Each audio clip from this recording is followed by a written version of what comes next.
Alright, let's go. That back a little bit.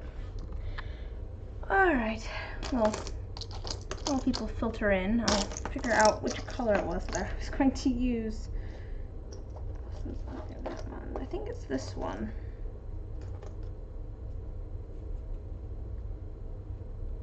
I think that's that one. Yeah, that was this one. Okay, so that's this one. That's this one. Excellent. Hello! Oh, excuse me. How are you both doing? Where's my purple? Here's my purple. I'm just figuring out, I'm running around a little bit. The council is here.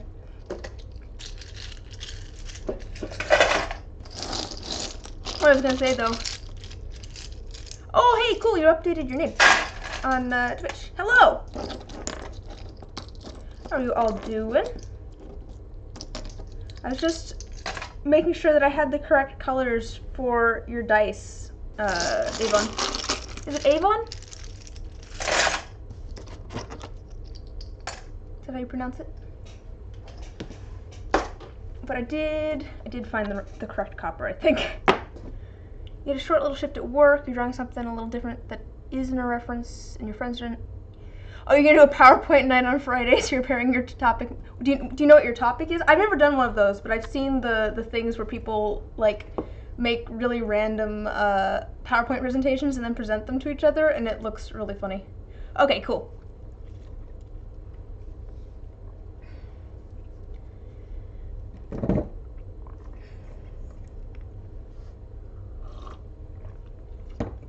Oh yeah, I'll show you guys what we're working on. I'm gonna be... Your best topic is how to dismantle each angel by rank for when you inevitably turn code against God during the rapture. Wow. Wow. But here, let me show you what we're working on. We're gonna be working on 2 different sets of commissions. Well, kind of 3. We have one that's gonna be like copper and purple. This purple, this thing is such a mess. The the bottle is. Look how much random stuff I have on the outside here.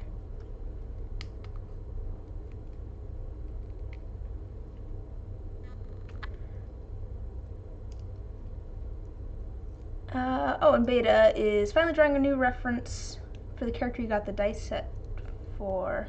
His first session was Sunday, and he's so fun to play. Oh, cool! I'd love to see the ref when you're done, if you're, you know, down to share. I always love stuff like that. The dice rolled very well. Excellent! Man, okay, anyways, that bottle's a mess, and I don't really need to be doing that. But yes, purple and copper, and we're going to try and do kind of uneven layers almost, at kind of different angles and stuff. And I have an idea on how I'm going to do that, but if it doesn't work out, I have a different idea too. So we'll try it this way, see how it goes, and if it doesn't work out, we'll do it again. The other thing, and that's for, normal 7-piece set. The other thing that I'm doing is I have a commission for a set of D6s that are like this set of dice, which is kind of a mismatch of like a little bit of everything, and then the bottom's like a dark, I think I used black. Pretty sure I used black. The reason I brought these down here was so that I could make sure I color match everything. I'm pretty sure that this is just the alcohol ink black. Just a second. We have to take ages for your perfectionist. Oh yeah, no, I didn't mean right now. Just whenever you finish it, I'd love to see how it turns out. You're also under no obligation to show me anyways. I know that it can be a little weird, like, sharing your art with people. Yep, pretty sure it's this one.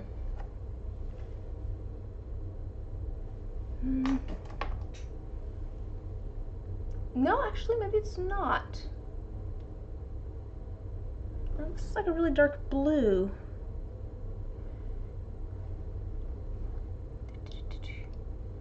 Ah, hello, bosun.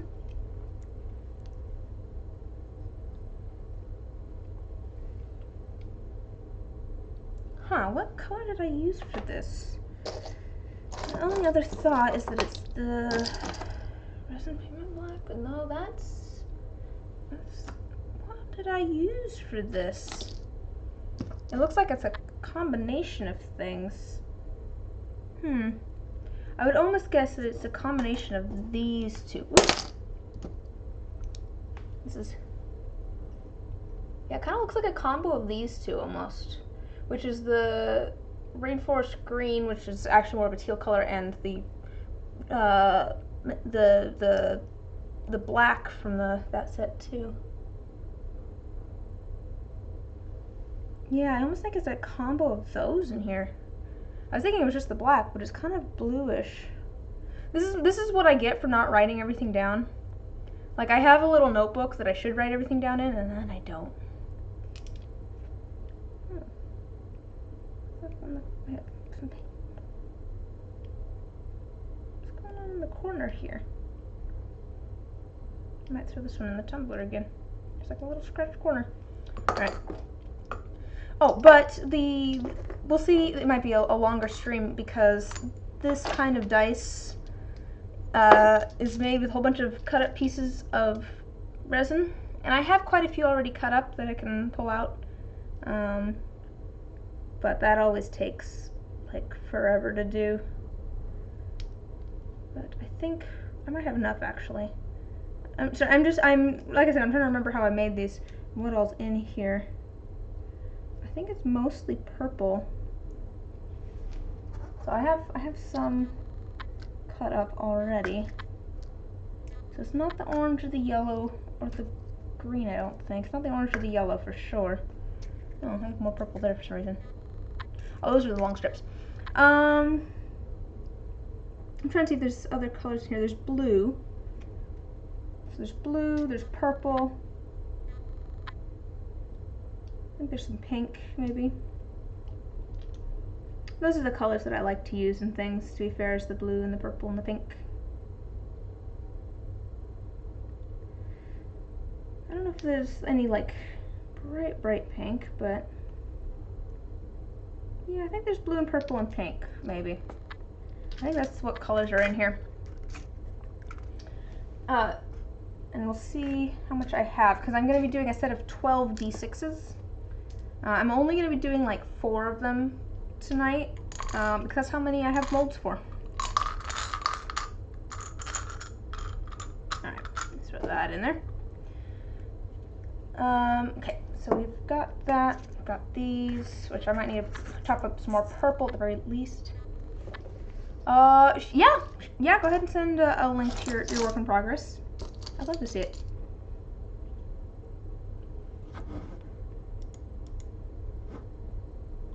Ooh, I like the ombre on the hair too, and how it's like kind of a little bit more orangey than the background. That's looking cool. Very cool. Oh, the opacity is low to show lines. That makes sense. Man, people who can draw. I don't know how you do it. So we've got this set. We've got this set, which we'll need to cut some stuff up for. Here, and let me show you how some things turned out from last week. So I started working on the little desert dice. We'll see if I can get it so that it'll focus. I mean, there we go. Oh, found it for a second. See, little desert dice, little cacti in there. It's messing with it's very confused about the color of what this should be. Well, I found it for a second there.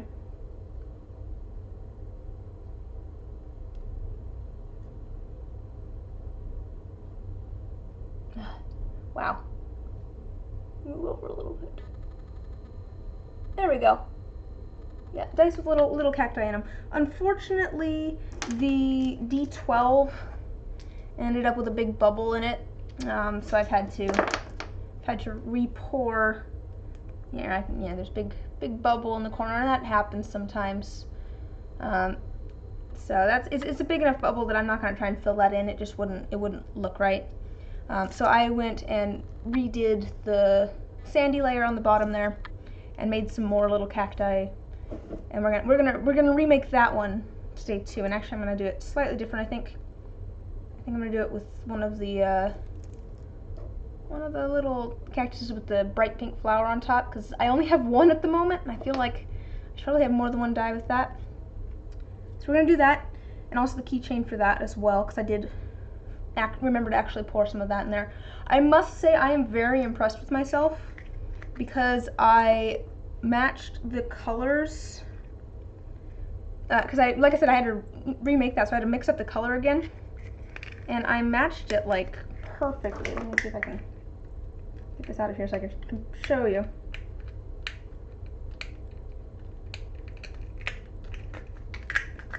There we go.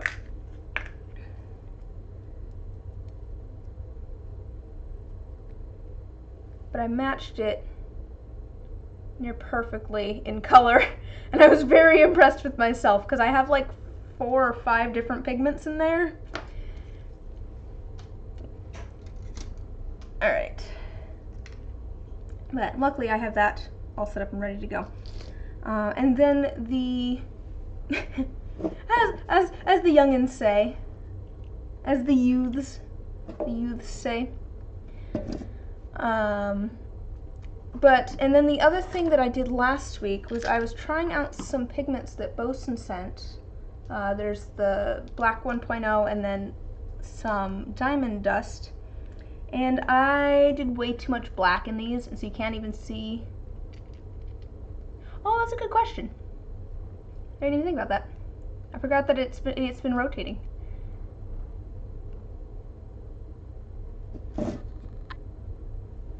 Is that a snake? Oh, they finished it? Oh, okay. It's a dinosaur.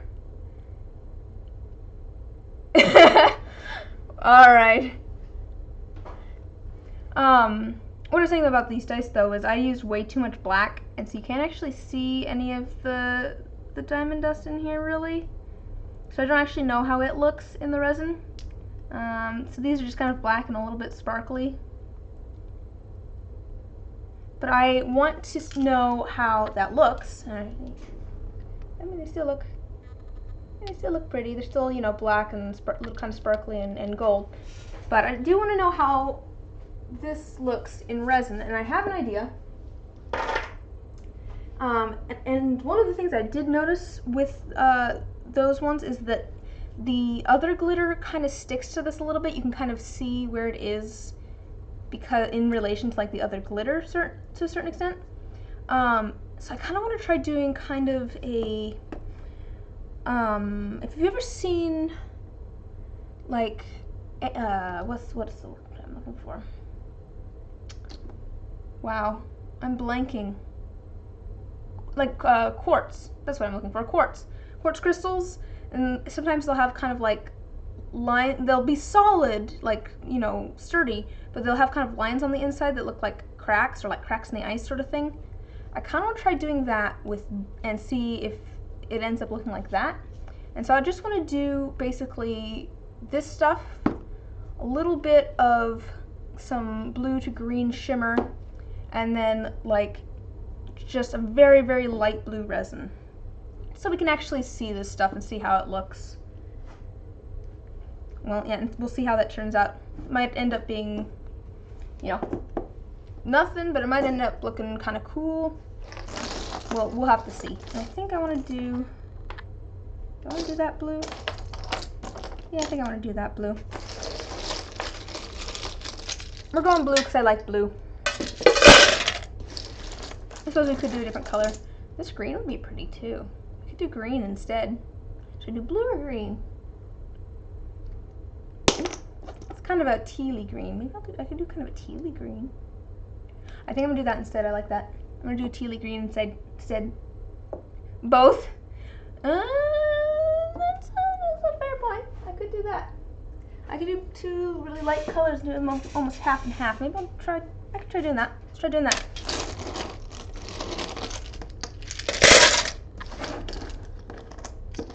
Let me put these away. Let's get these out of the blast zone so I don't get more resin on them that we don't want there. I do have something else that they're not finished yet, but I'll show off anyways. They're very, very rough at the moment. I just pulled them out, and I have half of them are not done at all. But I did finally start pulling out the dominoes. Obviously they haven't been cleaned up at all. I haven't inked them at all, but did finally start, pulling those out, and they're very, very glittery. So that's something. I need to do the other set of them still. But okay, I think that's everything. So let's get some stuff set up. So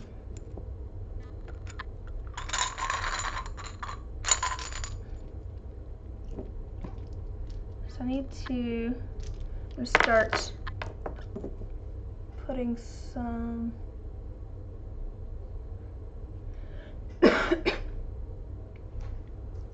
oh, thank you.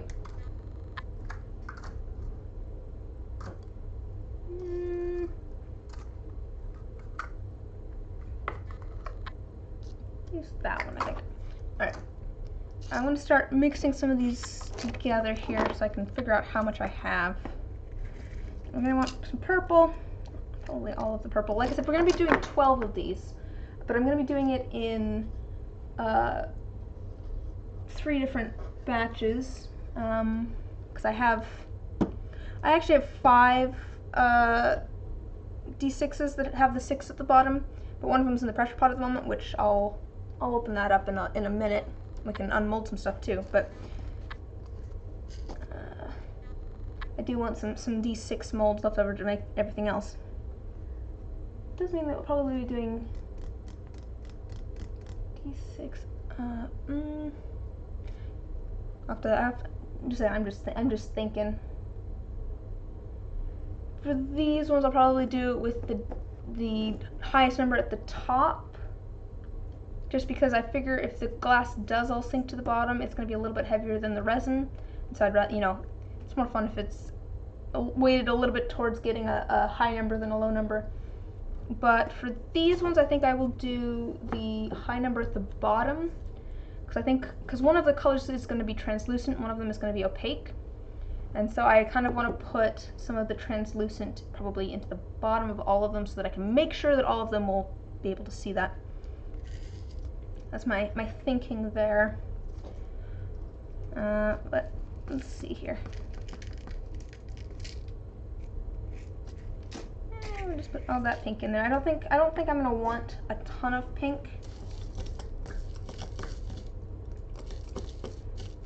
But I might want some more purple. Yeah, I think I want some more purple. It's kind of blue heavy at the moment.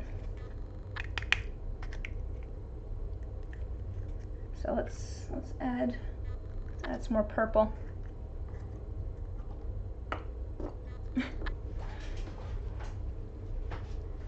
On which part? On it's more fun to have it be weighted a little bit more towards getting a higher number than a lower number. I have so much resin scrap. This is my 3rd box of resin scrap. I have one down there. I have one up there. That one's sorted. I have one that's just stuffed full of resin scrap down below me.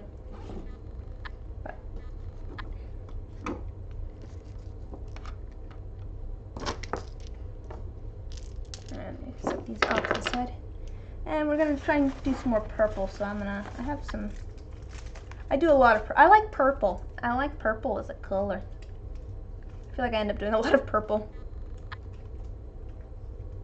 Oh, I do try to think through it. That's part of the reason it probably takes me forever to make things, to a certain extent, is I do try to think through what's going to be better for the particular design that I'm working on. And it is, you know, it is kind of a small thing. It'd probably be fine even if I did it the other direction.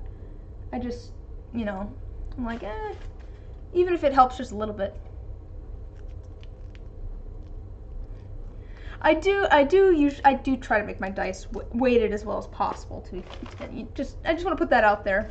I do try to make them weighted well, but with certain inclusions like this, which is glass, you know, it's probably all going to sink to the bottom, and because it's going to be a little bit heavier than the resin.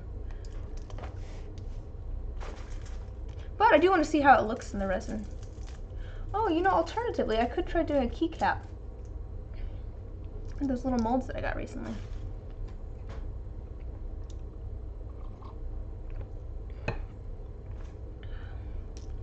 Alright.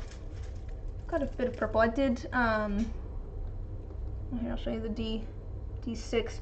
Didn't quite turn out how I was thinking, but I did something with quite a bit of well, it's very dark and hard to see. It has quite a bit of kind of purple in there. I was trying to do something a little bit different, but I have a whole bunch of, you know, scrap from that. It's kind of a more bluish purple. That's okay. It's nice to have the variety. All right, that's plenty. We're not going to use all of this, but it's a good start. Oh. Anyways, what's new with you all? A couple of you are working on drawing things. I was hoping that you would stop by, Beta, because I've gotten sucked into the world of Hermitcraft, and you're the only other person I know who also watches that. It's been my recent thing that I've been watching on YouTube. But lots of, I don't know, I feel like I had the kind of the realization today, this is unrelated to that. But I was talking with a couple of other dice makers. I have like a group chat going with, you know, 2 other dice makers, just so we can kind of be like, hey, what do you do for this, or what do you think of this, that sort of stuff.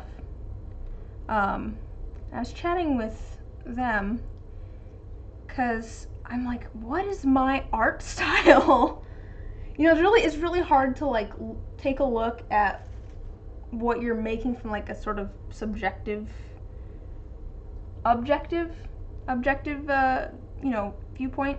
I guess it's all subjective, but you know, it's hard to take a step back sometimes and actually be like, what ties all of this together?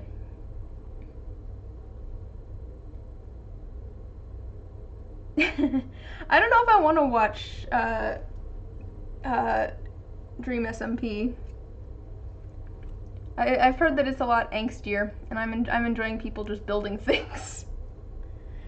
But to be fair, the mushroom arc was fun. But no, I was whimsy. Are you saying that's what my my style is, or? Because what I was gonna say was I was talking to them. And then I was just like, give me just a second, I'm gonna go look at your guys' Instagrams and be like, and so, you know, I kind of went through and I was just like, what kind of ties all of this stuff together? How would I describe all of these dice for them? And went and did that, and it's like, okay, like, one of the people I was like, you make very, like, elegant dice, and they're very, like, I don't know, you know, it's like when you walk into a party and someone looks so well put together, and it looks effortless, sort of thing. I was like, that's kind of your dice's style. You kind of put everything together in such a way that there's not really a focal point necessarily, but that's a good thing. It's like everything just ties together really nicely.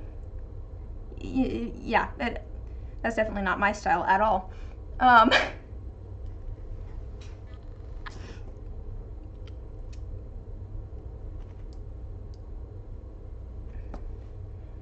But no, and then I was like, what's my style? Because that's where it started out, was like, what is my style? And they both agreed that, like, I tend to make dice that, like, are based off of something else. Like, you know, like landscapes or a theme of some sort. And it very much is my style. May I just say, both of you, okay, okay. That's maybe the highest compliment I've ever gotten, because I love how that room looks in Howl's Moving Castle. That is my vibe, is Howl's room in Howl's Moving Castle. Also, just like, you know, I don't know. Howl in Howl's Moving Castle is my vibe somehow, but that's... eh.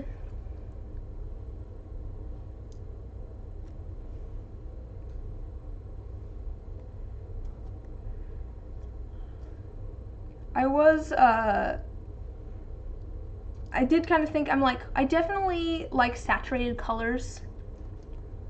Oh, Howl is gender, yeah, basically. Whatever he's got going on. Oh, interesting. I don't know, I think part of it is how I've started polishing them. The dice, and I think that they feel so much nicer after I started using the, like, tumbler and stuff. I don't know why, they just feel really soft almost, but not like, you know, the texture's soft, but like, they're sharp edge, but also they're just very, very, like, smooth, I guess. But thank you. I'm glad that you like how they feel. But that is, to be fair, I'm glad that you guys get that vibe from my dice too, because, you know, was kind of the vibe I was going for my shop.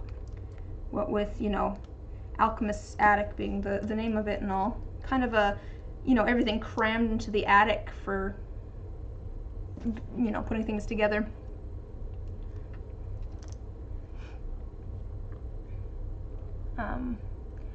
But yeah, no, the consensus was kind of, at least with them, was that it was very, like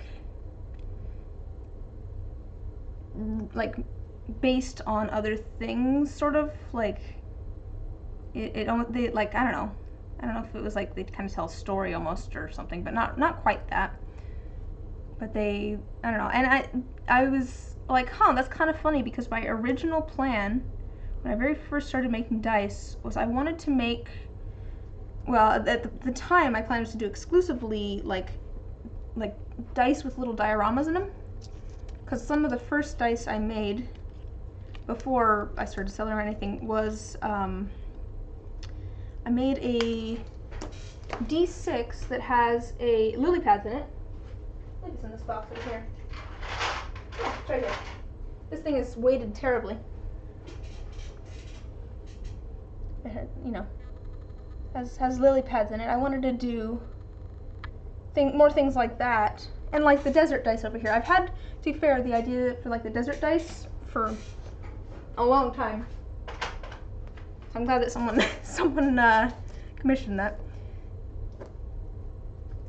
That was the original plan. It's like, I don't know, I feel like I work better when I have kind of something. I should make more of the lily pad dice at some point. I feel like I could make them better now. They definitely take time though.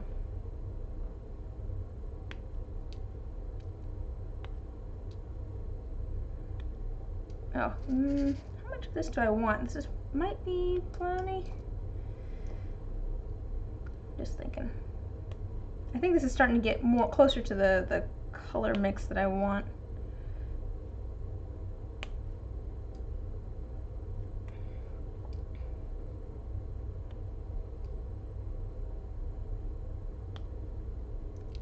It does make me happy though that I'm glad that that's my vibe. I'm glad that's the vibe my dice give off though, is whimsical and like an overstuffed library or something. I love a good overstuffed library. I'd always wanted, I don't know, that's very much my vibe, is like a library full of knickknacks.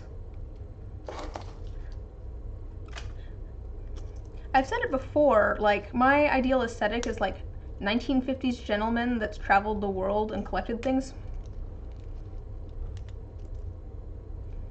So, like, I'm vibing with it.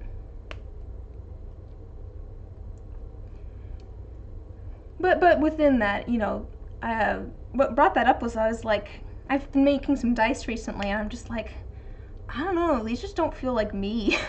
These don't really feel like my vibe. I'm not sure what my vibe is, so it's hard to explain that. But yeah, I want to do some more complex dice, but those take more thought. So like because like the lily pad dice, I can't just sit down and make those. I have to like, you know, they take more than one pour. Yeah, exactly, an old-time anthropologist, but with less stealing of the things. Yes, exactly. Let's not go around and steal things from everywhere.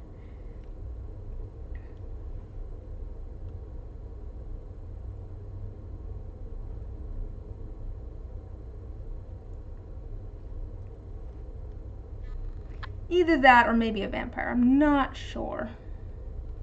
One or the other. One of those two is my vibe. Maybe both. We'll mix those two together.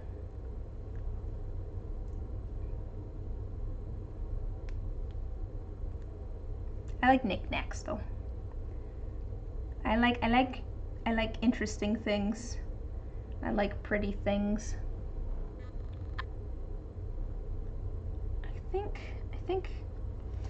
I think this might be enough, and the only reason I'm thinking this might be enough is because I don't actually want too much. Part of the reason that half of these dice here are this dark blue is because I really only put enough in to kind of go halfway, and it's kind of spread out, and part of the reason for that is that I didn't want a whole bunch of air bubbles. What's going on with this die? There's like, is that just paint? There's like paint on the side there. 1950s vampire that says they've just traveled a lot, but never specifies how long they've been traveling. That is a yes. I'm stealing that. I hope you know that is now my goal. That is now my aesthetic goal.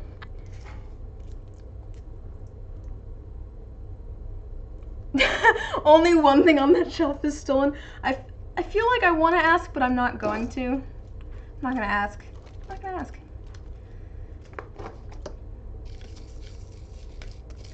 How much blue do I have to purple? A bit of blue. Let's add a little bit more of this dark purple.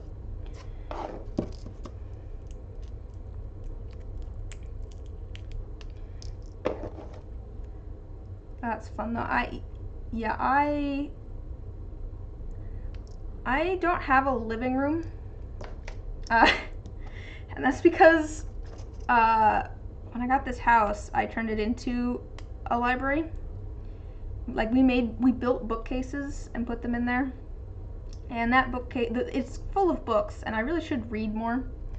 I don't read a lot, I guess. I don't read a lot of books anymore. I used to read all the time as a kid, and now I just can't get off my phone. But it also is just full of knickknacks and stuff too.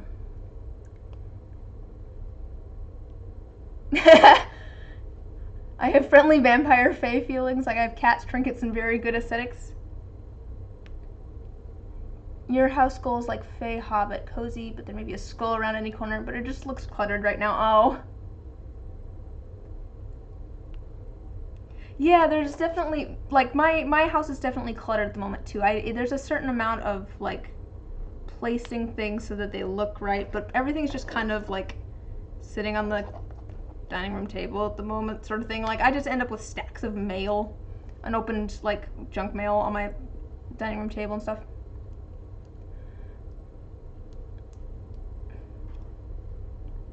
You stole a pretty flower doohickey broken jewelry piece from the lost and found in the gym office because it had been there for months and was shiny, and I was but a horrible middle schooler.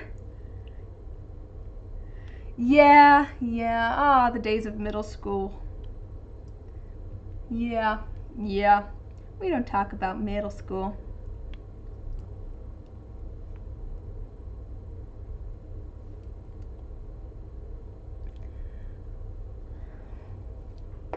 That's, yeah.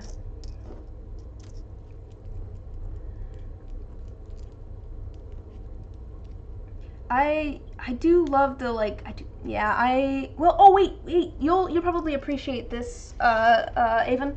I can't talk. I went through a whole bunch I went through an owl pellet that I had sitting around because I needed some tiny bones for a set of dice, and I found like a full, I think it's a rat maybe. I found a full like rat skull. Oh, what's that piece that came out? Oh, oof, the teeth. I need to like kind of glue everything together. The jaw came off. It just didn't stay on very well. But there's like a full, I think it's a rat skull that I found in an owl pellet. I was very surprised. I'm very excited. Oh, here, I should pull this out too before I forget. Because we're also making this glow in the dark. Pull out my glow in the dark pigments. You have a vertebrate collection? Ooh, cool. That's very cool. Stuff like, I don't know, I like stuff like that. It's cool. What are the 3 in your collection so far? Are they from different animals?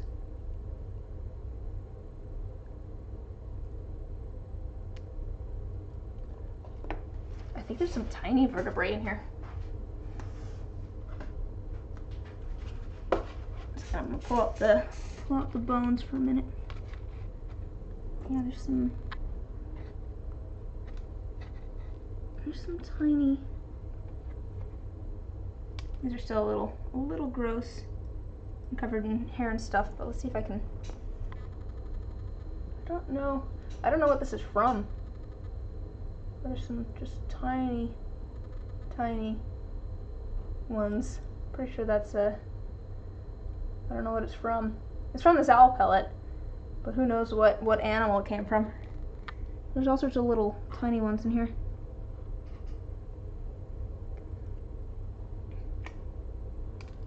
Mouse, coyote, and what you think was a dolphin? Ooh, interesting. Guess I never thought about dolphins as. It sounds weird. I never thought of dolphins as being vertebrates, but of course they are. I don't know why. It's just something I never really thought about, I guess.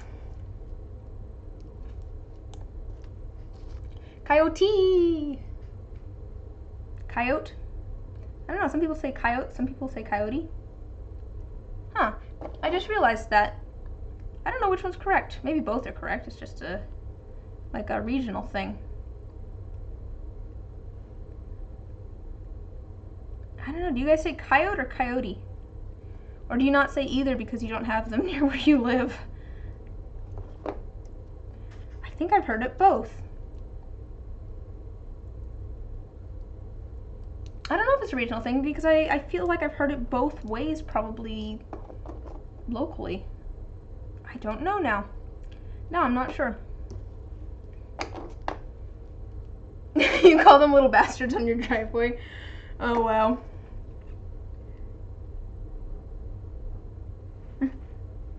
Get off my lawn!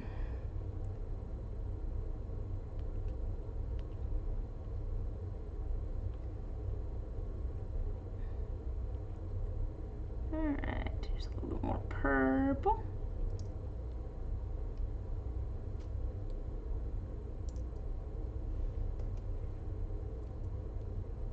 You said both? Yeah, I'm just realizing that I have too.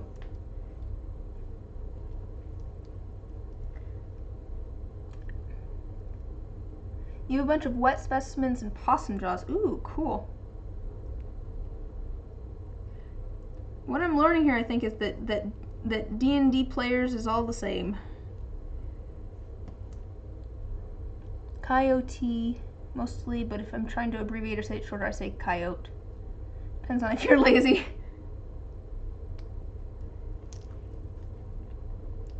I'm tempted to look it up now and see whether it says that it has 1 syllable or 2 now. If I Google it. I might have to Google it. We just like the witch aesthetic.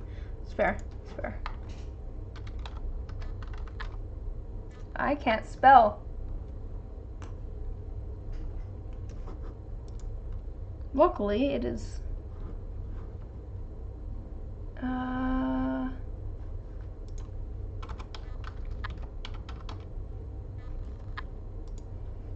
Sparkly and cluttered.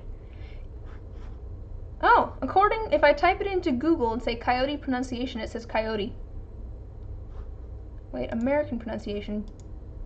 Yeah, same with British. Huh. Coyote. Alright. Sparkling cluttered, that's like the whole point of hoarding dice. It's kind of, I don't have a giant dice collection, guys.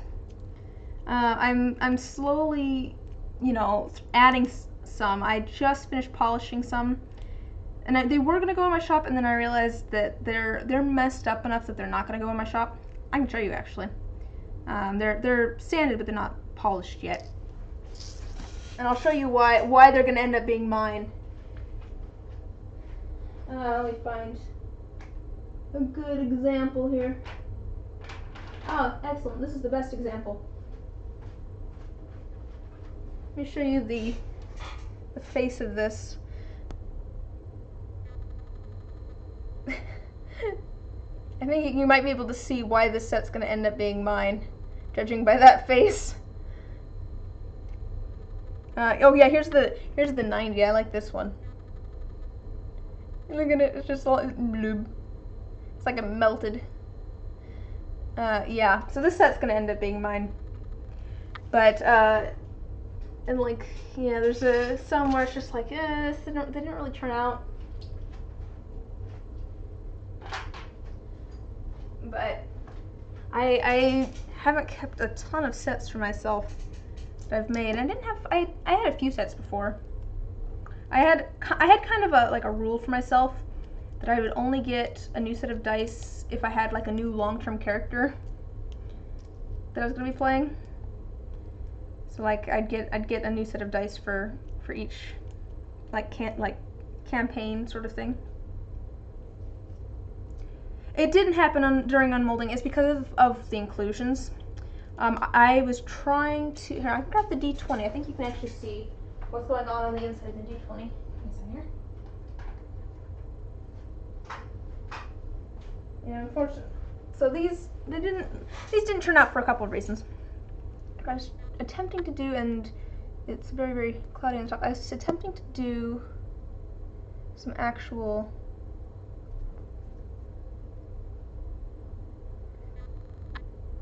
Let's see if I can. Here we go. I was attempting to do some like geode dice, and so I made these inclusions, made these little crystal clusters, and then I put them into the dice, and they were just a little bit too big, and so they pressed against the numbers and distorted them. Luckily the molds are fine, but the dice, some of the numbers turned out a little wonky, and I don't know, those didn't necessarily turn out how exactly I wanted them to anyways, because some of the crystals in there, I think I need to do them opaque. I need to do the crystals opaque. When they are translucent, they kind of blend into the clear around them. So I'm gonna do some darker colors. I do like the purple though. But yeah, I was actually debating pulling out my little crystal mold that I made and working on making some more crystals tonight. I might do that. This is I have like basically like dump molds from silicone. That's basically what all these are. They're just random things. Here's some more crystals. This one has a shark tooth that I've never used. But yeah, so I have some crystals here, and then I think I might try and use those tonight if we have some leftover resin. So I'm off the side for now. Let's see. Also, your dice are also a 1-to-1. Let's see, beta. You used to just get dice if you liked them, but now you only get dice that match with characters. It's definitely not 1-to-1 though.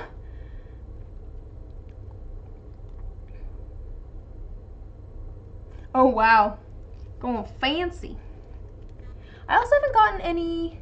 Oh, that's not true. Actually, I have gotten a set of handmade dice from someone else, but that's because I did a like dice gift exchange, and the person, it was like a Secret Santa of dice, and the person who ordered dice from me got me a set of like little mini, they're like little tiny, and they're glittery handmade dice. They're very, very cute. So I do actually have a set of handmade dice from someone that's not me, but I haven't actually like ordered any or done any like art exchanges or anything with anyone.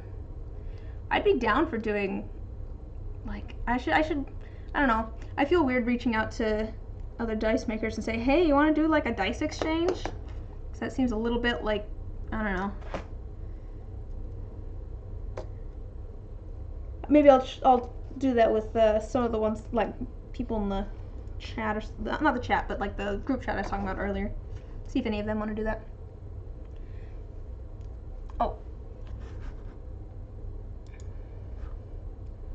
Oh wow, you've got a lot colored in. I like the colors. Ooh.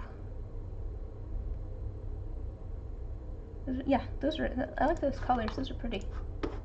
The kind of orangish with the like darker red is very nice.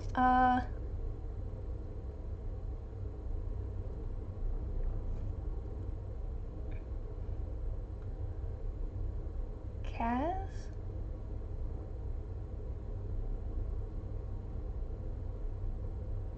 You make very few PCs, but you get attached to every single one. Quite a few have them in their Instagram profile that you can request trades. That's fair.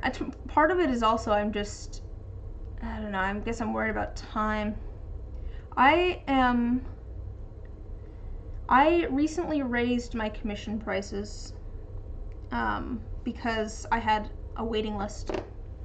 And like I said, I recently raised my commission prices. I still have a waiting list for commissions. So it's like, oh man.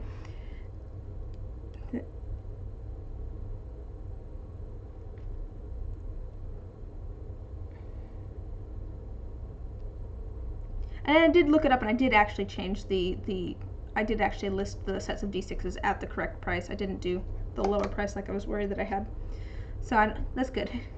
But you make so many PCs, it's a problem. You're playing 3 right now? Oh man.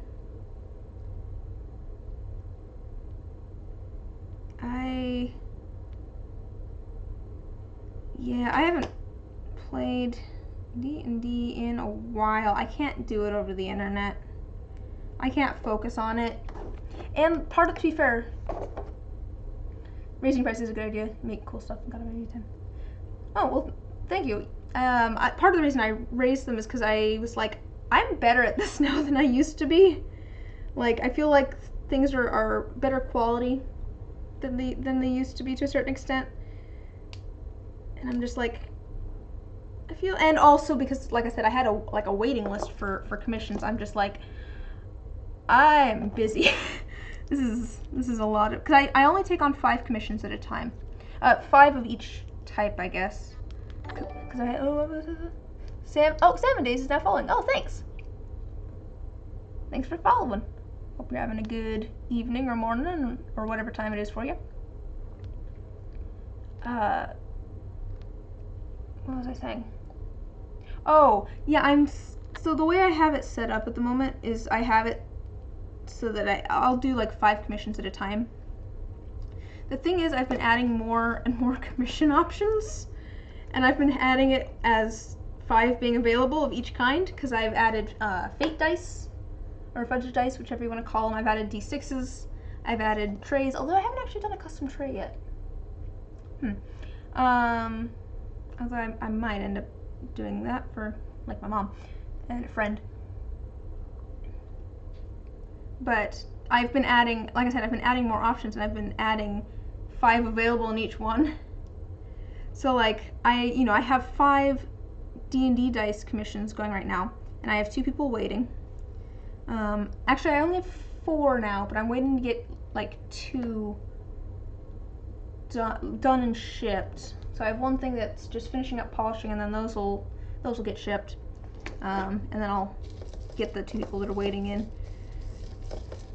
But you know, I have 5 of those, and then I also have, you know, these D6s, and I have a set of Fate dice that I need to ink. And I think that's all of them. But yeah, it's like I don't have a good way to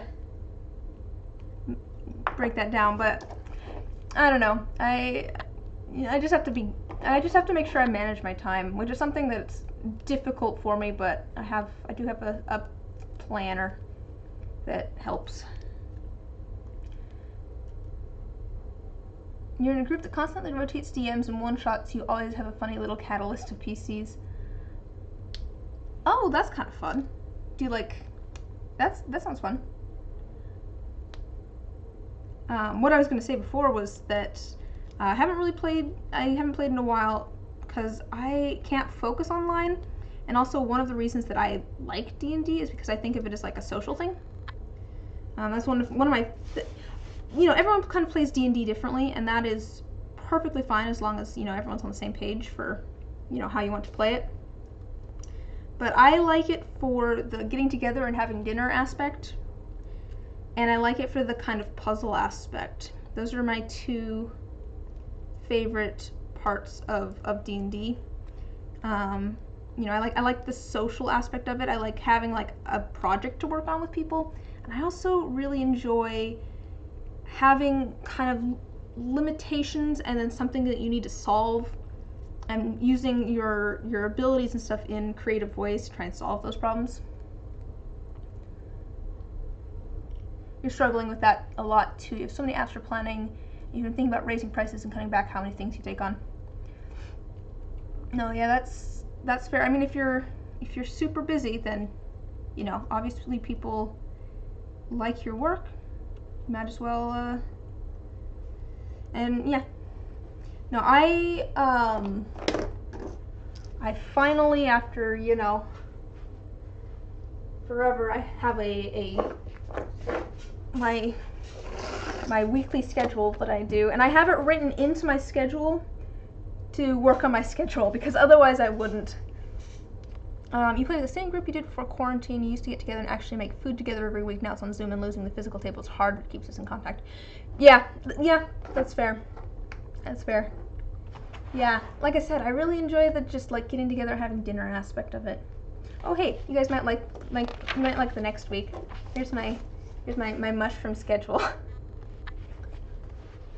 Yeah, I finally like found a way to keep me engaged with a schedule, and that's that I got myself a bullet journal, and it's not, you know, fancy necessarily, but I can do something different each week with the layout,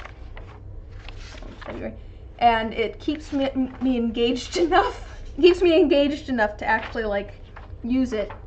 And also now at this point, I've said this before too, I am anxious enough if I, you know, don't write stuff down and know what I need to be doing when, that, you know, I'm just like, I need my planner. I don't know what I'm doing. I can't think about multiple things at once.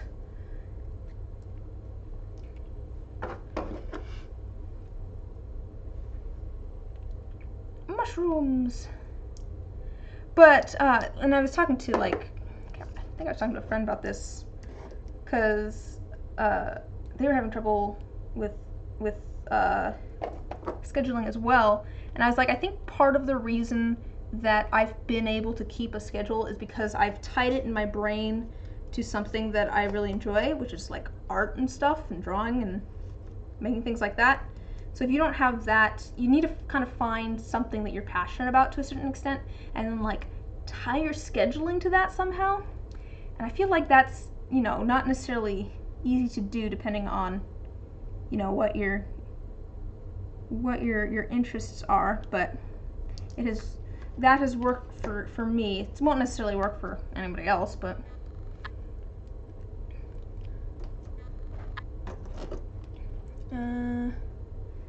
yeah, I'm still very bad at, I need to get back to the habit of like scheduling everything out. When I first started getting, you lived with a planner 24/7 through school. You just kept leaving it at home and stuff. When Amber alert. Interesting. Okay. I don't think I'm going to be seeing any cars driving around right now. Let's see, you lived with a planner 24/7 through school. You just kept leaving it at home and stuff. When you stopped bringing a bag everywhere, so your schedule is all on your phone. Oh, okay.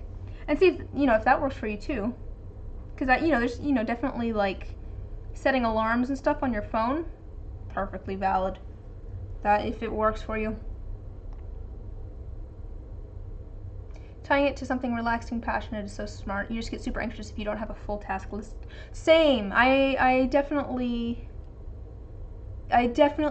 have the very, very not healthy mindset of everything I need to be working at all times, which is fun. I say that this fun is sarcastic there. Cause I quit my job back last, when was it?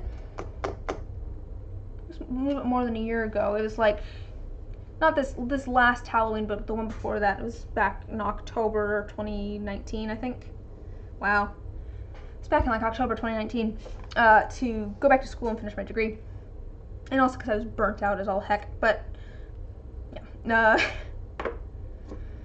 Yeah, it's fun finally getting an ADHD diagnosis at the age of 26. That's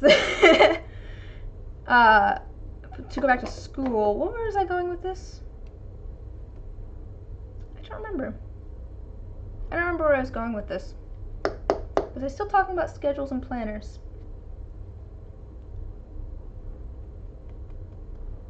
Oh, the full task list. That's what it was. But no, okay, I remember what it was I was going to say. So I quit my job to go back to school. And I had like a month in between working and school where I didn't really have anything that I needed to do because I had that month between work and school. And I realized that I didn't know how to relax anymore. Like, I had no idea what to do with myself. It's just like, I need to, what should I be working on? And it's like, there's nothing that I need to be working on, but I feel very guilty for not working on something right now. And it very much took me like that entire month to be like, I can just sit down and do a puzzle. It's okay. It's okay. You can go, browse the internet. It's fine. You have a month off. But my brain definitely did not, agree with me. Okay, so it looks like I have some of this. And then I have this. You're stressing? Oh no, why are you stressing, Bosun? I'm sorry to hear that. This. And I have some glitter and stuff. Let me grab some glitters here. I think I have some of that glitter. I think maybe I have some of this glitter. Hopefully I'm not stressing you out with my talk of being stressed. Is that the only two? Looks like it. I might add a little bit of blue glitter though. I definitely need to clean these up. This has paint all over the side. I'll wipe those down before I ship them off if someone orders them. I think that's pretty much it. Well, we'll add those. Stretch! Oh, your partner's living situation might become more complicated and you're not having it. Oof, that is stressful. I'm sorry to hear that. Yeah. That does not sound fun. That sounds very stressful. I hope you guys get that figured out. Gosh, we're doing our stretches, which is good because I totally didn't spend a lot of today hunched over and sanding things, and also making more cacti. I made more cacti. much needed hand break. Bosun's here to keep us all stretched. Wait, do I have? Oh, that's what I'm missing. I also have that in there. I think that's everything. I don't think there's any like bigger glitter or anything. Let me just see here. Oh no, there's definitely some bigger glitter in here. Oh, there's some of this glitter. It's not this, it's that.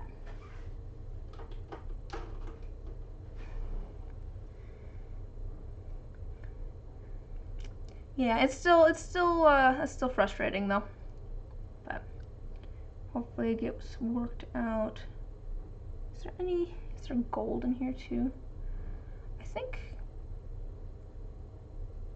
maybe there's not gold. No, there's a little bit of gold. I might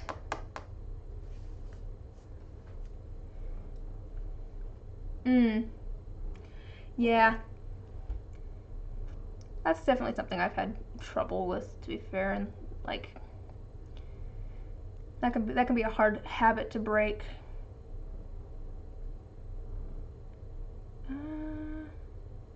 There's a little bit of gold in here. It's kind of funny. The person that these for was just like, I'm not really a big fan of gold, and then they saw these and they're like, no, okay. Well, I think it's good with the gold. So we're gonna add some of this. It was very staticky in there. All of the, I don't know if you guys will be able to see this, all of the like long glitters. Let's see if it'll focus. Doesn't like to focus up close. It's very confused, I guess. Come on. There we go. All of those glitters are just like standing on end.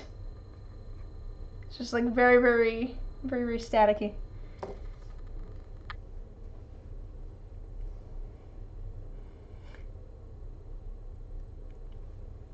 You got audio at the moment. Those are such pretty colors. Oh, no audio. Oh, no.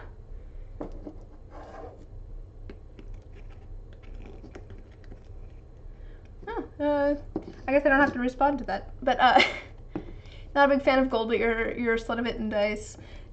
Your commission dice are like all gold. Add a little bit more here. That is fair though. I feel like normally I'm more of like a silver person than a gold person, but like working in resin stuff, I really like the gold. I don't know. There's just something about it. It just works for some reason. Add some of that. Mix this up a little bit. Definitely add probably a little bit more of this. I'm not going to use all of this for the dice tonight, because like I said, I don't actually want a ton, because I don't want there to be giant air bubbles. That's part of the reason, like I said, these have kind of a darker end, is because it doesn't have all of the busyness throughout the whole thing, so that there's not giant air bubbles. So a little tiny bit of this. That's plenty. And then some of this. I don't know why this one has the stupidest top. I think it must be for, you know, they use the same top for all of their glitters. But if you look at the top on this thing, and then look at how big this is, it doesn't make any sense. All right, let's grab a little bit of this.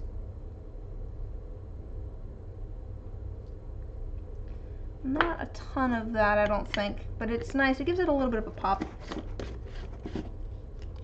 Let's see. Today you have chosen self-care. This image is flat colors only.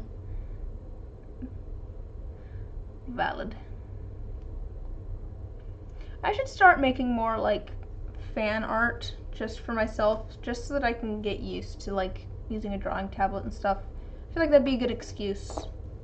Good excuse for me to you know, try drawing more. I always feel weird making fan art, but I feel like it would be a good excuse for me to actually draw more. Cause I don't really draw. I paint, I don't really draw. See here, even with the tablet, I do more painting than drawing. I haven't done much of it, but I feel like I'm better at that. Set these off to the side. I think this is gonna be plenty. I might want to cut some of these up. These blue chunks are a little bit big. These are a little bit big. Let's make that a little bit smaller. Just a little long.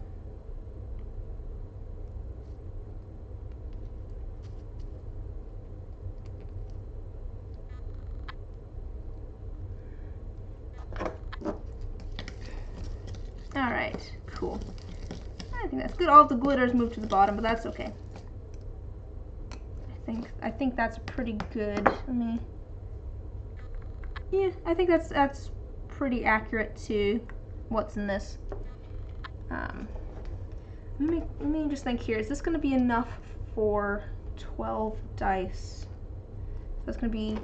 So I need to use like a third of this for these.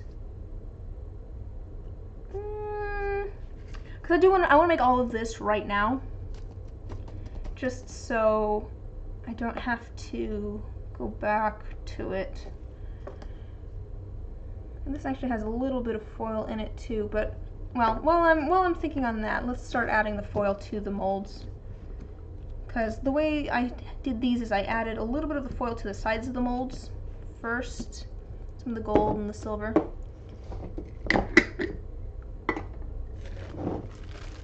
I'm just gonna kind of brush it on there almost a little bit. Ah, why is my hand being all weird? Got like a cramp in my hand. Oh, I still haven't listened to that. You mentioned it before and I still haven't listened to it. I should do that.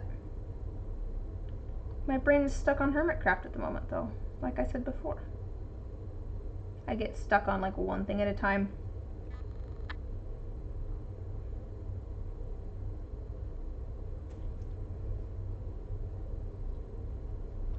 Once my brain has decided that it is no longer interested in my current thing, I'll have to listen to that.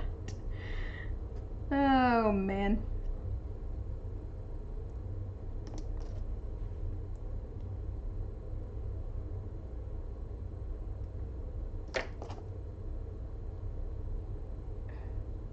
Alright, there's some silver on there. Don't like how that silver ended up. It ended up all kind of dusty. Oh well, that's okay. Pick up the gold.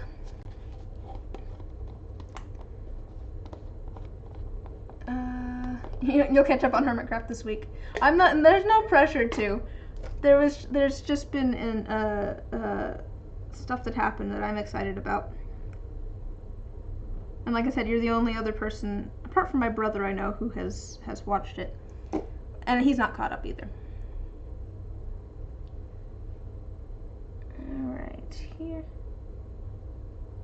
Let's put some gold down in the bottom, I think.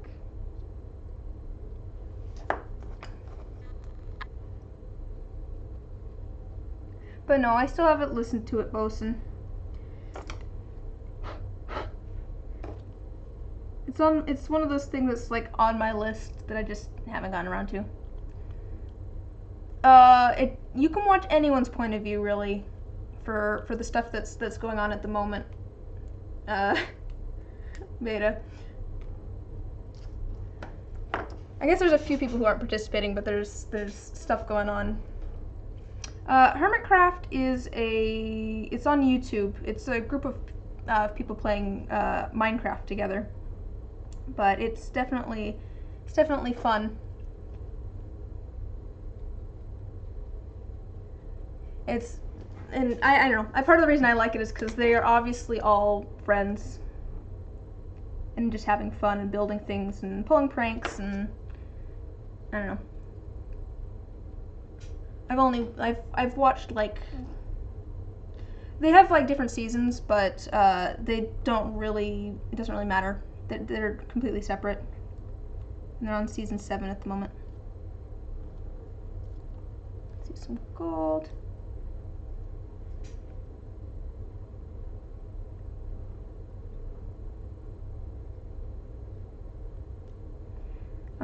There's a lot of different people that you can watch. I think, let's see, I've watched Grian. Grian's very popular if you decide you want to watch it.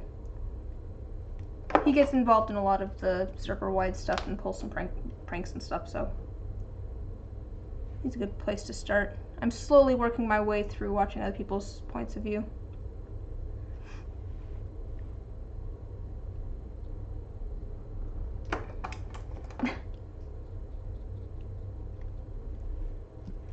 Alright, let's see, we're adding... I don't want too much, but I want a little bit of gold in all of these.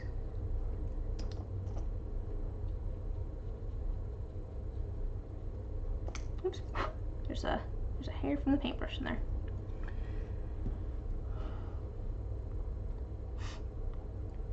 Alright.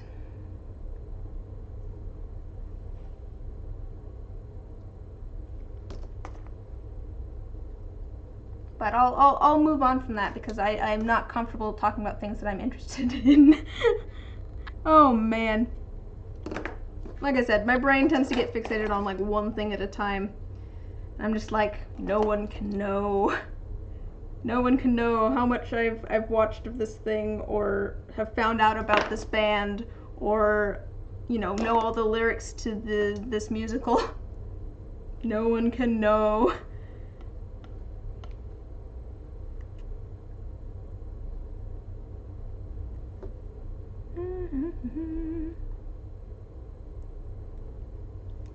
Just try to put a little bit of gold in here.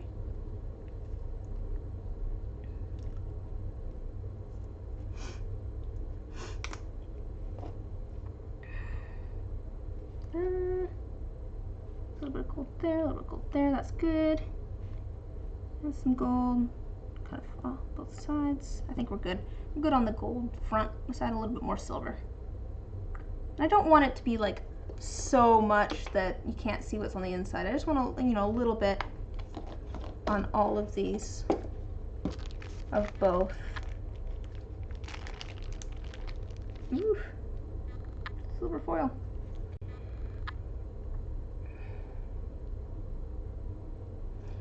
Is there anything that you guys have been like super into recently? It sounds like Bosun's excited about Alice Is Not Dead, which again, I should listen to that. It's one of those ones where it's been around for a long time and I keep meaning to listen to it and I just haven't. Might need a little bit more silver there, but we'll see.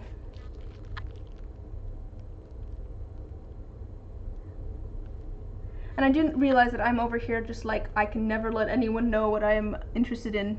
But also, what are you guys interested in?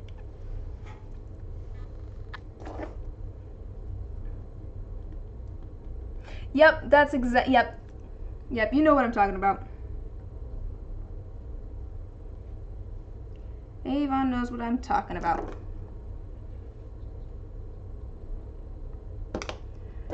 There's definitely... I was gonna say, there's definitely things that'll make a lot more sense to me after like finally getting an ADHD diagnosis, and that is definitely one of them. Just like, oh yeah, apparently this is a common thing that people do. It's not just me being weirdly obsessed with one thing at a time. You're currently in the in-between hyperfixation phase where you jellyfish about hearing media but never want to get into it just yet. But just wait, once I find your whole identity, we'll be arranged for that. Yep! Oh, you're done. Ooh! Oh, I like the heart, that's fun. So I'm assuming that this person is a magic user of some sort. What with the fiery heart? I do love these colors though. Like I said, I love the pink. It definitely, the orange and red kind of can't, like, they definitely contrast the pink of the background. It's cool.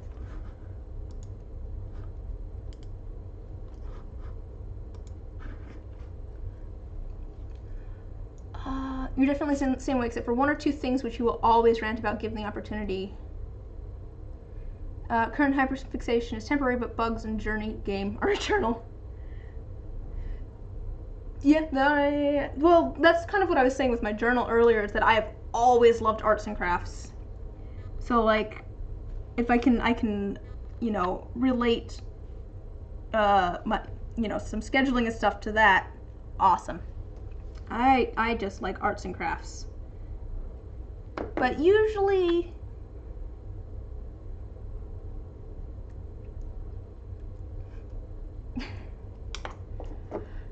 my brother also loves the Supergiant games, but to be fair, his thing since being a little kid has been D&D. He could talk about D&D nonstop as a kid. Probably still could now, to be fair, but what was I gonna say? But yeah, I definitely, I could always talk about arts and crafts in general, but usually I'll get fixated on some sort of media. It'll usually be a band, a musical, or a TV show. And then at this point, I would also add like a podcast or a YouTube series sort of thing. And thankfully you were gay at your computer at the same time. I'm pretty sure that's just most of the time, Jen. That's just your existence, Jen.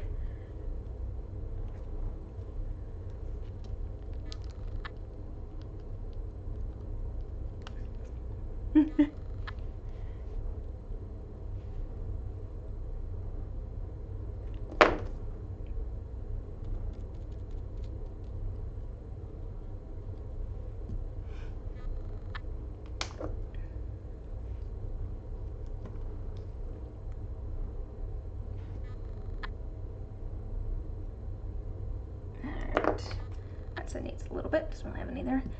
And again, I want them to be kind of uneven.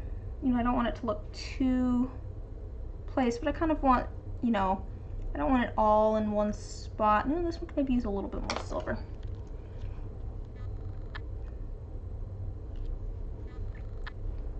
Oops.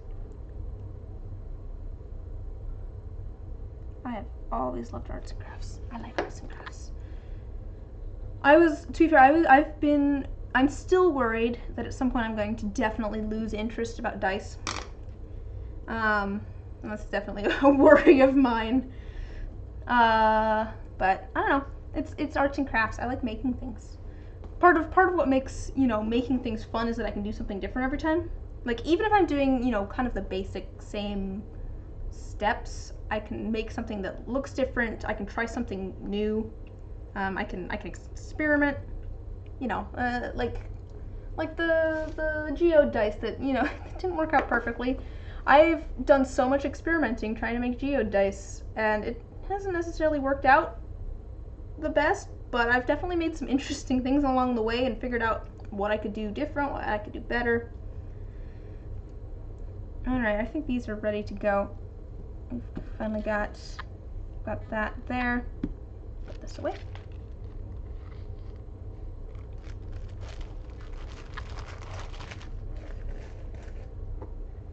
And I'm definitely much happier doing this than having an office job. That's so much of why you cosplay, because you can paint and sculpt and try resin and so much sewing, and it's never the same thing. I should get into cosplay. That's very cool. That's very cool. You can do something different every time. I think that's why I like I said, I think that's why I like the arts in general. Because there's always something new, and there's always like an end goal too. That's something that I've realized. Like, I like having some sort of like tangible end goal. Like, I can tell when a set of dice is done and ready to go, and I can move on to the next thing. Sorry, I was just thinking. I think black and maybe the green. but no, I've realized that I am like a very visual person. Like, I don't enjoy coding. That might sound unrelated, but like, you know, there's definitely still like a tangible end goal and stuff to coding. Like, you can tell when the code works, but it's just so much easier for me when there's something like physical or something I can see to know when it how far I've come and how much I have left to go, and then also being able to see when it's completed. Like, I don't know, it makes the happy juices in my brain when I can tell that I've completed something. That's a great point. Oops. Uh-oh. I'm actually wearing suspenders. Oops, I clicked on the wrong screen. And it seems that one of my suspenders has come undone. And I'm actually wearing suspenders for their intended use because these pants are too loose. There we go.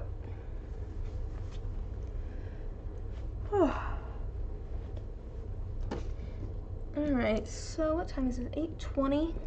Okay, I think I've got that figured out.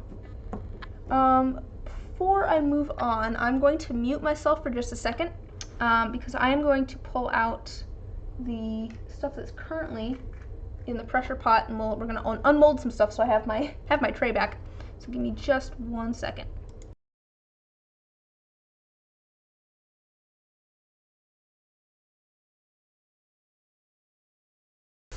All right. It's loud at first, so I didn't want to, you know, hurt all of your guys' ears. But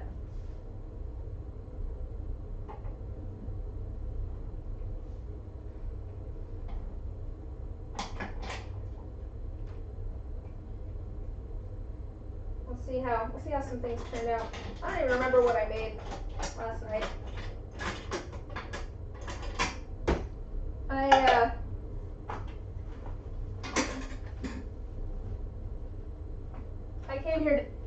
I came down here last night with the sort of mindset of I really need to make some sets of dice. I don't even remember what I made now. I think I was tired. So we'll find out together what I made because I don't remember. Oh, those definitely sank. Oh wait, no, I think this was an extra one. So let's see. Yeah, this is interesting. I feel like that ended up brighter than I was thinking it would. Let's see how these look. Now I'll just start making a pile of scrap. You'll see how much scrap I end up with. Oh, these are definitely interesting. I don't know if these are my vibe necessarily, but it's kind of pinkish orange, and then I have all sorts of glitter and stuff on the side. I don't know that it matches. That's okay. I was just trying some things out. And also, you know, someone else may love that color combo. It's, there's another D6 down. Oh, we're gonna need that actually for this one. That's something that I've realized is I don't always know what what people are gonna love, because there's definitely been sets of dice where I'm just like, it's not my favorite. Like, they're fine, they're okay, and then someone else is just like, oh, I love those. I'm like, great. Now it's like they definitely weren't my favorite, but I'm glad that someone really likes these.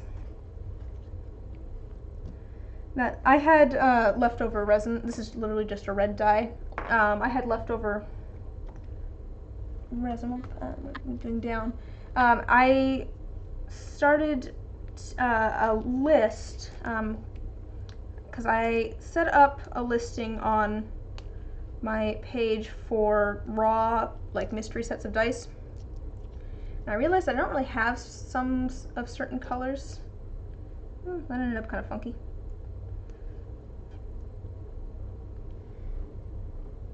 There's like a line of sprinkles down the middle. Oh. There you go. It has like a line of sprinkles down the middle. There's a strange but fun bonus D4. I actually like that one. That one's kind of fun.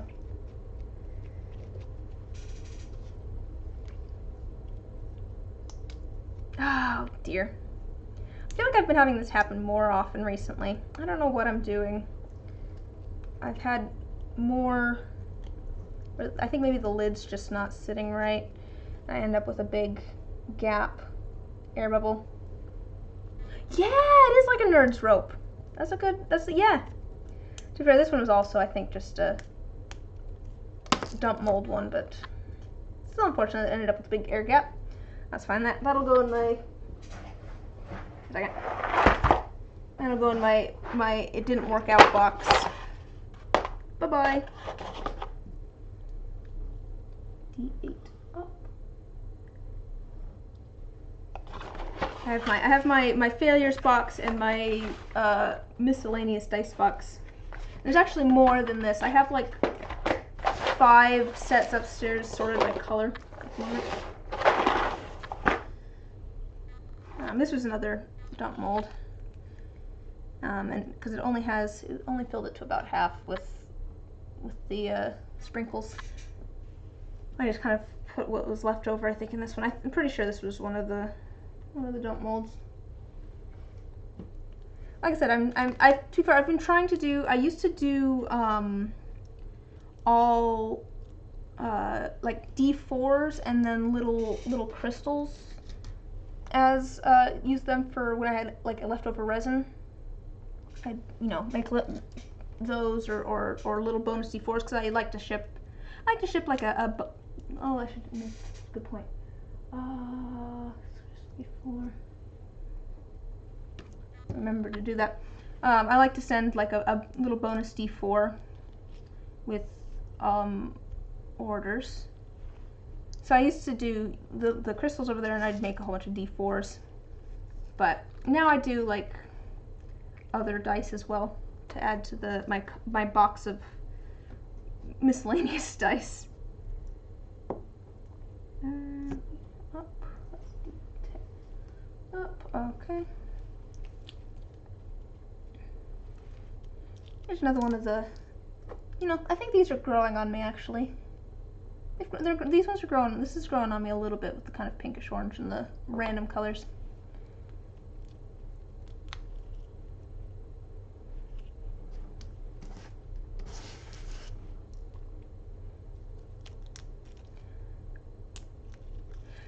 To be fair, this kind of came about because I have so this set of dice came about because I have some like chunky glitter that's in weird shapes, and I had some like bright yellow stars.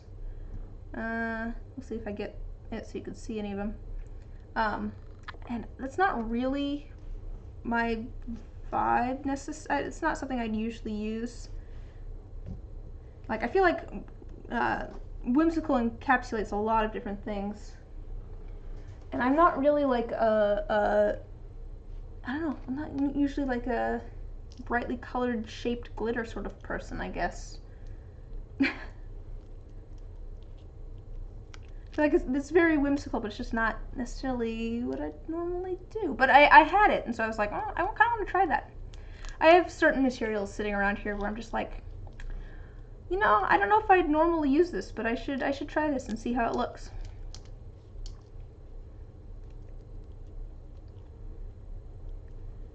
Doesn't hurt anything to try it out.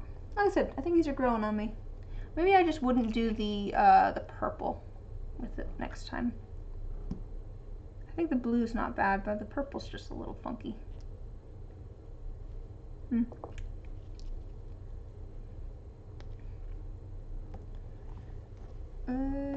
20 down. I don't know though. Here, let me show you what we're working with. What do you guys think? What do you guys think of those colors together? Maybe a few too many colors. I don't know. I think I like the blue and the like orangish pink are kind of growing on me a little bit. It's fun to do something a little bit different every once in a while.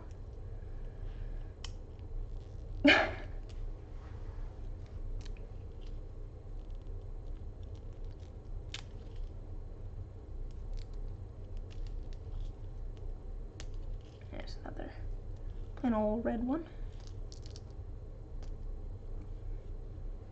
can't put your finger on what it reminds you of. Yeah, I don't know. I don't know. It almost reminds me of fruit somehow, but I don't know what kind of fruit. Like, not any actual kind of fruit, I guess. 6 up.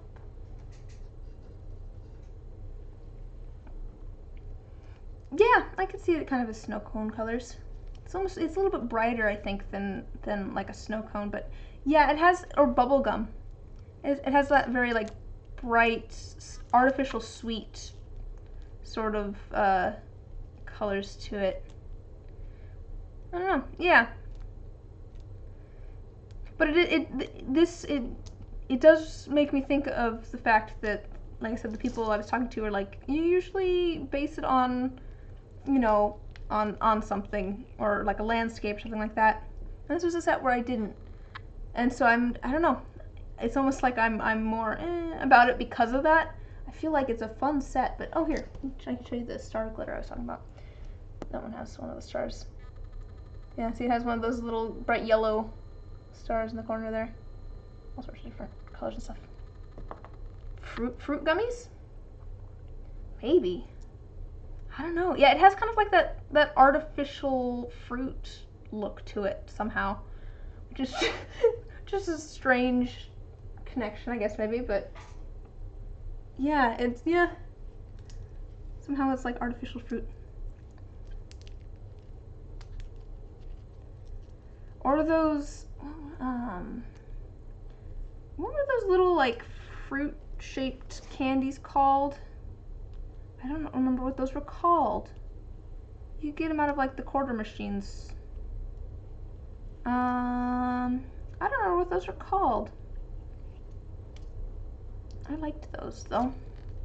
They were just like these little candies, and they were shaped like a whole bunch of little different fruits. They were kind of like, they weren't hard candies or soft candies. They're kind of in between.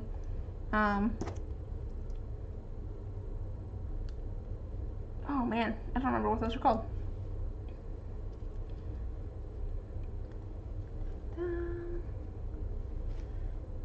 No, well, actually, I should start setting some of these over here.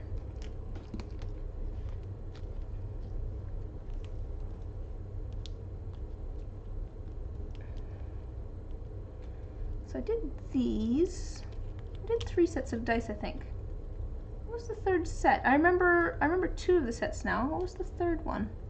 Something with purple, it looks like. Runts? Were those runts? Were those shaped like fruit? Because I can't remember. Oh, I hear a kitty cat. Kitty cat! I don't know which one it was. Let's open one of these, because there's something purple here. Oh, I did a dirty pour. That's what it was.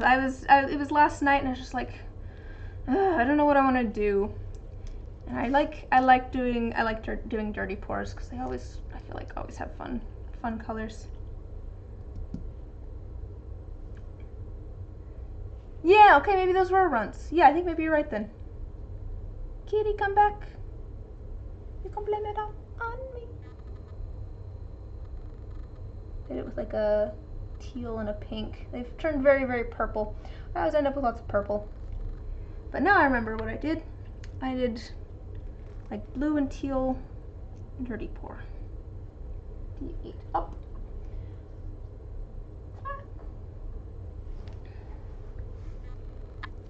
What am I going to do on Saturday? Maybe I'll do something other than dice on Saturday. I like doing dirty pours. I don't know. I feel like they're one of the types that I can get right every time. Can't get Petrie's right every time. They always end up like soft and stuff. But dirty pours I can do.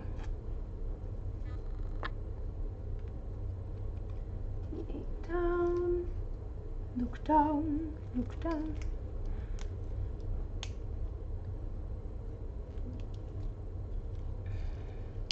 But thank you. I like doing dirty pours. Oh, I forgot that I did a random D4 here. I'm slowly retiring my D4 molds. But I did an actual D4 here to put into the,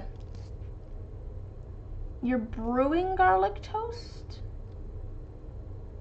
I feel like I should be concerned.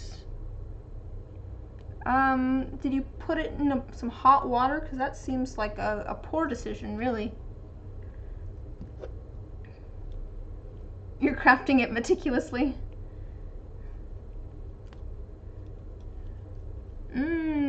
Garlic toast water.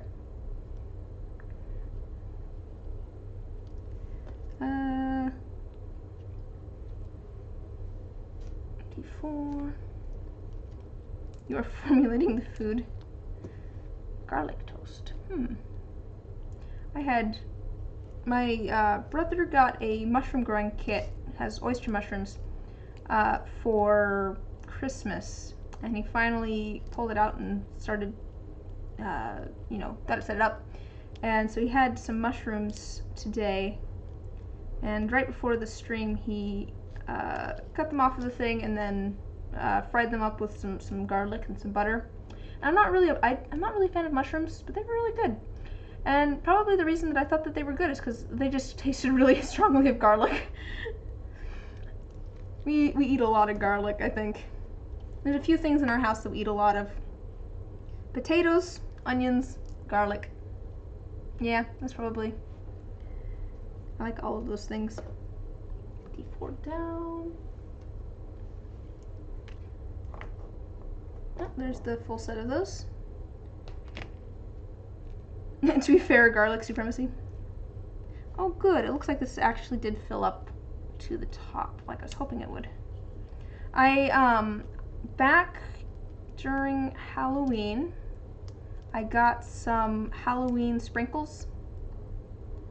And, yeah, I got some sprinkles. I wanted to try making some sprinkle dice. The two that I've pulled out already, they were just kind of leftover stuff, so they aren't actually fully sprinkled dice, but these should be.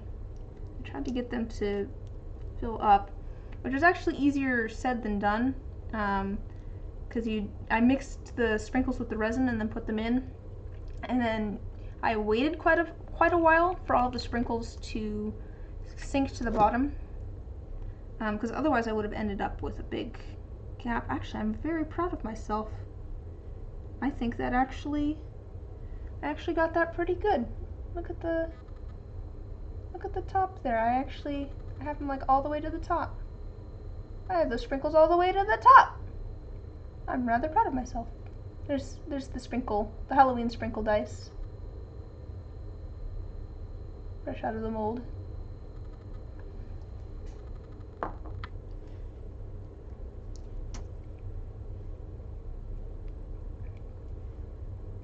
And that was sort of an experiment too, because I was just like, I wonder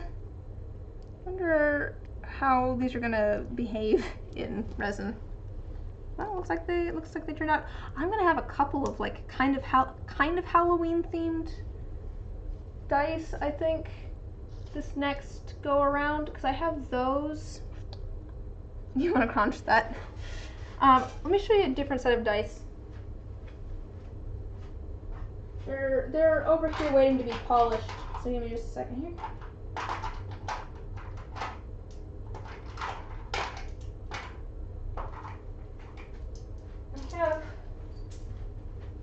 I have this set of rainbow dice, and they all have little bats in them. They have little bats in them on the highest faces. Some of them showed up a little bit better than others, but now I'll have two kind of Halloween sort of dice in what is it? March. Oh my gosh, I forgot that March existed.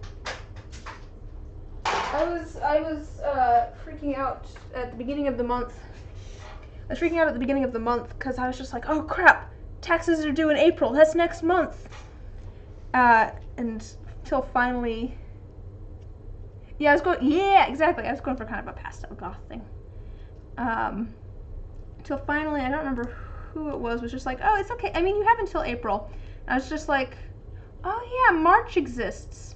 And I really should have remembered that March exists because my birthday is in March. But like, I completely forgot about March. Ooh! Look at that! Look at how that one turned out. I just like a good dirty pour. Rainbows and bats! Exactly! I like both of those things. D4 up.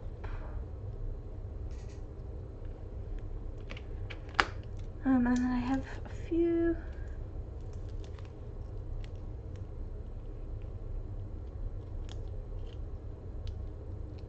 I think I did a pretty good job actually of filling these all the way up to the top with the sprinkles. The problem with the sprinkles is that I mix them up with the resin, like I said, and when I mixed them up, they were kind of suspended in the resin and then they sank. And so then I had to add more of the sprinkles after they sat in the mold for a little while. Oh, this one has a little fleck of purple in it. I think I'm probably going to be the only person to ever notice that, but I've noticed it now. And now I've said it, so now other people will notice it too. But more sprinkle dice. D12 up. Oh, excellent. Oh, good, this one turned out. I also on the last stream I made some new I made a couple sets of like terrarium dice with like dirt and moss and stuff on the inside, and I had a couple that didn't really turn out, so I remade them on the last stream, and then one of those didn't turn out. Like I said, I've been getting like more with big bubbles in them for some reason. I don't know why. They've just gotten like, they're getting like big bubbles in the corners. You can see. I don't know why. I think maybe I'm just putting the lids on a little bit too late, maybe. It's a little bit too thick. It might be because it's cold. It might be because it's cold, and things are thicker than normal. But I now have one that's good. Sprinkles, the glitter of food. It really is. 0 up. Okay.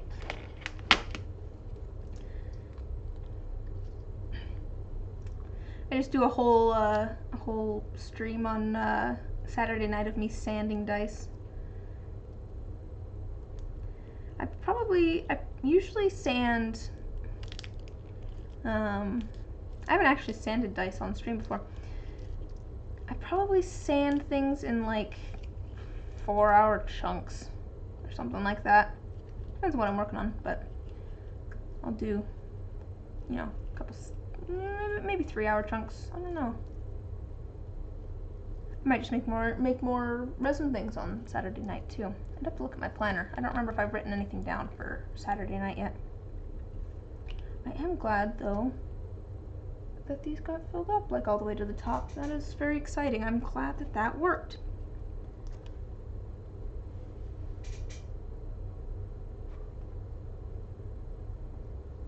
What was the other one that I just pulled out? Oh, okay. Sorry, my mind for a second there was like, I just put away this same style of mold. Did I do 2 of the same one? No, that was the terrarium one. Here, this one can go. These are all spares. Okay. Yeah. We are okay. And this is another one of the same kind.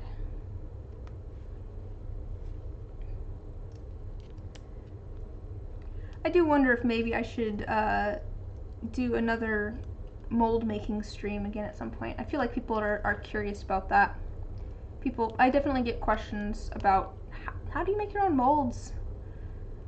Maybe that would be best suited for a YouTube video, because I have gotten that question, you know, a couple of times. That's something I could put out there for people to then reference. I'm debating getting my own like resin printer. Oh yeah, I like these colors.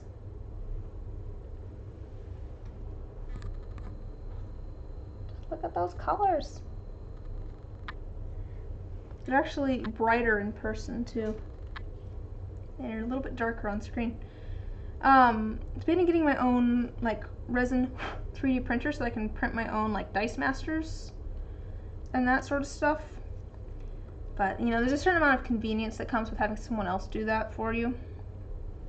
But at the same time, you know, it'd be cool to be able to like make masters for other things.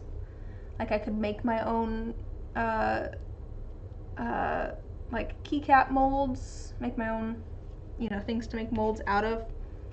Design my own things to print. So it's just, I'm like, convenience versus cost versus versatility. I'm just not sure yet. I'm leaning towards it, but I just worry that it's just gonna be a pain in the butt. I worry that it's just gonna be very inconvenient to use. Because like I said, there's a certain amount of convenience that comes with having someone else print masters for you. And I have masters. If anyone's curious what that is, I have basically a set of like just plain dice that were printed for me. And then I use those to make these molds, which I can then, you know, make other dice in. This one might not need any sanding at all. It's very, very smooth and flat. That's exciting. But also look at the color on that. Look at that. Isn't that fun?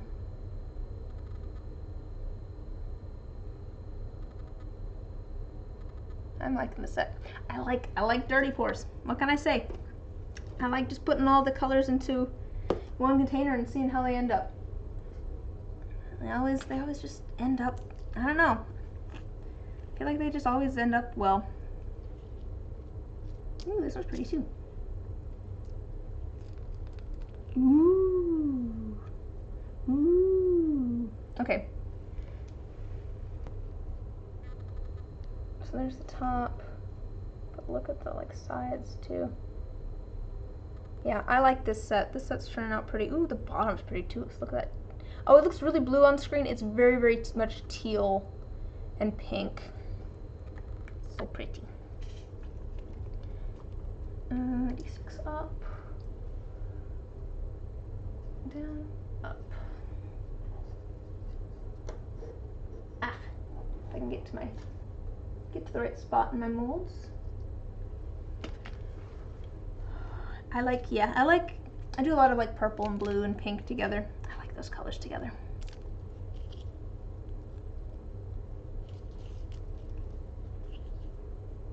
Blurple. Blurple. Oh, here's the D20. I'm just going to show these off because I think they're pretty and they all look different, which is just fun. I love that pink that's just like going through. It's like kind of darker on top.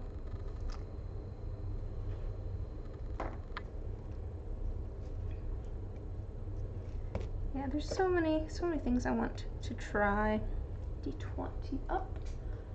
That's one of my earlier molds, and I can tell because the keys weren't cut very well.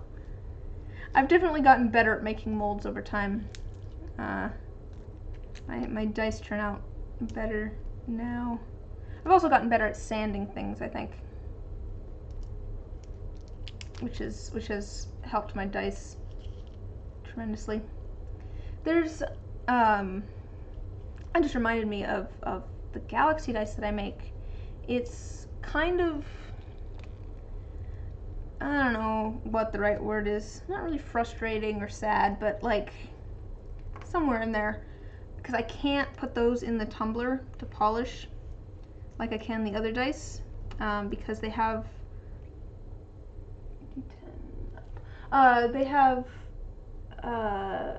holographic glitter on the outside of them.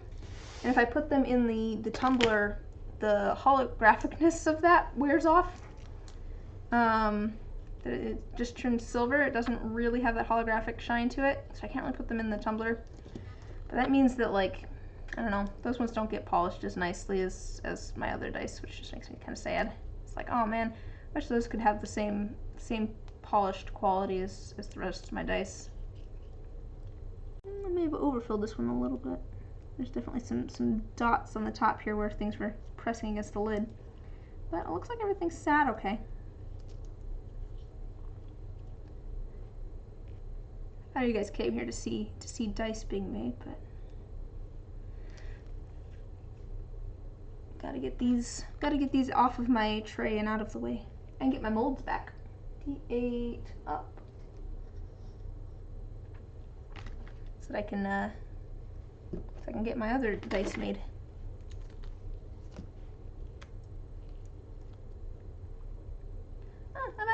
I'm actually pretty happy with all 3 of these sets of dice. I think it was nice just doing a couple things that were, kind of weird. Like, this one was just kind of weird, just kind of mixing everything together. All of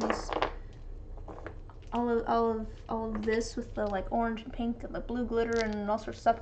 That was just kind of mixing everything together, which is fun to do. And then this was just my normal. I just want to do a dirty pour because I want something that's easy for me, or like, I don't know. I this style of dice I feel like is just relaxing for me to make, I guess. Like those ones I just know how to make those, I guess. So it's something I can fall back on. And then this one was just like an experiment, and it actually turned out pretty well with the sprinkles. They ended up, going all the way to the top, which is what I was hoping for. So I feel like actually all the pours last night were a success, which is exciting. And also, I haven't run into any that have giant gaps in them yet. I wonder if some of it's my pressure pot too, I don't know. I don't know. I think maybe part of it is I'm putting the caps on a little bit too late, after it's a little bit too thick. Man. I just like a good dirty pour. I feel like that sounds weird to anybody who doesn't know what a dirty pour is. A dirty pour is when you put all of the colors into the same cup and then pour that cup onto your work surface or into your mold. In this case, into the mold. 10. Okay. And in the case of like these, I didn't have multiple colors of resin. I actually only had one color of resin there. What I did is I had black resin, and then I took my alcohol inks, and I found that it works with my alcohol inks, but not my resin pigments. They don't cure right. I took a teal alcohol ink. It's labeled as green, but it ends up teal. And I took a pink alcohol ink, and I dropped both of those onto the surface of the black. And then I took white alcohol ink and dropped it on top of both of those 2 colors. And I can't take credit for this idea. I saw someone who did something sort of similar on like a dice making forum that I'm a part of. Because I was like, I didn't realize that you could, do that. And then I messed around with it for quite a while. That's how I ended up with like my Feywild dice that I've made that have all of the colors, and also the melted crayon dice that I made that have all of the colors. I actually made the melted crayon dice first, and I was gonna keep them for myself. And then I was like, I need some more dice for the shop restock. And I was like, well, I have this full set, and I was gonna keep them for myself, but I've made dice that I like, I could make another set that I'd probably like almost even more. So I'm just gonna add these to the shop. I'll make myself more dice later. Alright, there's the last one. D6 with more sprinkles. I have so much resin that's just stuck under my fingernails to the tips of my fingers. Alright.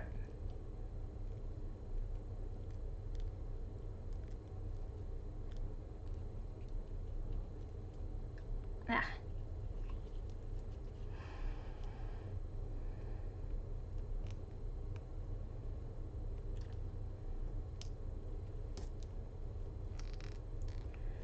Alright, so let me get this one. Try not to get stuck. I'm trying not to stick all of these other little bits of resin that are stuck to my fingers to these, because resin really takes, like, you can pull it out of the molds after about 20 hours, at least the kind of resin that I have. But for it to be like fully cured, it takes like 48 hours for it to get there. So these are all cured, but they're still kind of soft. Not like soft, but kind of soft. D6 up, okay. But I don't actually have a D6 down.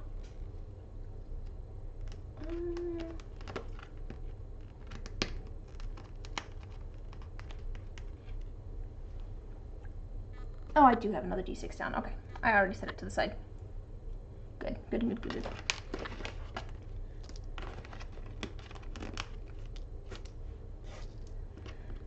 Ah.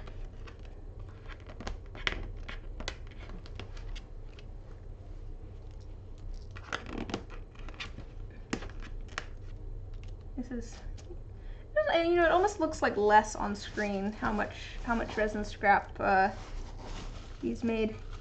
I guess it's only it's about a handful. But you gotta keep in mind that's 3 sets of dice right there. Makes a handful of resin scrap.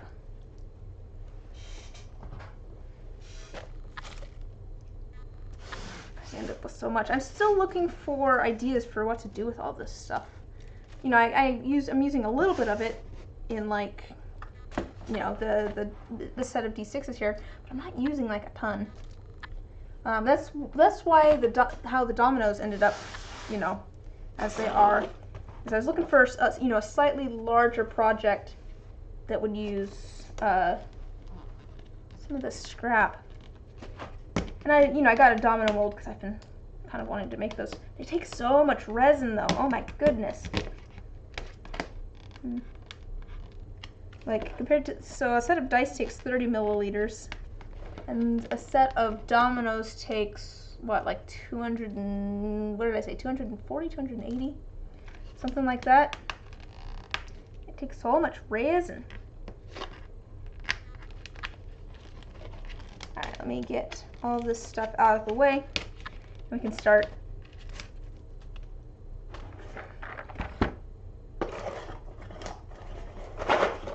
These go in here. I'll leave this one out for now. I don't remember what I was saying just a moment ago.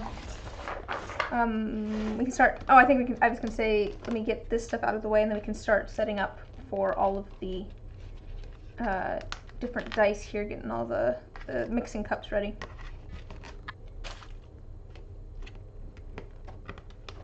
What's everybody's favorite color? I think mine's probably teal. Has been for a long time. But to be fair, I like a lot of colors. I've said before, I think that my favorite colors are the tertiary colors. So, like, you know, blue, green, teal. You know, red, purple, like a good, like, dark wine color. Like a salmon color, kind of like in between like a red and orange. Purple. Seafood green. Is that when you eat too much seafood and you get shellfish poisoning? Seafoam green and lavender. Ooh, pretty. And purple. Okay, purple, seafoam green, lavender. Kind of those pastel-y. If your seafood is green, get a new one. Like, it's just the color you turn when you have shellfish poisoning. Now I'm kind of hungry. I think I'll probably eat something after this. I should actually get resin going so I can. I know. I'm like, now I want sushi. I'm not gonna get sushi tonight. Oh wait, Ooh, I know what I think I'm gonna have lox and bagels after this. We have both of those things upstairs. I was like reading something, and it mentioned lox and bagels, and I'm like, now I want lox and bagels.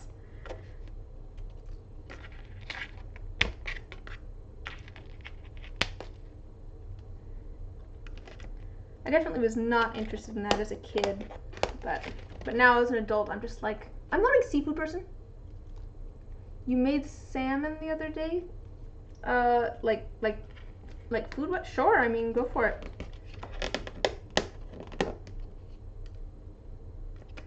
I guess I'm just curious why you have a picture of food that you made the other day, but I guess it is the internet.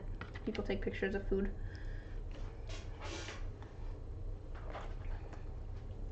Unless it was an art project in which you drew a salmon, which I also would not be surprised by.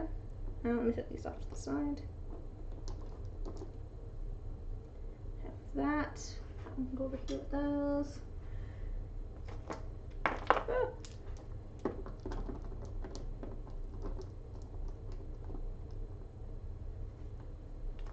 Vegetable spears.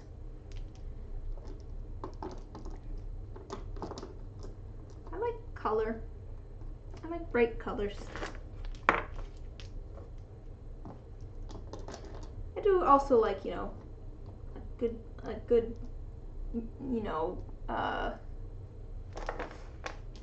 saturated dark colors. When you make food as an occasion, everyone must see and praise your functionality as an adult, so your gifted brain can keep going. Can't argue, can't argue. I am very bad at eating. I'm bad at cooking for myself. I don't know. I'm so lazy when it comes to food. So lazy when it comes to food. There's resin. Ooh, yummy. That looks yummy. Looks like it has like lemon and a little bit of some sort of spice on there. Yum. Oh, my nose is kind of chilly. Alright, so let's start getting some things set up. Honey, garlic, herb, butter, salmon. Yum. Alright, so I'm going to set up this D12 like the other desert dice here. Get it to match. I have a whole bunch of little tiny cacti that I made. I made more earlier today, but I think I just need... Oh, where did I just set that?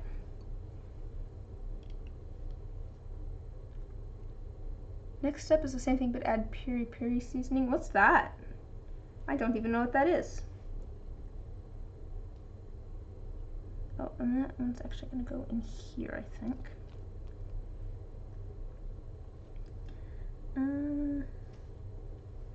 Cacti. Oh, maybe this one though. Kind of like that one. We're gonna go. What's the D20 look like? Spice blend that is basically just a nice, gentle spice cake. I like a little bit of spice. That sounds good. Yeah, those are.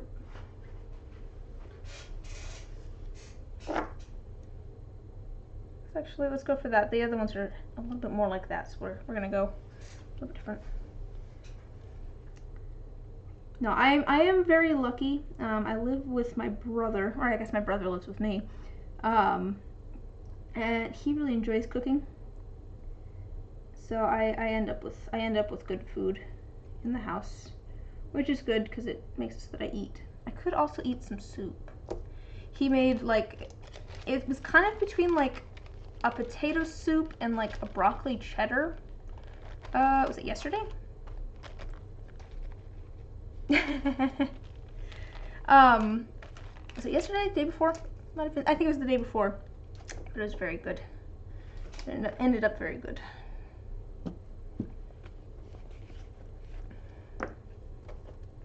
All right, let's get these situated. So I have my little cacti. I'll show you which ones I'm putting in. I had a lot more trouble making the little like aloe vera cactusy ones, or grassy ones today. I don't know why. Just did.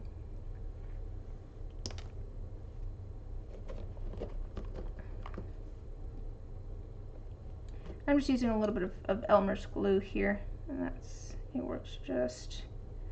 Probably shouldn't have done that. Again, I just used way too much Elmer's glue.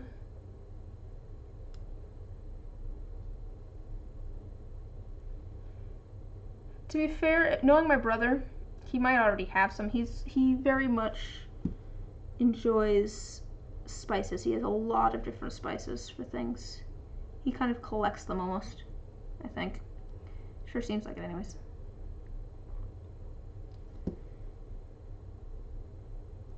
Alright, we're gonna let that sit for a second.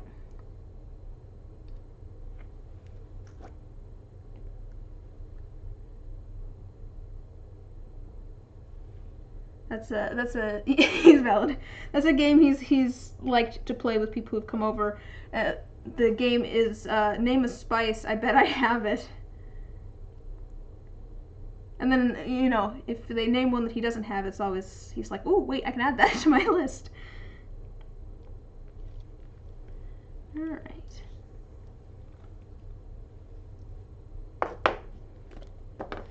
I was talking about this before, I think, because my brother and I were talking about it, and we're talking about how if we ever went traveling, he'd be really interested in trying, like, local fruits and vegetables and that sort of thing, and I'd be interested in trying local cuisine. And there's a difference there. You know, I'd be interested in trying local dishes and stuff.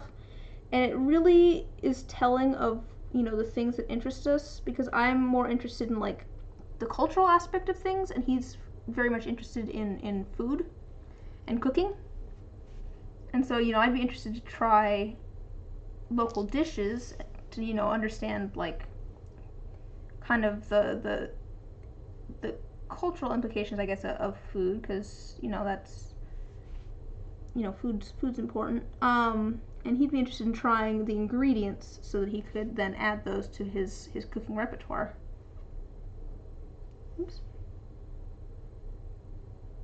And I was just like, that seems, makes sense. Makes a lot of sense for the different things that we are interested in. My saguaro is falling over. I'm gonna hold that for a minute. I didn't make the bottom of this probably as flat as I should have, so it's trying to fall over.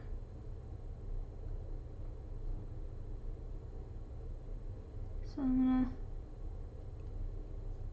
kind of hold this in place for a minute as it hopefully dries a little bit.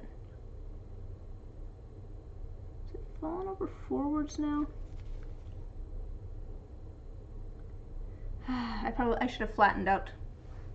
Boba milk tea dice. I've seen people do that. That'd be fun. I have to figure out what I was going to use for the boba. What would I use for the boba? Now I want bubble tea. Oh, I could use like black sprinkles. That'd be doable. I have black sprinkles.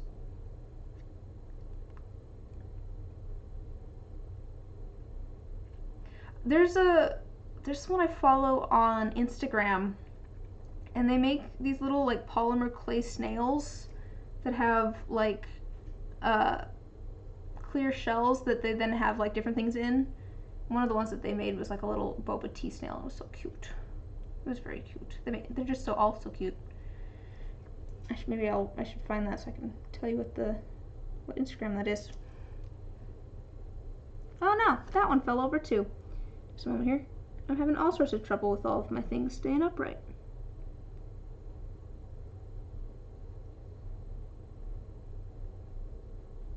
You fell over too? Why did you fall over?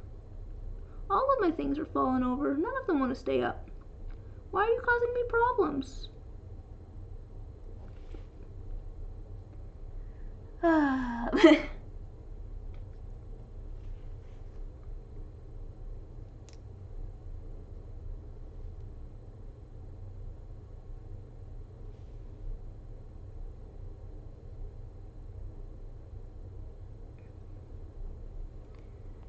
Let that sit for a minute.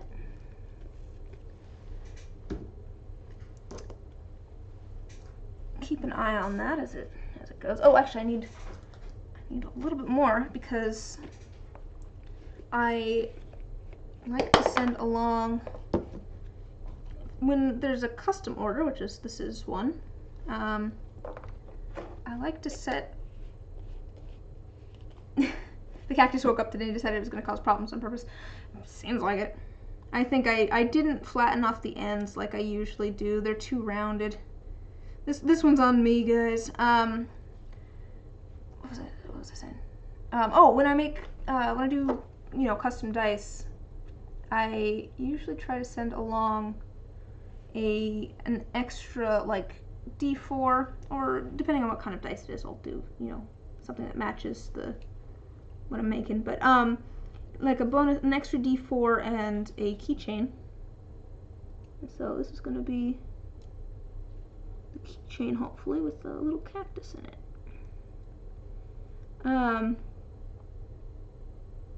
That does bring up, though, Avon, crystal shape for your keychain. Why can I not get this to stand up straight? Stop it! Work with me here. I'll just lean it against the side. It's fine. It's just gonna lean against the side. Oh no, that looks weird. Oh, there we go. No one touch anything. And it looks like these are maybe starting to settle. So that's good. Alright, now I can put this over here. But no, yeah, like crystal shape maybe for a little bonus. I think crystal shape probably, unless there's a different shape that you would prefer to go with your dice. It's so cold down here. So chilly. There's those. Let me start pulling out molds. Why did my phone just buzz? Oh. All sorts of things. Okay. Crystal shape. Cool. That's kind of my go-to because I like it. I feel like there's fun things to do there. Let me set up all of my molds. D12, D6, down, D20.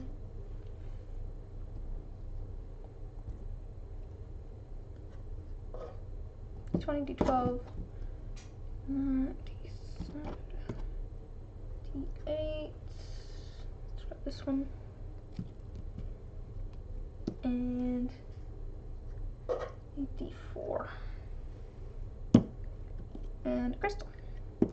So here's the ones for the purple and copper. And then this one, we're gonna go with up.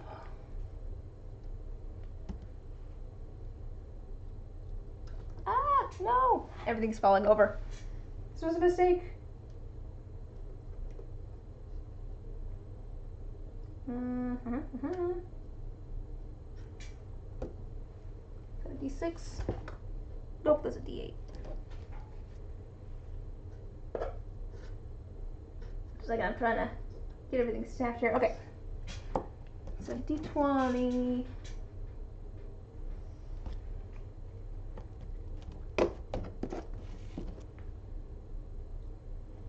$20, $12, $10, $10, $8, $6, and I'm making these for that, so then a D4. Alright. I need to think about how much I actually need to make. 3, 6, 8. Probably 80 would be plenty. It'd be close though. It'd be kind of close. So each set of dice here takes about 30 milliliters. So 30, 60. And a set of 4d6s takes about, let's say, 16 or 17. But I need to do things in groups of 10 and in groups of 20, basically. because my measuring cups go up by 10 each and I have to do an even amount of the two kinds. So, you know, that'd be about 80. If we just round this up to 20. So 3, 6, 7, 8.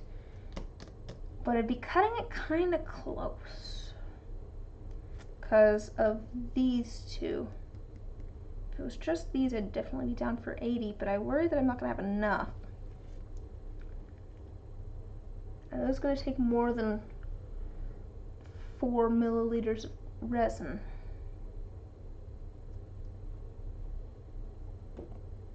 Well, and I also have these actually too.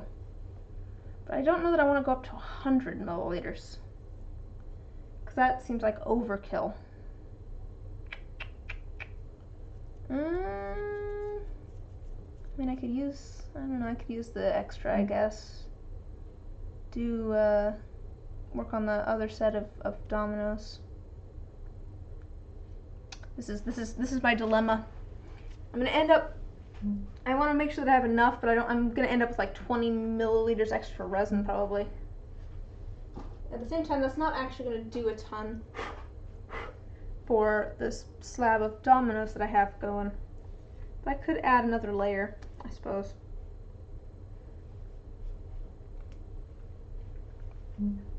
Or I could make something else. I could maybe make, I guess I could make a set of fake dice actually. Let's do that. Let's do 100 milliliters. Oh, I have so many things here that I could use as keychains. So I think I'm gonna do a set of fate dice actually with the extra, because that's gonna be about how much I need. Hello, Scryer. Let me turn off my phone. There's so many. At least the ringtone. There we go. Also, I think my battery's low anyways. You've arrived!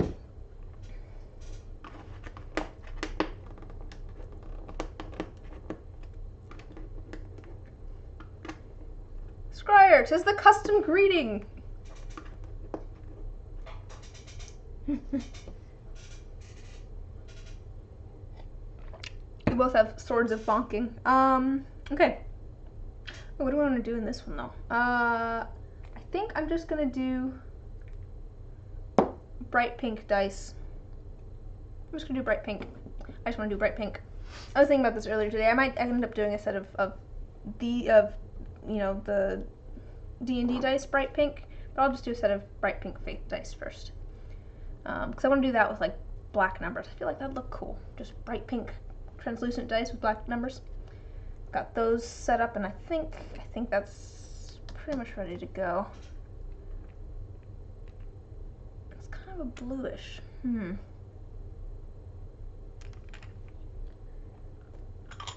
I'm rethinking what color I used here. So it's like it's just like a very, very dark blue. Which makes me think it's the black, but how are you doing, Scryer? It's gotta be pretty late for you.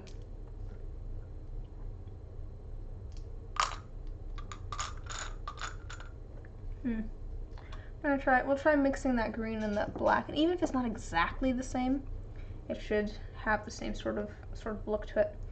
Let me grab some mixing cups here.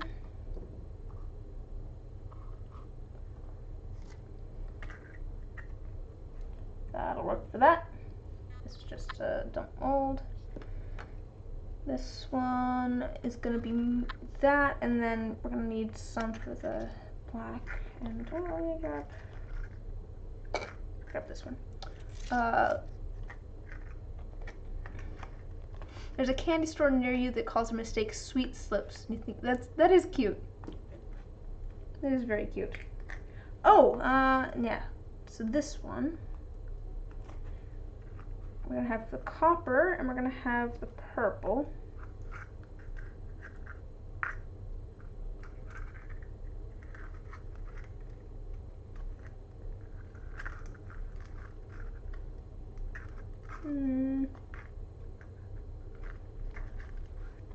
this one will work for copper, I think. Nope, that's red. That has glitter.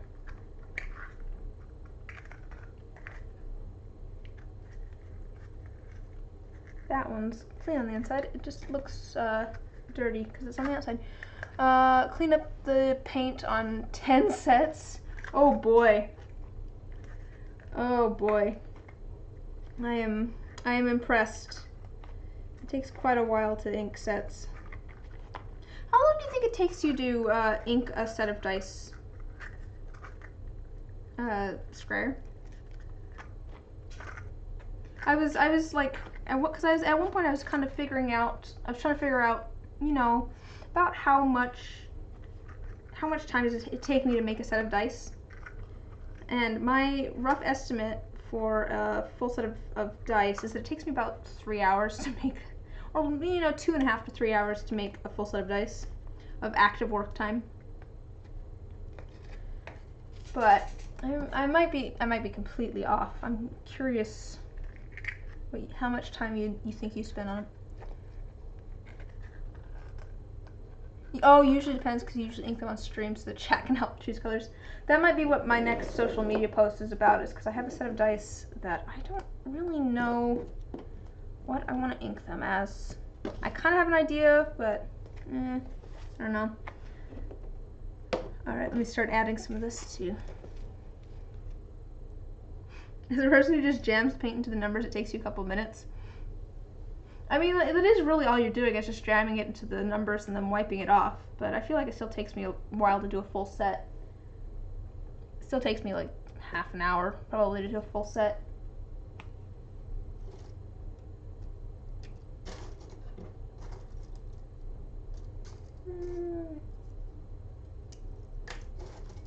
This will work.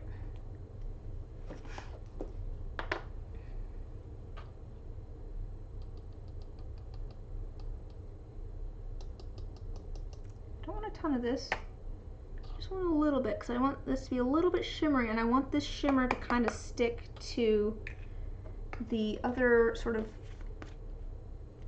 glitter stuff here.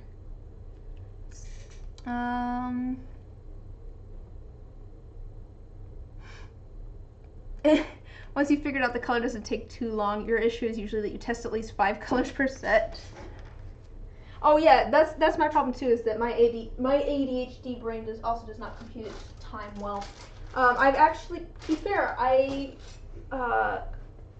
part of my estimation on the time that it takes is from Twitch, because I know how long my streams go, and so some of my earlier streams where it's been very much like more to the point, you know, I'm making 3 sets of dice, it takes me 2.5 hours, sort of thing.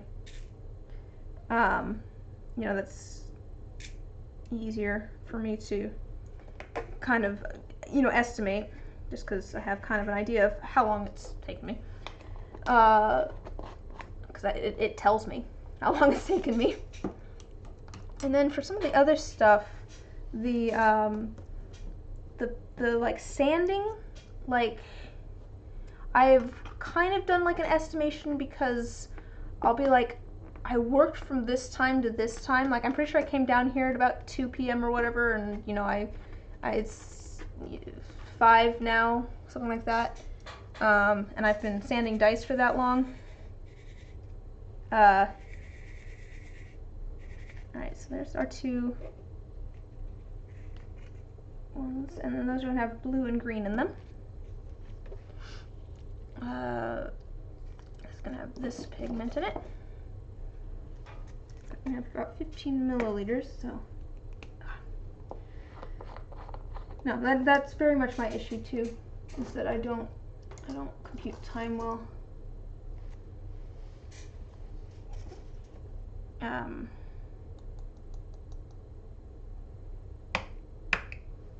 Is that gonna be enough? Put a little bit more in. That should be plenty. And if it's not, I can add more. And then for this one, I'm gonna pull out my UV light.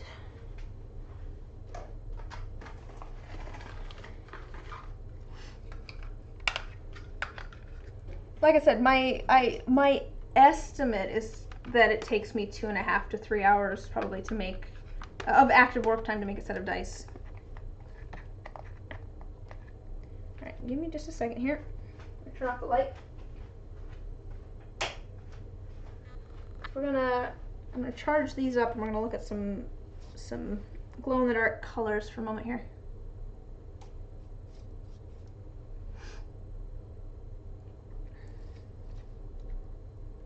But that is part of the reason I'm curious to hear from other people who make dice, to be like, how long does it take you to make dice? All right. So colors. All right. Kind of hard to see. I do have this. It is actually a purple, but the problem is that it doesn't really glow unless you have it under direct UV light first. But we wanted purple, so I'm wondering if I can mix. I should have pulled these out earlier. Oof, it smells like sulfur. Like a blue and like a pink. And I've charged these again. Now that I've bonked them around, all of the actually glowy part is hiding from me.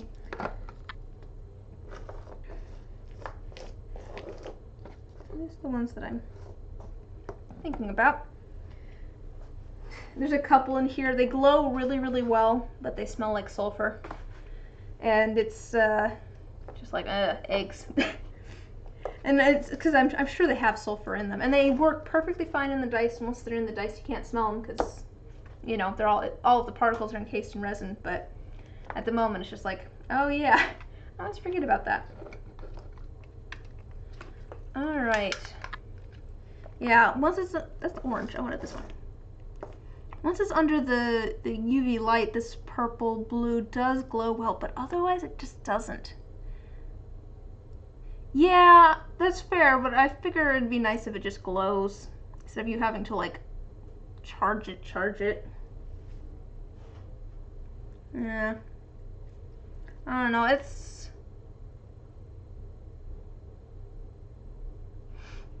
to be fair, if you know, it's up to you if you want everything looks more blue on the screen. This one's actually kind of a bluish purple, but again, it doesn't glow very well. Whereas, you know, this blue and this pink do glow pretty well.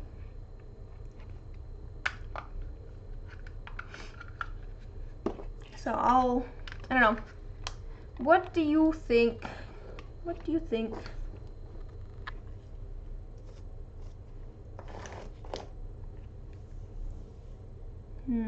Just charging them up again so it's easier. I've been shaking them around and it shakes all of the part that's actually lit up to the bottom.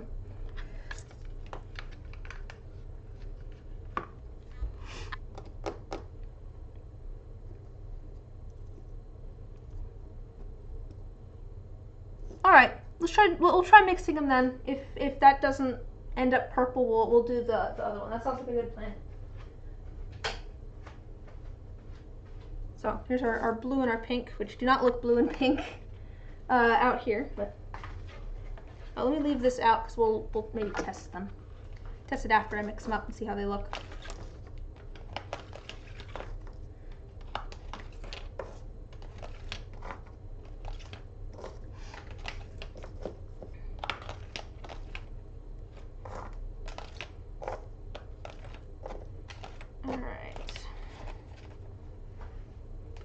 Back out of the way.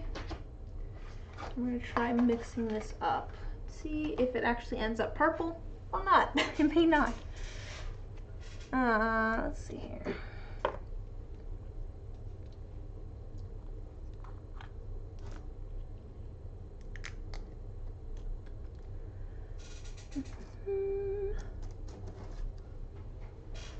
This is one of the ones that smells like sulfur. It was the red colored ones, to be fair.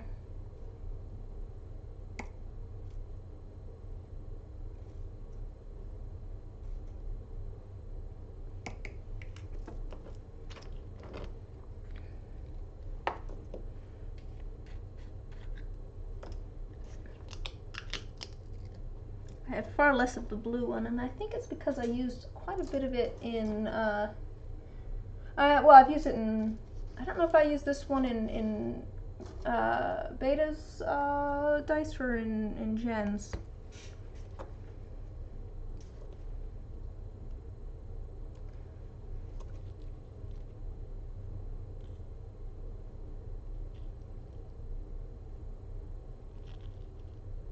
But let's mix these up and see what happens. And it might behave differently in the resin too, we'll see. I know I did kind of a mix in one of the sets that Jen ordered once, and it ended up like, didn't really show up all that well. But let's see. It definitely still looks pink. I think I'm knocking things over my table over here. Is so messy. I have so much stuff just stacked over here at the moment. I really need to just organize this space at some point.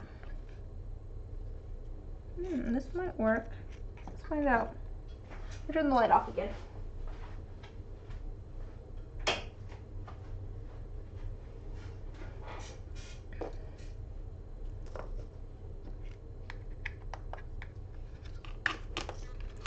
It definitely looks more pink than blue at the moment. Let's add some more blue.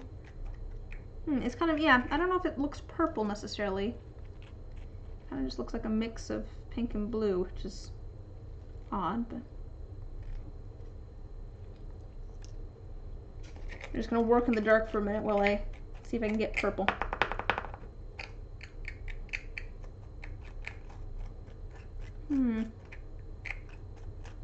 It's kind of weird. It's kind of, well, it's starting to look a little bit more purple, I think. It almost looks like pink with kind of,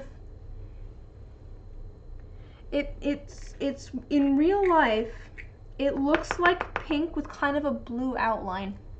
I don't know how to describe it. Let me see if I can charge this up again. And again, things look a lot bluer on screen, I found. Than they do in real life. But yeah, it's kind of hard to see. It's hard. Well, I have the monitor here, so it's hard to see. But yeah, it's definitely in between the blue and the pink. But I don't know if I would call it purple. It's kind of strange. But I mean, let's try it. I'm gonna add a little bit more blue. Add just a little bit more blue, because the pink kind of shines through a little bit more. And then I think we'll try it. Yeah, it's really weird. It looks like the pink has kind of a blue. It looks like it's pink, and then it's kind of glowing blue around it. It's very weird. Or like, you know, like magma sort of, where you have like the pink, or you have like the orange, and then you have like the black kind of crackles over the top. Kind of looks like that. It's a little weird. But once it's mixed into the resin, we'll see what happens. Set those off to the side. And there's that, and that's gonna have the purple with it. And we can look at it again once it's in the resin too, and see how that looks. And probably actually, let me think about this. I'm probably gonna do more purple than copper. We want it to look like there is more copper than purple, I think, to a certain extent. But because the copper's opaque and the purple is translucent, it'll be much easier to see the copper, because if you have the copper behind the purple, you'll still see it. Whereas if you have the purple behind the copper, you won't. So we're probably going to do about 20 milliliters and 10 milliliters, I think. And I think that'll, so maybe I will have too much here. Might be a little bit too much powder, but that's okay. Got that figured out. That one's clear. Looks like everything's actually standing up, which is good. This one's not. That's fine. This was just a keychain.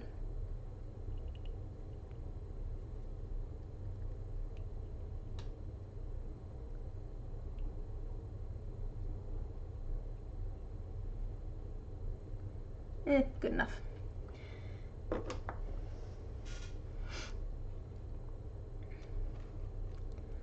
Alright, we've got that, we've got that.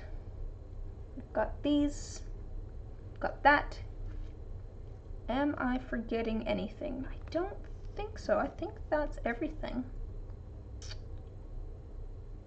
Just make sure I don't have any. Nope, I don't even have any sort of shimmer or anything there. That's fine. I think we're ready to go.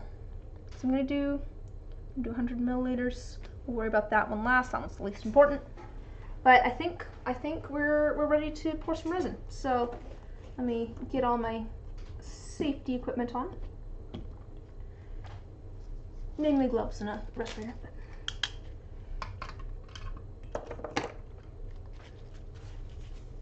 Have I worn holes in these? I hope not.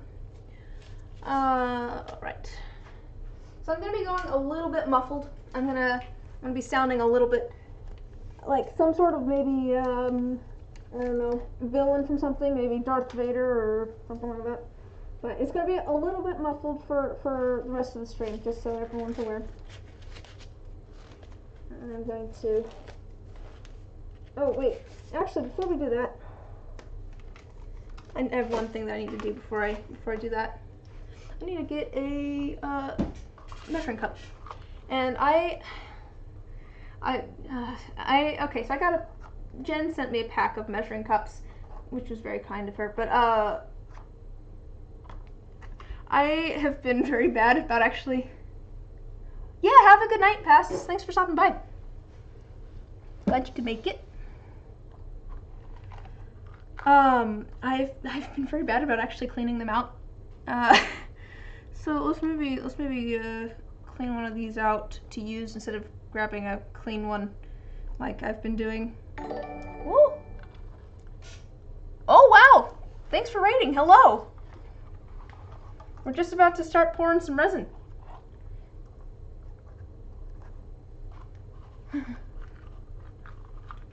Welcome.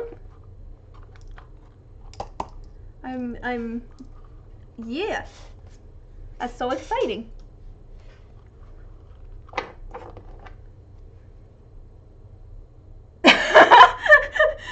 The raid happened, right?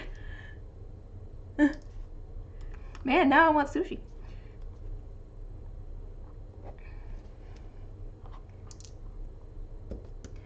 I just realized that by calling it a raid, it very much sounds like I am a dragon that a group of people is coming in to fight, which I feel like I'm okay with that. Like, you know, that's just gonna be my final evolution is some sort of dragon in a cave that it takes a large number of people to come in and kill. Exactly. Welcome to my lair.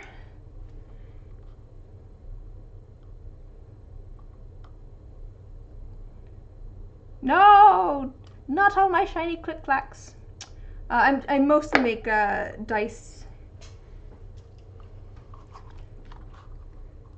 Welcome to Dungeons and Dragons. I'm the dragon. On your left, you'll see the dungeon. Oh, I hear a kitty cat. Maybe that's the dragon. There's oh, Zilla Wafer. Thanks for following. Welcome. Glad you could make it. Those dice would look good on your dice trays. Let me grab. I'm cleaning out a mixing cup at the moment because I realized that I have made a mess of all of my mixing cups. Oh, but we might need to have a short kitty cat break first because I hear one scratching at the door. Just a moment. Do you want to come say hello? Oh, hello. Nope, nope. You're not running around. You're getting bigger. Oh, look at her. She's getting bigger. Hello. Yes. What sort of crafts do you do, Sadie Streams? Yeah, we're gonna start pouring resin soon though, and then you can't be in here. Resin is a lot of fun. Scryer also does dice here on Twitch. Hello. You better not bite my face. You're a leatherworker. Ooh, cool. That's very cool. She's sniffing. Do you also smell the sulfur scent? Is that what's going on? What's going on? What are you sniffing? Yeah, she's a sweetheart. She's one of the few cats that's allowed in this room. Well, one of the few cats. She's like the only cat that I allow in this room while I'm working on non-dangerous things.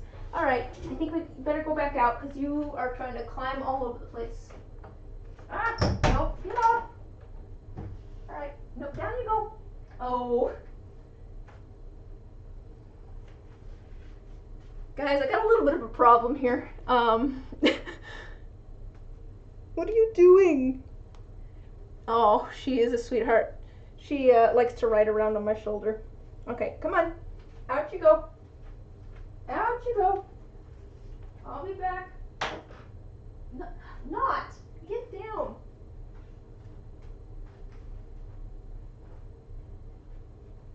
Now I've got a backpack. You would not believe the trouble that I am having trying to get rid of this cat. It is what she's doing, but she's also causing trouble. All right, come on. Oh man, she really does not want to leave. Well, okay, fine. You can stay here while I clean out this resin cup, and then you gotta leave. You can hang out for a minute. That's fine. I'm not pouring resin yet, but you're not allowed in here while I pour resin. It gives off fumes. She's so funny.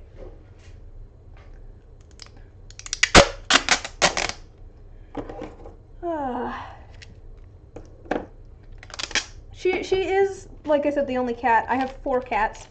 She's the only cat that's allowed in here while I work because she's actually the only cat that doesn't get in the way. She's very good at just hanging out. It is her stream now. This is what you all came here for. Was kitty cats. She's very good at not getting in the way while I'm like sanding dice or something like that. She'll just sleep at the chair at the table behind me quite often. The other cats, oh, badgers of evil. Excellent. We have a second adversary for our raid. For the cat. That's valid. That's valid. I need to just there. I have to click on your. Hopefully this doesn't play a whole bunch of stuff.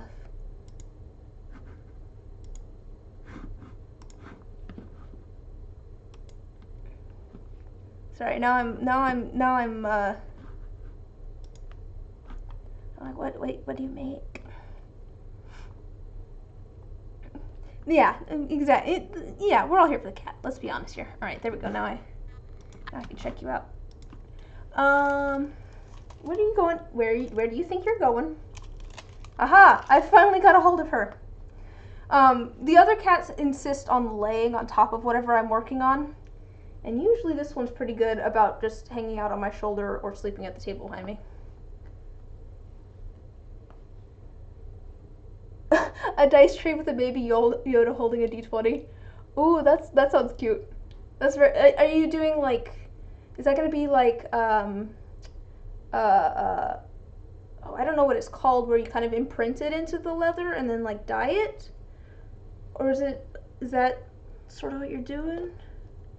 I don't know enough about leather working. It's all very cool though. Yeah. Oh, tooled! That's what it's called. Cool. Thank you. I didn't know that. This is a new one. She doesn't usually lay like this, but she seems satisfied. You're making it so I only have one hand, though.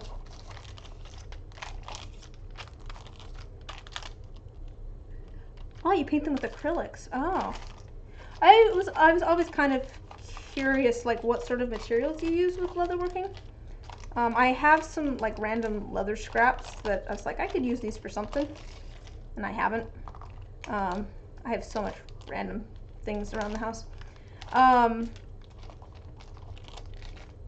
So it's cool to know that you can paint on it with acrylic. You know zero about Star Wars, but Baby Yoda is good content, even if overmarketed. Yeah, I haven't watched The Mandalorian at all, but I'm like, I don't know. It looks good. I want you know, what is it? Kitty cat. What are you doing? They have special acrylic paints for leather, but any can work. Okay, cool. I do, I enjoy, this is, how am I supposed to turn this right side out with one hand? I think you're gonna have to go though, because I'm just about to start pouring resin. Oh, no, this is not yours. All right, just a second. Let me set the cat out. I know she's very cute, but you can't be in here while I pour resin. Okay.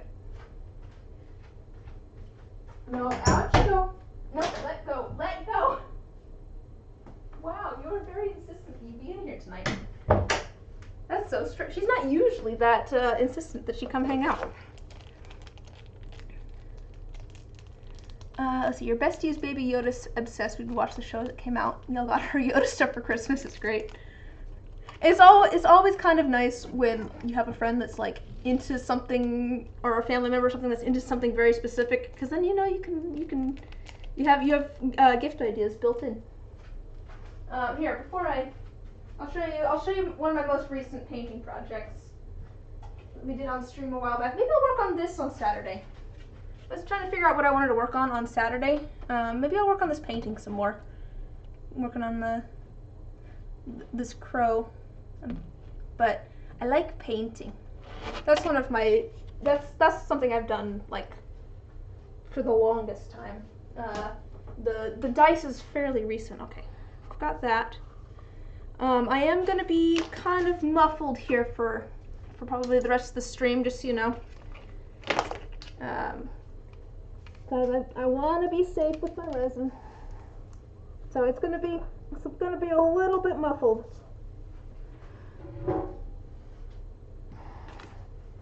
Thanks. I've had an idea for a long time to do kind of a painting sculptural piece. My kind of overarching plan was to call it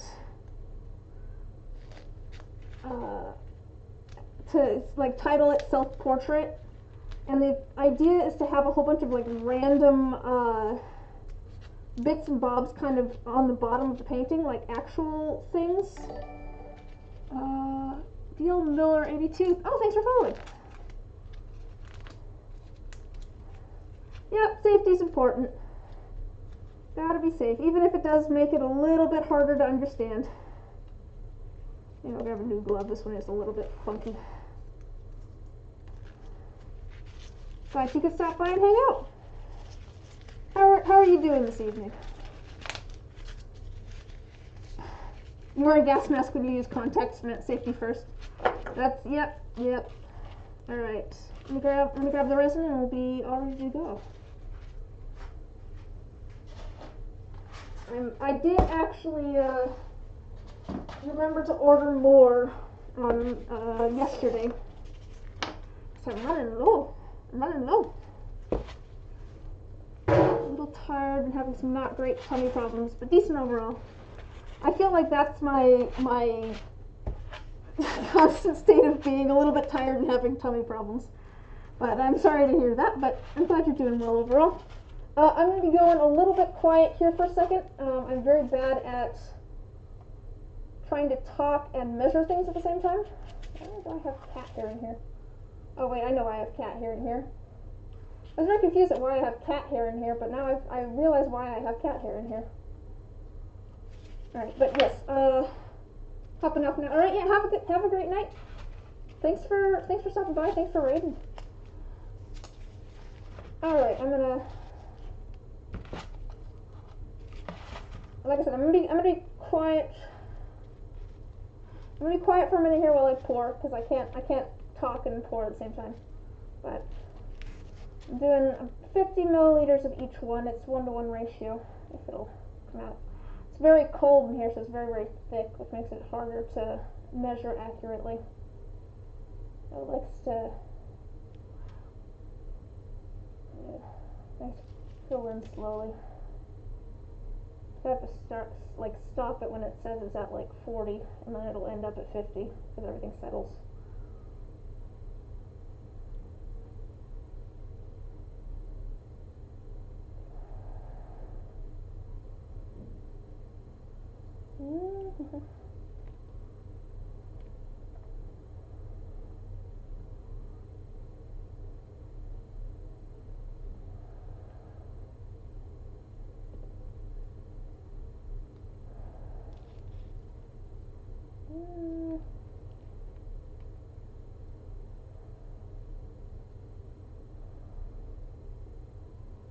Very close. Yeah, when it's this thick, it's so hard to get it right on. I think that's it's very close. Alright, I think we're good there.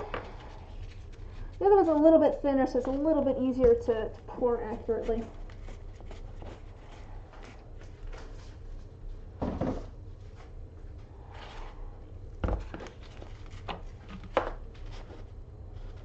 Alright, it's gone up to 50, and then we're going to go up to 100.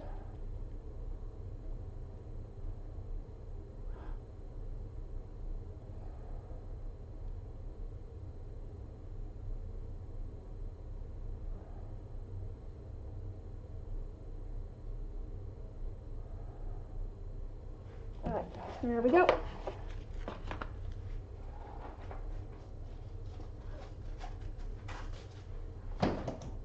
I tell this story probably like every time I pour more resin.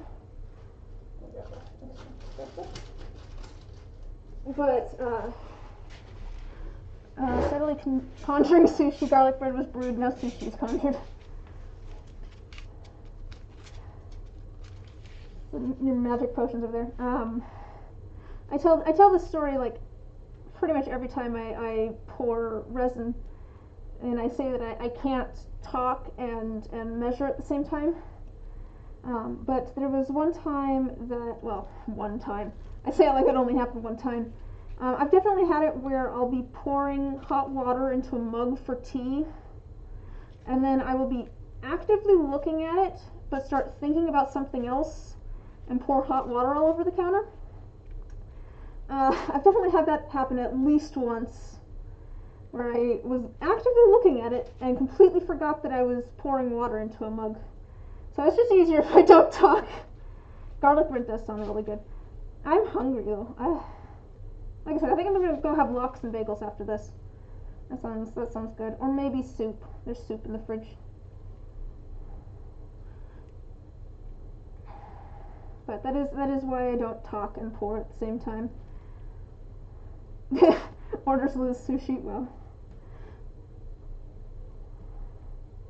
I'm not gonna be. Garlic bread is so good. I'll eat after the stream. Like I said, there's a couple options up there. I had a sandwich for lunch. That was nice. I really should eat more. I just forget.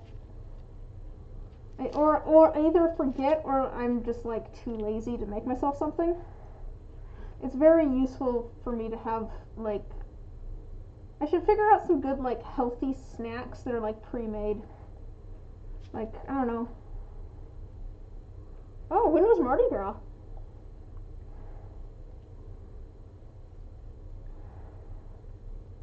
That Tuesday?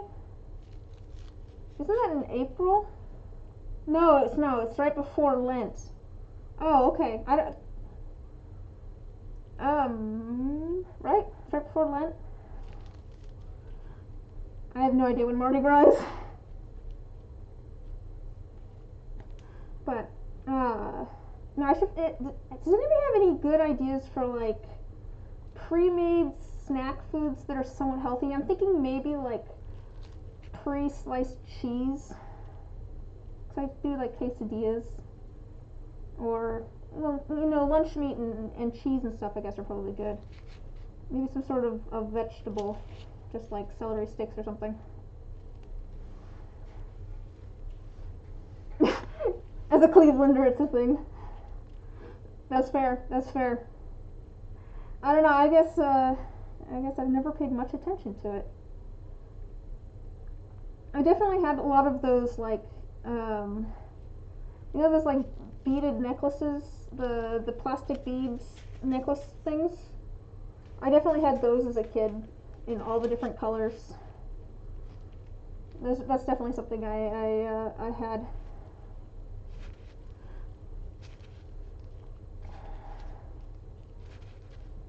Alright.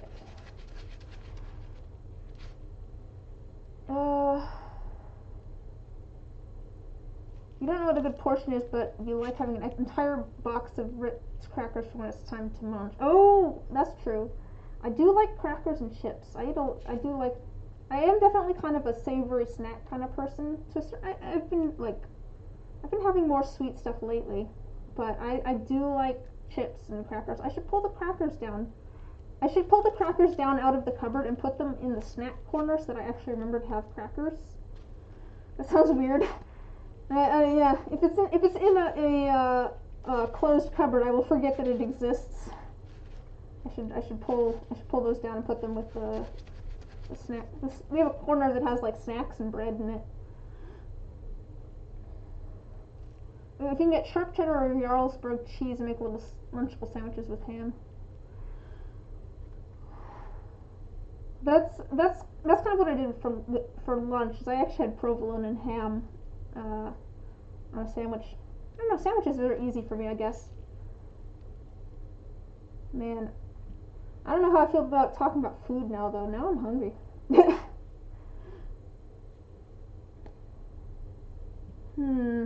do I want? Ooh, peanut butter. Oh, actually, that is something that I do too. I have peanut butter and Nutella. All those typos are intentional. I do have peanut butter and Nutella in the cupboard for snacking. I will do like a peanut butter and honey. That's a good sandwich. I do like a good like peanut butter and honey sandwich. If you've never done that, that's really good. The honey does kind of crystallize on the bread, so you know if you don't want that little bit of like crunchy honey, you know, mix it in with the peanut butter first or something. But peanut butter and honey, or just bread with Nutella on it. I do that quite often too. I guess this is probably good. That gives me some protein. I guess I'm trying to think of a good.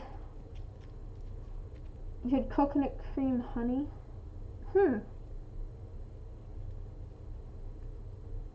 Oh, good and hibiscus tea. Huh. I haven't heard of coconut cream honey.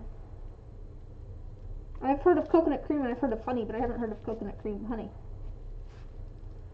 I need to desolidify the honey that's in our cupboard at the moment. It is all crystallized.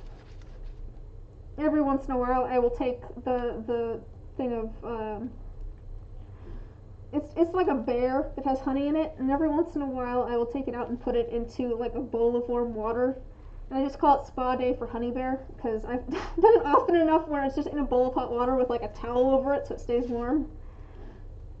It's Spa Day. But I need to do that again because it's definitely all crystallized. Bathe the bear! That sounds good enough too. So, do I want lots of bagels? Soup? I guess I'm torn between do I want do I want a bagel with lox, or do I want soup and then maybe like a peanut butter and honey sandwich? I think a peanut butter and honey sandwich sounds good, but maybe I won't do that if I'm also having a bagel. I guess I do eat a lot of those little the little cuties, the little oranges. That is my go-to snack is little oranges. I can eat a lot of those. I think I have some of those upstairs too, but I really like fruit. This is much smarter than when you tried to microwave the honey bear and melted him. Oh man. Oh man. Yeah. Yeah, I can see that being an issue. To be fair, it still kind of melted the bottom of it a little bit, I noticed. And also, like, it completely, the label was paper, and so now it doesn't have a label anymore because it just kind of melted off with the water. Yeah. Yeah. I don't know, I'm always very wary of microwaving plastic, I guess. Now you only get honey in glass jars. That sounds safer. To be fair, I feel like that's easier for reconstituting it if you're gonna in all directions, because you're not gonna melt the container it's in. It'd be easier to like double boil it or something too. All right, how close am I? I think this is getting really. I'm trying to mix this all together so that there's absolutely no streaks or anything. I want this to be completely mixed. And I think it's getting there. I just want to make sure I don't see any streaks at all. And it's looking pretty good. Let me just go around this like once or twice more. Stir this up, scrape off the bottom. And I think we'll be good to go.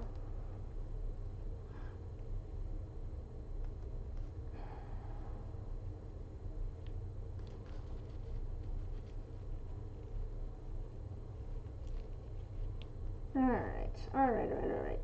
So let's work on, here's the thing. I'm going to work on, both of these I want to do when it's a little bit thicker. I probably want to do this one dead last, and I want to do this, so I want to do these first. And the reason, let's scoot over a little bit, the reason that I want to do that is different actually for both of these. For this one I want to do it when it's a little bit thicker, because I'm going to do kind of layers, and if it can't flow as well, it makes it so that it doesn't displace as much, and I'll get more of a layer effect. And also, it won't flow as much, and I can get kind of like uneven layers, which is what we're going for, kind of at different angles and stuff.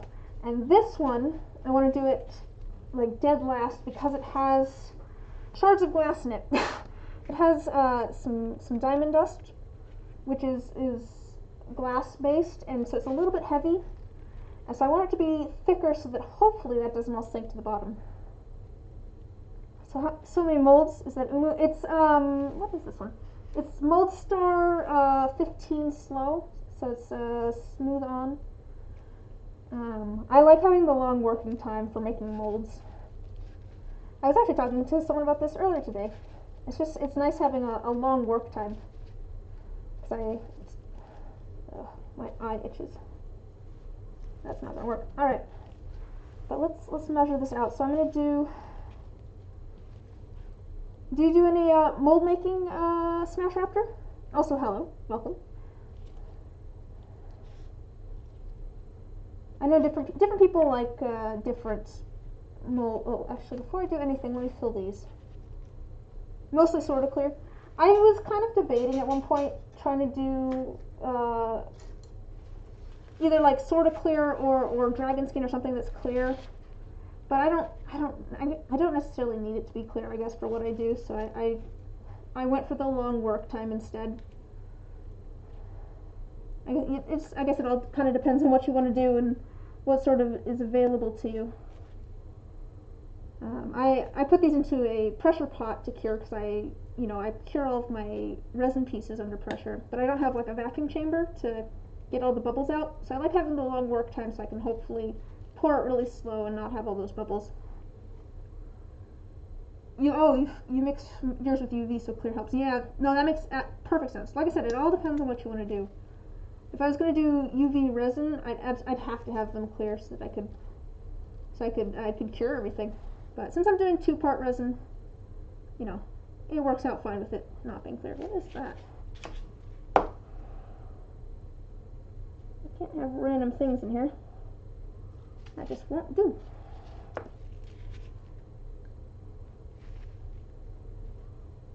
Oh. And the honey. It's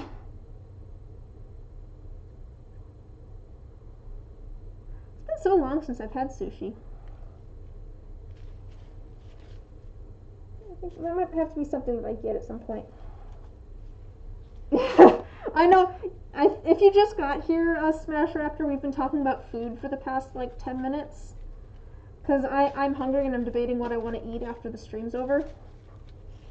And we've been talking about accidentally melting our plastic bears that have honey in them.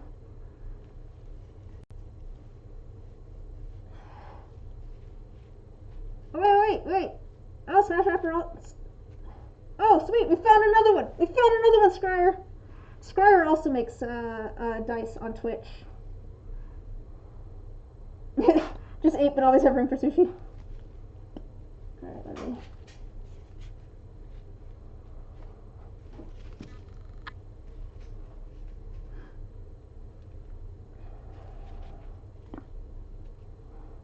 Hello, Angry Gamer. Just get this off to the side.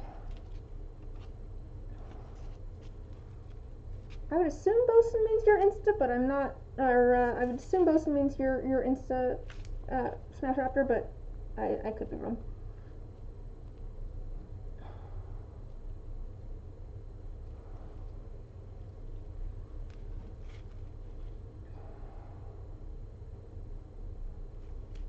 How do I clean up my mixing cup? I have silicone cups, which makes it nice because I can turn them inside out, and then I take packing tape to them, and it adheres to all of the little pieces.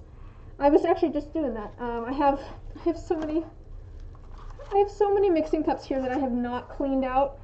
I really need to clean out.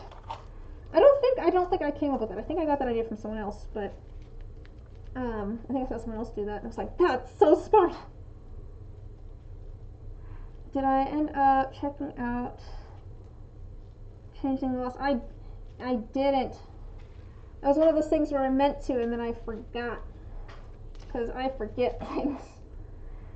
Okay, we've got that off the side. We're gonna do Smash Raptor. Okay. Ah! Yeah, I started out with like plastic mixing cups, which I feel like the resin actually pulls out of them easier to a certain extent.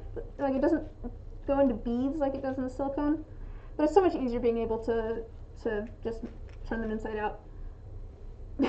Okay, so we want 30 overall. We want a little bit less of this. We're probably going to do about 10 milliliters of this one, and then about 20 of the other is my guess. Because this one's opaque and the other one's translucent, or it's going to be translucent, so it's going to be a bit harder to see the translucent. I'm going to add a little bit extra, I think, too.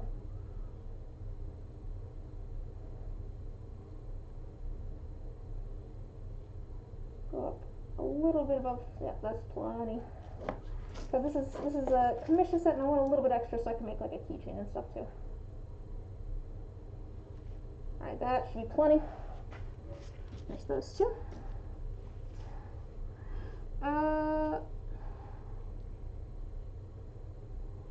Maybe I'll try to knit dice bags. Ooh, that'd be cool, Bosun. I say go for it. Maybe I'll go on autopilot for like an hour and then have no idea what you're doing. That's just me 24/7 angry gamer. I exist on autopilot. It's, oh man. Yeah. I was thinking about that yesterday. Was it yesterday? I don't remember when it was because I have no concept of time. But I was thinking about that at one point, about how I basically just exist on autopilot all the time. And I need to like actively stop and like be like, what am I doing right now? Or I will forget completely what I'm doing. I'm just measuring this out. So it's about 30 milliliters per set of dice. So I'm doing 15 of these two. I'm gonna have a blue and then a light blue and a light green. And we're trying something out with these. I have a new material that I'm trying out. Alright, there's those two. And then, how much do I have left? You know, I don't think we're going to end up doing this set. I think this is all going to go into this one.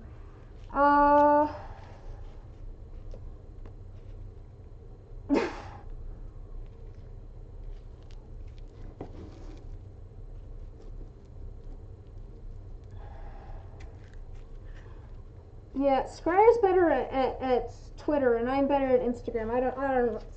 I have a Twitter now, but I don't know how it works. Like, I guess I just talk to people or something.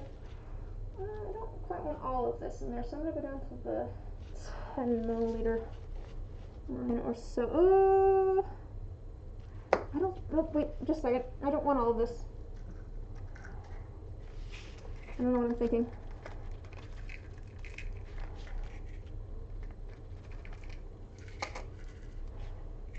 I actually don't want much of that at all. I don't know what I'm thinking. Okay. I'll go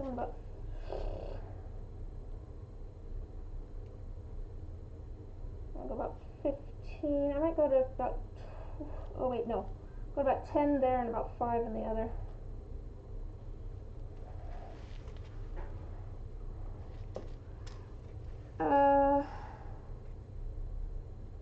VR. I have not used VRChat. I don't have a PC-based VR headset or anything.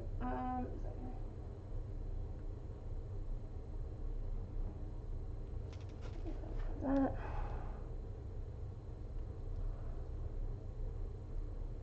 I have a little bit left, and we'll see where that ends up. That might get used for something. You force yourself to post on. You can use desktop. Yeah, I haven't really. I don't know. I guess I'm not one for virtually chatting as much. I'd rather. I mean, at the moment I can't meet up with people in person, but I don't know. I like being able to see people. You just like it for the social aspect. Oh, that's valid. That's why I like streaming. I've said that before. I think I like streaming because I think of it as a social thing. It's kind of just like hanging out and working on arts and crafts projects while other people are hanging out too. Even better if people that are hanging out are also working on arts and crafts projects. That's just fun. And oh, it's out the window pretty much everywhere. I have like a weekly Zoom call with some friends, which is kind of nice, just to have that. But yeah, no one's meeting in person at the moment. But Scryer, I think actually I got the color correct. I'm so surprised. I was trying to remember. I'm kind of trying to match some dice that I made in the past, and I was like, this color looks like a mix of these two things, and I'm pretty sure I got it exactly right. This needs some more. Needs more glitter, at the very least.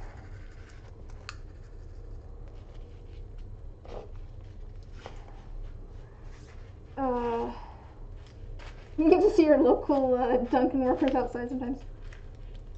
Oh, I had the biggest snowstorm of the year yesterday. We got like a foot of snow here, which is quite a bit for us, but man, that's exciting, and I don't know if that's in a good way or a bad way, but let's go with it. This year I'm pretty sure that counts as social interaction. Yeah. You wish you only had a foot of snow. Yeah.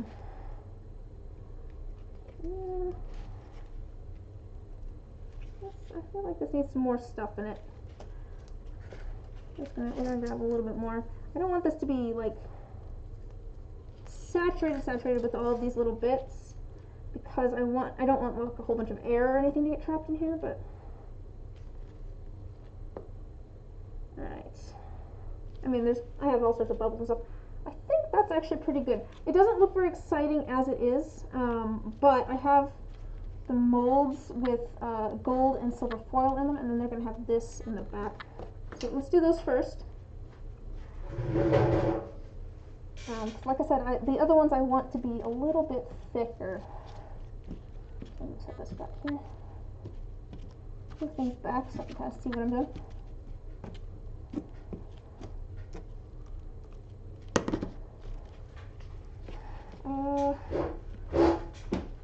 one year you almost got 4. Oof.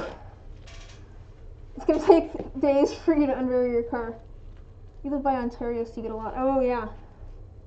Chicago plows. Oh, the plows like to bury your car. Oh no.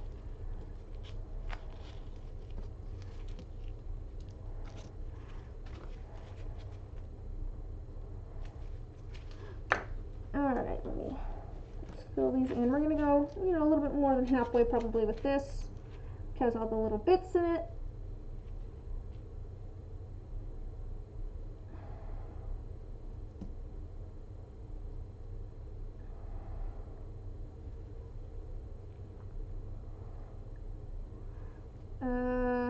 Austin, Texas got a foot of snow and it's not like an apocalypse. Oh man. I guess we don't usually get a ton of snow here. Like we usually get like some. We don't get, we get like maybe 3 inches of snow. We've had a couple of winters now where we've gotten definitely more than that, for sure. But it's just, a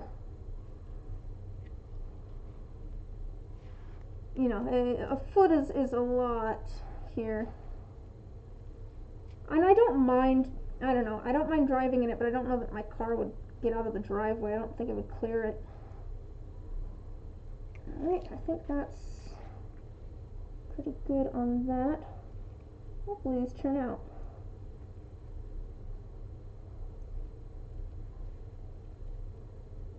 But it's definitely a lot of it definitely has to do with like what you're used to and also the infrastructure in the area and what they're prepared for.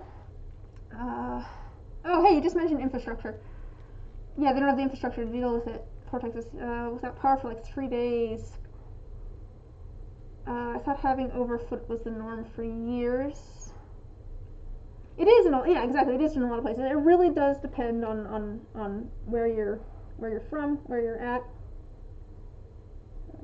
Put this in here. I think this could almost be darker, but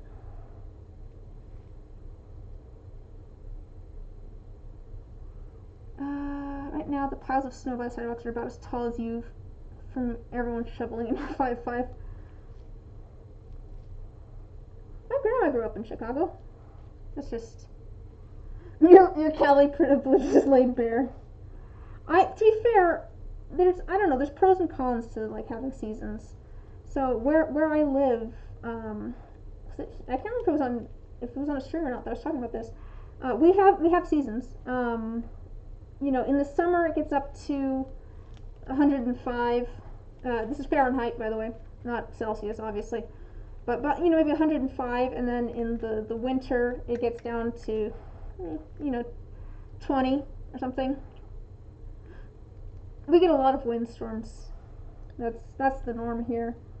We don't get a ton of rain usually. We don't get a ton of snow, but we have lots of windstorms. You get to hide in your nice 70-degree craft room. It is so cold in this room. This room doesn't have a vent. My house is built weird. My house was built by the people who lived here previously. It was built by them. They were a carpenter and all that sort of stuff. And it's part of the reason that I love my house is because it has some very weird things that are like kind of obviously handmade almost. But at the same time, this room that I'm in doesn't have a vent, doesn't have a vent at all hooked up to the heating and cooling. Never live without snow though. You snowboard way too often to do that. We can get down into like the negatives, but I'm talking about like a normal year. Like it'll get up to like 110 for like here. And then it can get down to like 0. I think the lowest maybe I've seen it was like, yeah, it can get down to 0 here, but like not usually. Like we had a cold snap here like this last week and it was like 20 degrees. You love the snow. I like the snow as well, as long as I don't have to go out in it. uh,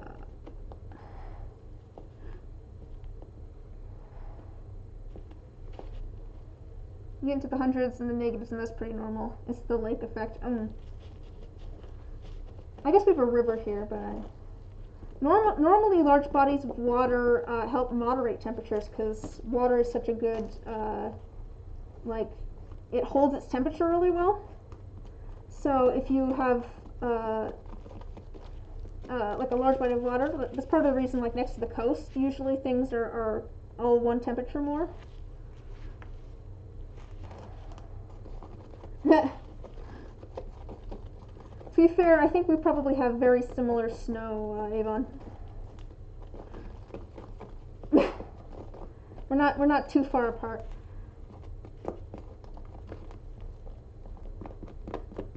Lake Erie is shallow and moody. That is definitely not purple yet.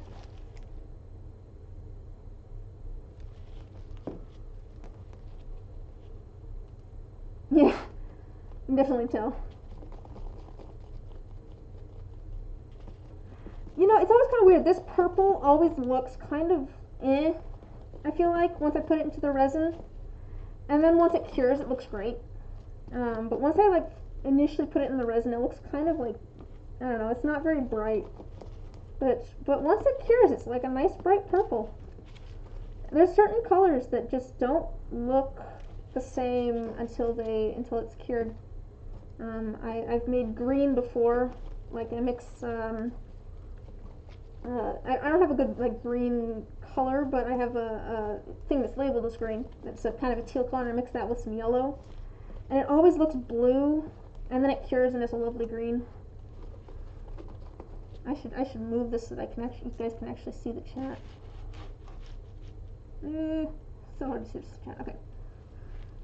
Get a little bit more than me. Parents sent a picture of the deck and was like, yeah, the plows didn't even come out here. Purple's the most difficult color. This purple is actually really nice. Like I said, it looks really kind of murky at the moment, but once it cures, the purple's really nice. Where is it? There it is. Like I said, this is nice. It's a really nice purple once it cures. It's nice.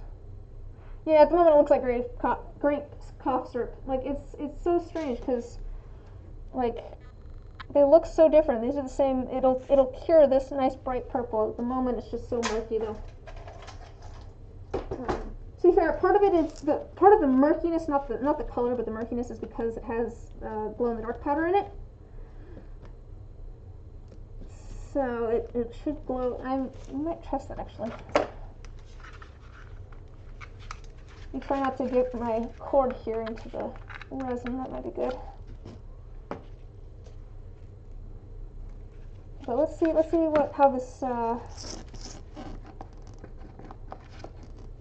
this looks.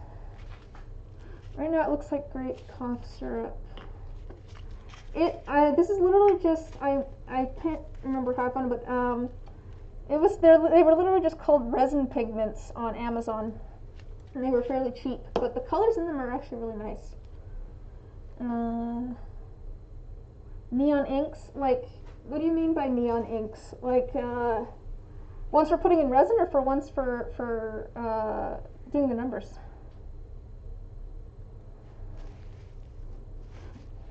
Ugh, let's not talk about politics. I think I may get a little bit more in here. No, let me turn off the light and see if this glows. Oh, weird, it glows blue now. It was glowing pink before, now it glows like blue. Ugh.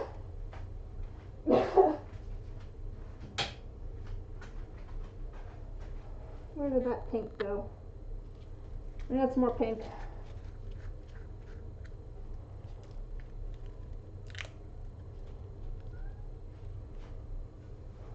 I hear a kitty cat again, but it might be fixed this time.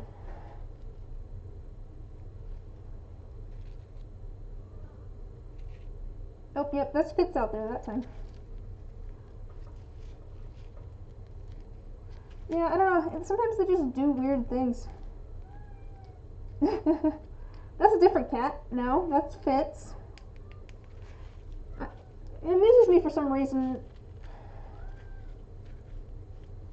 Yeah, maybe it's the ink. I had something weird like this happen at one point with like Jen's dice too. Not the most recent ones, but the ones before that. Yeah, it does glow, but we'll add a little bit more pink and see if that does anything. A couple pink little blobs in there. It kind of amuses me for some reason that I can tell you what cat is at my door. Like I could have told you that it was not before, and I know that it's Fitz that's yelling now.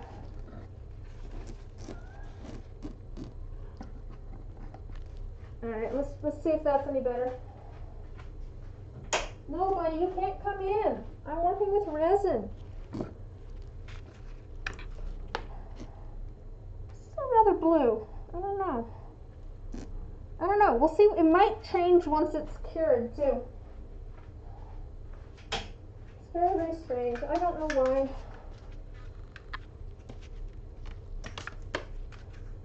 I'll add a little bit more pink, but I very much doubt that it's gonna do much.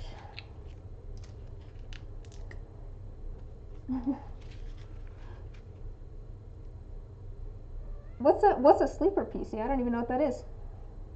I'm very much not. It's very ironic, but I'm not very technologically savvy.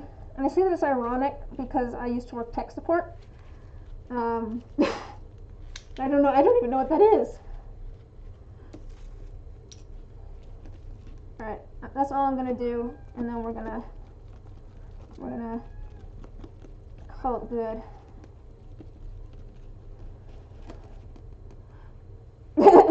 That's valid. Yeah.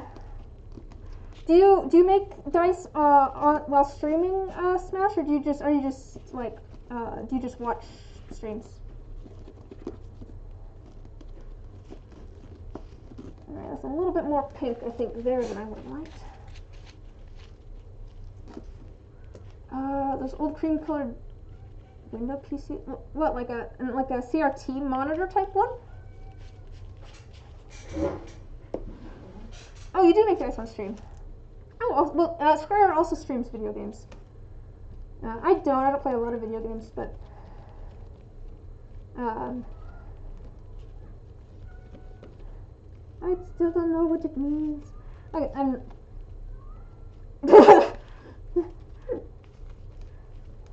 sold to the highest bidder. Alright, I think, yeah, we'll see how this turns out. It might be a little funky. Add one more drop. Alright, we're gonna call that good. It's not gonna look great until it cures. So I don't have a good judge of how it's gonna look, to be honest. It's hard to tell with it here because it's not gonna be bright. That purple's not gonna brighten up until it cures. Alright. Also, I've just added a whole bunch of air to it. Okay. Just those. I'll set these off to the side for now. And then these, like I said, I'm going to be doing these last, but I can add.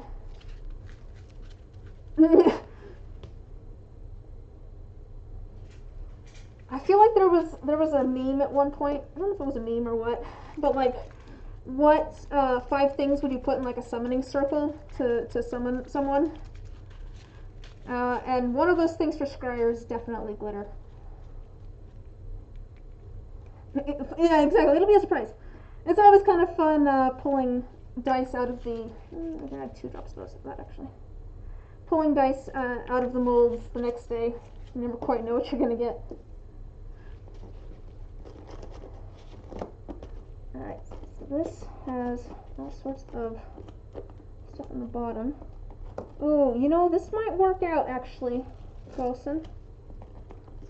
I'll show you in a second after I've got everything kind of mixed up. But the little bit of kind of the shimmery glitter that I added at the bottom is kind of highlighting where the, buddy, you can't come in at the moment. Andy, I'm pouring resin.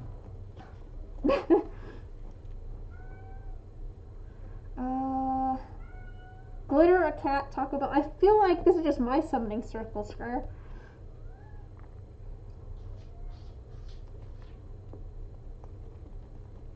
Rolling dice to make dice. Do like random dice, like do different colors and stuff for each number, and then like roll the dice to see what color you're gonna do and stuff. That'd be fun. All right, let me see if I can show you. Well, okay, we'll share a summoning circle. That makes sense to me. You can kind of see. You see those little flakes in there?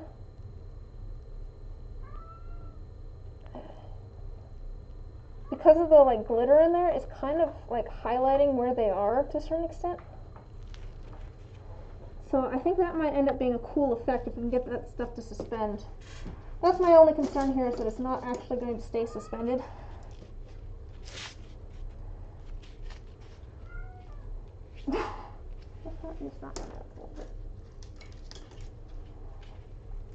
He's so unhappy. He's so unhappy that he's not allowed in here. And then here, we're going to do green with the same stuff in it. See how that looks. Yep, it looks, oh, it's really interesting actually. So both of these have the same glitter in them. Both of these have the same glitter in them. I did a blue to green shift. So it's blue and then it has kind of a green shimmer to it, which I like those ones. They're always pretty. In the blue one, you know, it has a little bit of green shift. No, actually, I guess in both of them they kind of look greenish.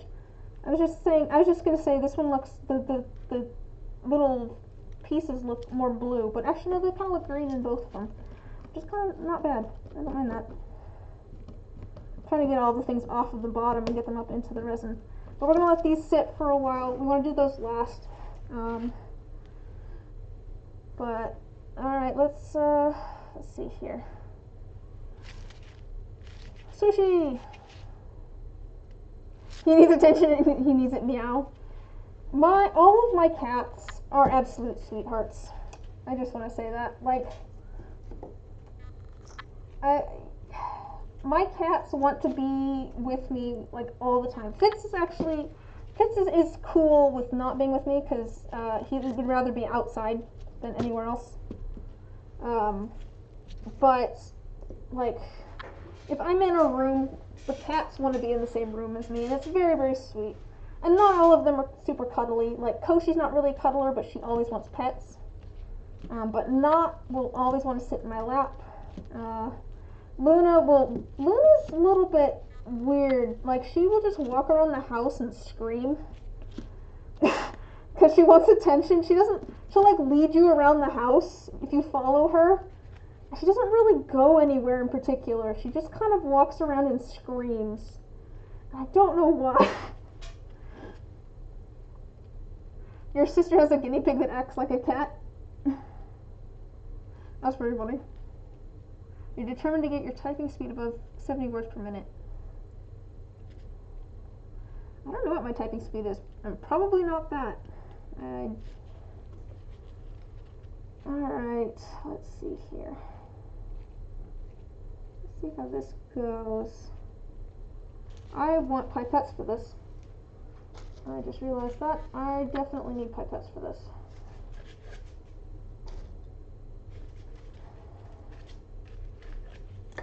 Because I want something that I can use to layer this gently.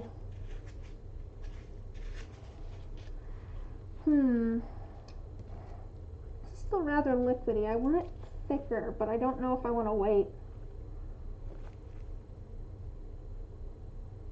Yeah, because all that stuff's falling to the bottom. Well, while I wait for this to get a little bit thicker, because it's just going to be easier. The problem is that I want both of these to be thicker, and then we'll be working in crunch time. But while I do that, let's figure out what to do with this last little bit. I think I'll do a D20 in the bright pink. Cause I wanna. Apparently it's 12:30. You should probably go to bed. Oh man, go to bed. glad you could stop by, but oh man. Well, let me go for hot pink. I want a hot pink dye. I'm just gonna try doing a hot pink D20 while I wait. That's probably more than I needed to add, but that's okay. I grab a different one to stir this with, so I can keep that one for clear.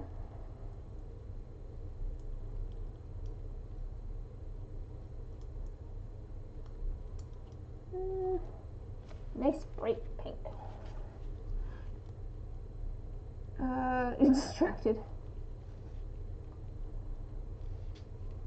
Oh man. If any of y'all need to go to bed, you don't have to please don't feel like you need to keep hanging out here. Get some sleep.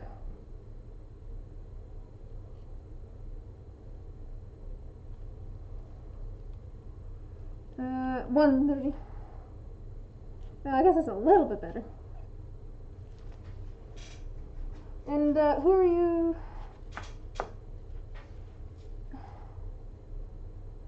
Yeah, we're in the same time zone, Jen, if you're in California.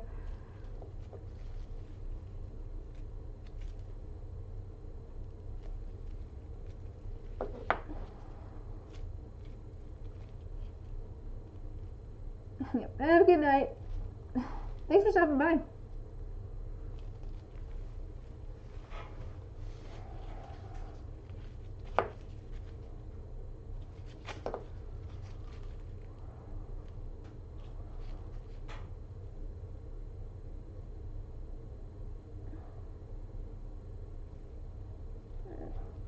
What to do?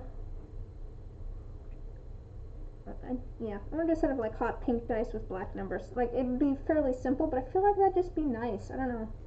I like that color combo. It'd be. Yeah. I'm just gonna try it with a D20 first. Hopefully I don't accidentally get any of the splitter in there.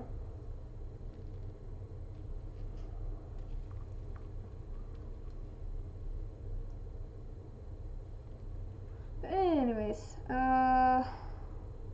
who are you asking, Angry Gamer? I don't play a lot of video games. I'm the wrong person to be asking about video games. It's been quiet, but you might hop off for the night too. It's like 11:30. No, that's fair. That's fair. Yeah. Have a good night, Beta. I'm glad you could stop by. I feel like it's been.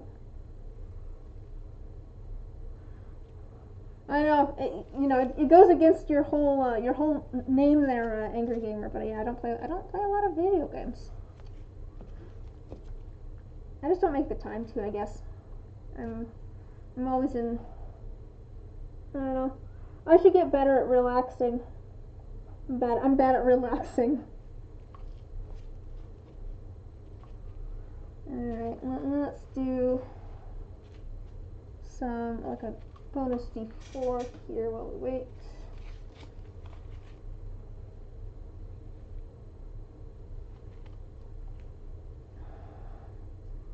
You collect lore on games. That's fair. I've definitely had certain games where like there's external content to the games where I don't necessarily play the games, but I know a lot about the characters.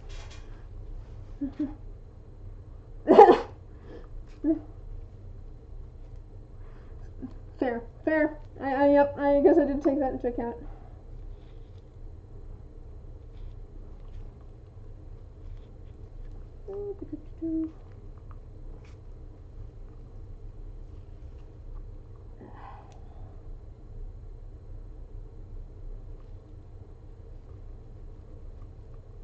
Alright, there's that.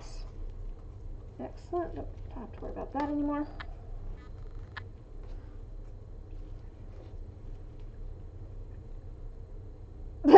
Can't play, but deals. Okay.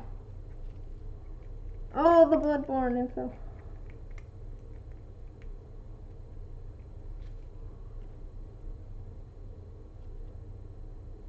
I was definitely into all of the Overwatch lore at one point. Just like, ooh, all these characters are fun. I do play Overwatch, but you know, I was just like, there's a gorilla.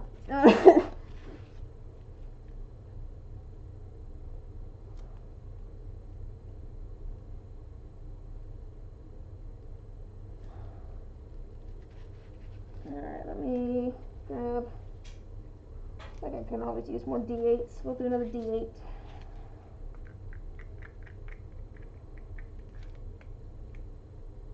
I don't know what I'm going to do as I guess, oh, I should have used this for a keychain. Oh well.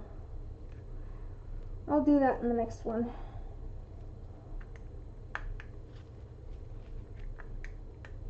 I was just like, what do I usually do for the D6 sets? I make a keychain. Oh well. I guess I could do this dark blue into one. Do that. Gabriel Reyes is a thought.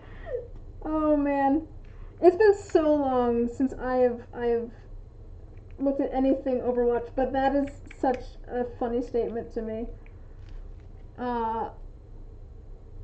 We've been playing a lot of Overwatch recently. You're the one tilted healer you always find in competition. I always enjoyed playing like a tank or DPS in things. I don't know. I didn't usually play support classes, I guess. I grew up playing MMOs. Both my parents played EverQuest and then EverQuest 2 and then like World of Warcraft. I grew up playing MMOs. But yeah, I don't know. I always played like a DPS or a tank class.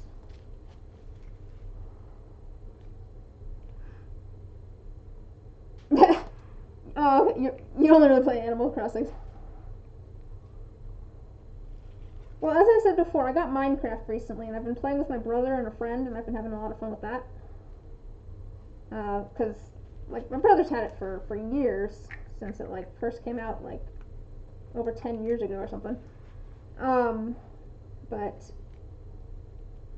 yeah, I just got it and that's been fun so far.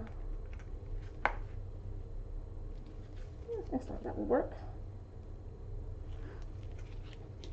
I'll do a little bit of the stuff at the top. That's gonna go on there.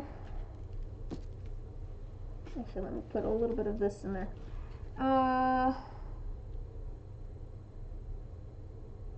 You're just generally drawn towards healers. That's cool. Like it's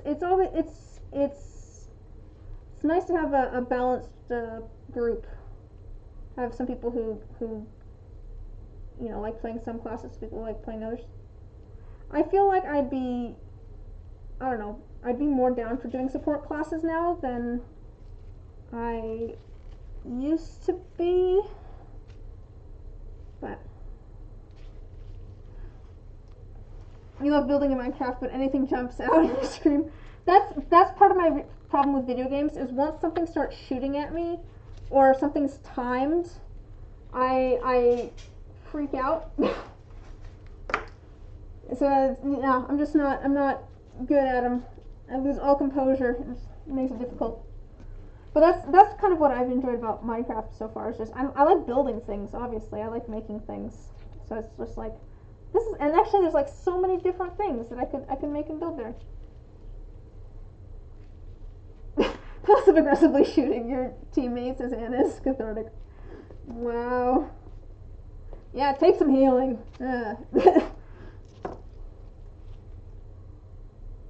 Still fairly thin. I can add the first layer at the very least. This is why you play D&D. You have time to think in combat. Yeah, that's fair. Yeah. Well, sometimes you know things go out the window, but yeah. I guess it's kind of like how I prefer text to like talking on the phone. Depends on what it is, but like texting someone is so much less. I don't know. It's not. I don't know. It's less anxiety-inducing to text someone because you can think out what you're going to say.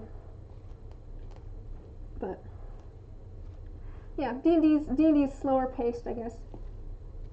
You have more time to think.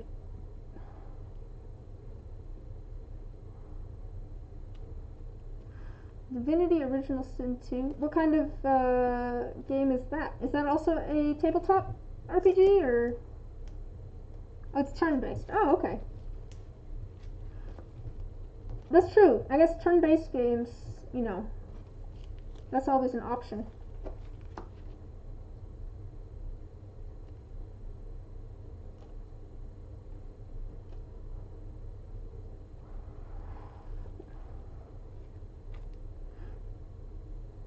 Alright, still very liquidy.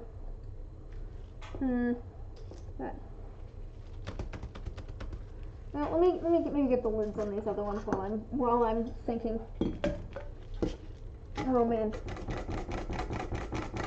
I've messed up my.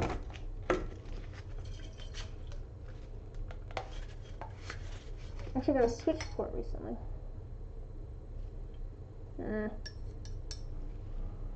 I need a better spritzing bottle. This one, I think.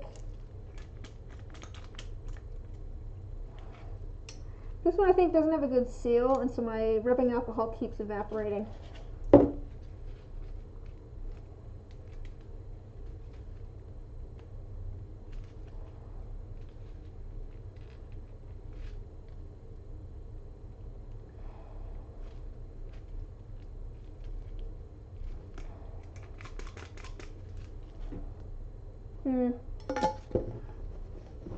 That makes things difficult. I use this to pop all the bubbles. Well, fine. I'm gonna use this one last time, but then I'm gonna find a different bottle because I need this bottle too.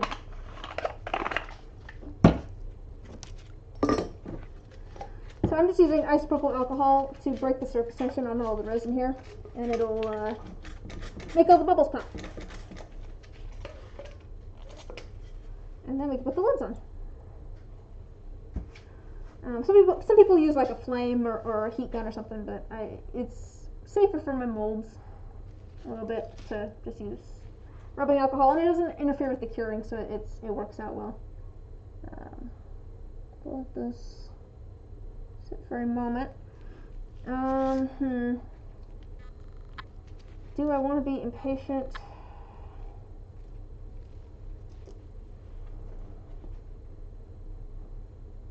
Yeah, this stuff's definitely falling to the bottom.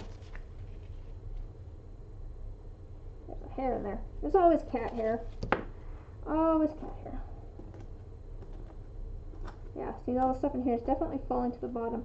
I need to wait. Just need to wait.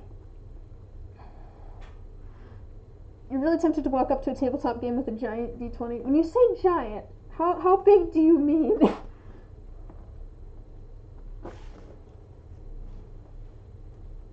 Head off to bed. Alright, have a good night. Thanks for hanging out, Bosun. I'm glad you could stop by. Well, we'll see how these dice turn out with the diamond dust in them. I'm curious to see. I think they might turn out pretty cool, as long as the stuff stays suspended. Alright. Which again, I'm just gonna have to wait. Yes, of course. Will do. I think we could probably... Let me put these lids on while we're waiting. Make sure there's no bubbles here, but I'll put these lids on.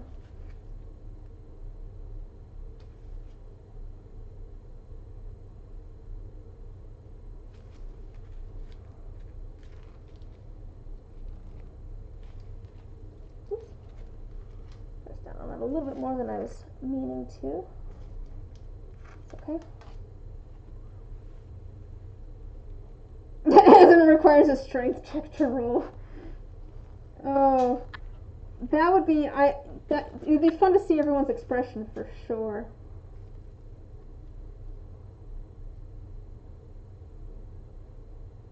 You weld the big one maybe out of.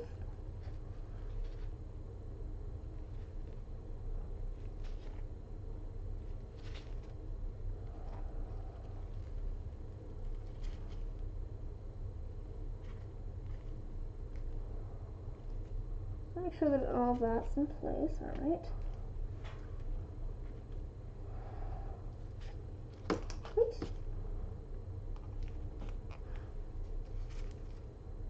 Yeah, that'd probably be worth it just for the expressions alone. Oops, that's the wrong lid. That goes to this one. Alright, let's see here. Which direction does this lid go on? It looks like it goes this way, but that has some bubbles at the top. I'll get all those bubbles popped. But this one, I can definitely put on. So I have some resin on the lid, as well as I have a little bit extra around here.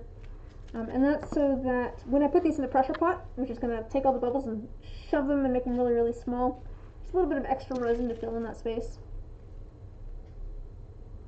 Got a tip on this really cool tabletop called the Genesis. What's that one about?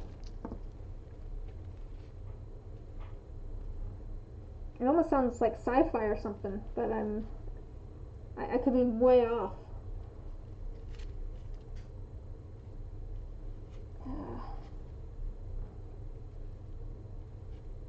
Trying to make it so this lid will be on correctly.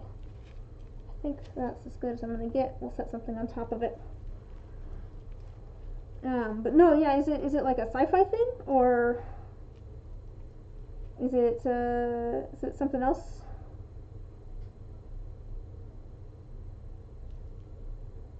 Does this go this direction? Oh yeah, it does go this direction. I don't want to push down on these too much, because I want there to be that extra resin there. Alien bacteria apocalypse. Ooh, interesting.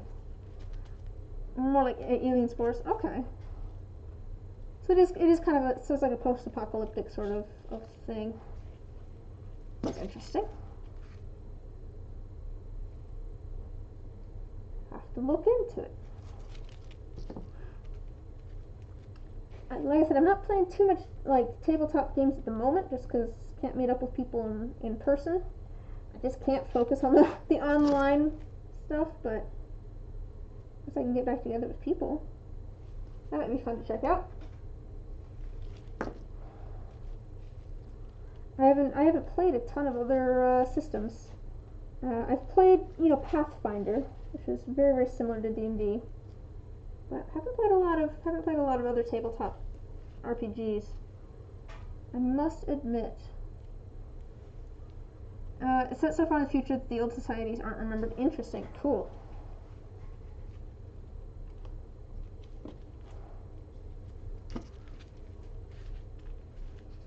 Is there still like remnants from the old society sort of thing, like old technology and stuff, and then they just don't know any of the history, or is it like so far that everything's just gone?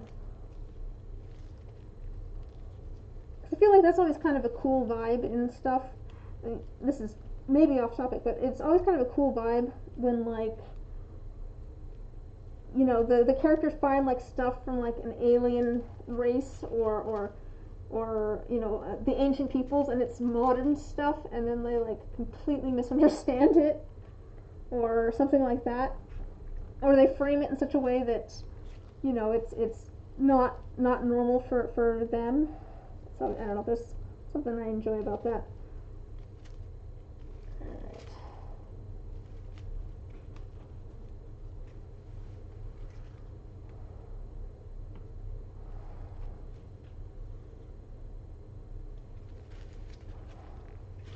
Oh, is this doing? This might be a little bit thicker. It's still pretty thin though. Cults and stuff around old tech. Oh, that reminds me. My brother and I were playing Horizon Zero Dawn together, wherein he would play Horizon Zero Dawn and then I was watching and hanging out while he played it. But we should continue that, because that has some of those vibes where it's like kind of like post-apocalyptic, where it feels kind of old time, like I don't know, like they have kind of like tribes and stuff sort of, but they have integrated kind of this old technology and stuff into it a little bit. I don't know, there's a cool vibe there. Oh, that stuff's still sinking. Yeah, we're just playing the waiting game now. I'm just playing the waiting game now. I wait for this stuff to thicken up a little bit. It's a beautiful game. It's a beautiful game. We've spent so much time on side quests though. We're like level 40 or something, and and I'm not very far into the main quest line. It's a very pretty game.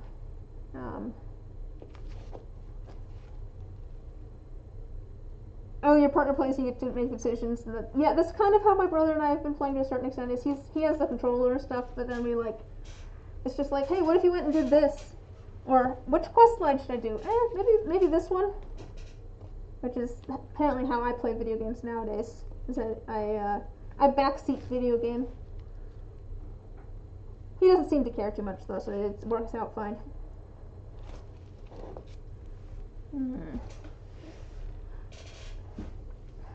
Yeah, that's that one. I'm curious to know more about the main storyline, but also I want to get all of the side quests done. I'm that person. It's just like, yeah, we should probably continue on the main quest. We're way higher level than the main quest is now, but also, what if we talk to this person?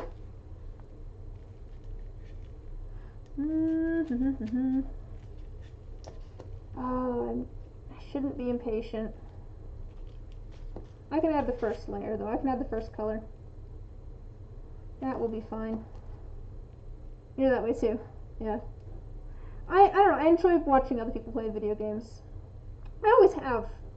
But like I said, I grew up with like my parents playing MMOs, and I actually have fond memories of just like hanging out in the computer room while they were playing together, and just like watching. And I also I remember we had a PlayStation 2, and there was a couple games. There's like a Final Fantasy game, and there's like a couple other games where my dad would play it. My mom had the like the book that like would tell you gave all the hints and stuff, and then my brother and I would watch. And so like, you know, my dad was in charge of playing it, and my mom was in charge of the physical book that used to exist, because you didn't really have it all on the internet, in case he got stuck somewhere. And then I don't know, it was just fun. In terms of MMOs, you've only really played, I'm assuming that's Gears of War 2. VTMB. What is VTMB? Gods of War?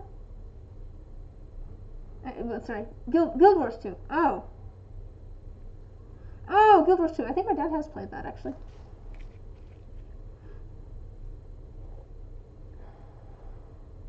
Yeah, there's a lot of MMOs out there now, but at the time, I don't think there was a lot. I think EverQuest was one of the sort of first. Oh, Vampire the Masquerade Bloodlines. I had someone ask me about making Vampire the Masquerade dice. I just don't have the resources for that at the moment. But again, I'm still debating whether I want to get it set up so that I can make my own masters or not, which would change some things. I guess you could just play it with D10s, but you know, it might be fun to make some custom faced ones. I feel like my logo would fit in well with that. You played a bunch of RuneScape. I feel like that was I remember RuneScape. I didn't really play RuneScape. My brother played RuneScape. That was just kind of a thing at one point. I don't know if you're in about the same age range as me. I feel like RuneScape was definitely a thing.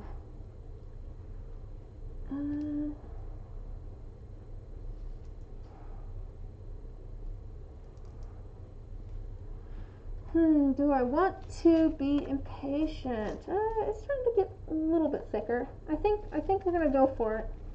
I'm probably gonna mess these up because I'm gonna be impatient. But I'll try to do these.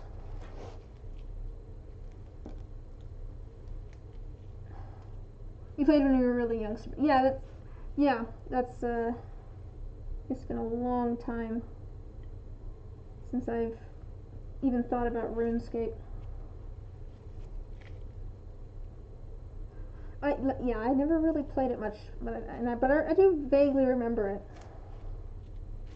It's weird looking back on some of those games that, like, I remember looking cool and stuff, and looking at them now and being like, oh, those graphics. Oh, those graphics though. It might be okay.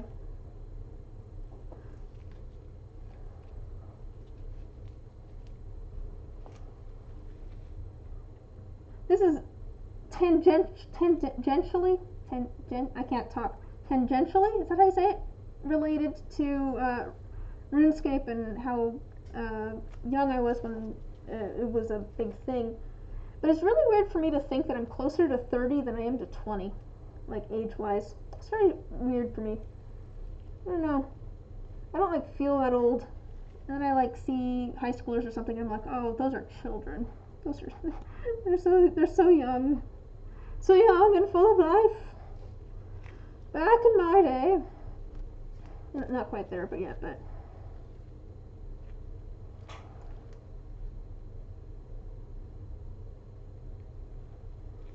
it is weird to think about. It's also weird, yeah.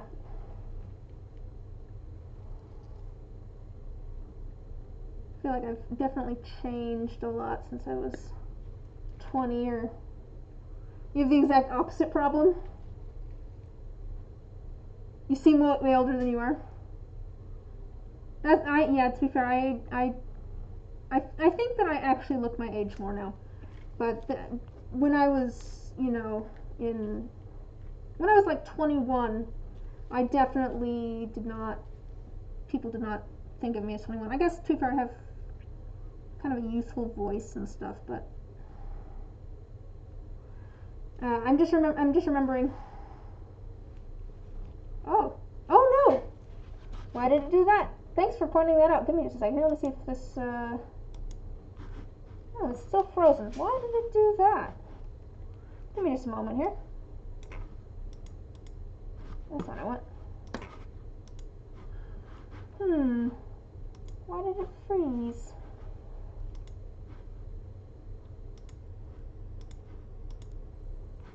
Okay. Alright. Weird. I don't know why I did that.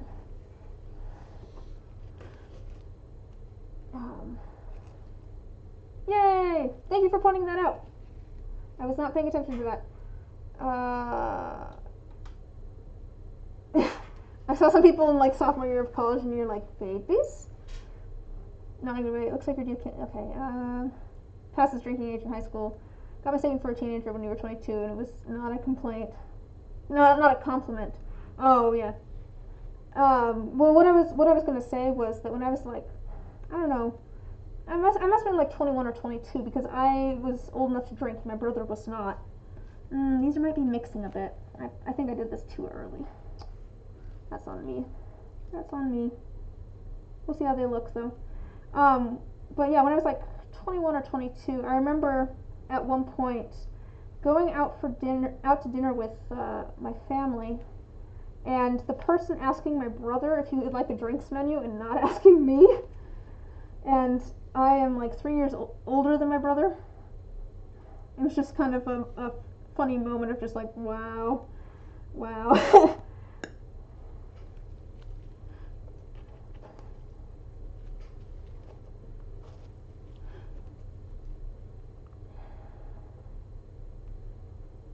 I don't know. Ages are weird. I don't know if it's sushi.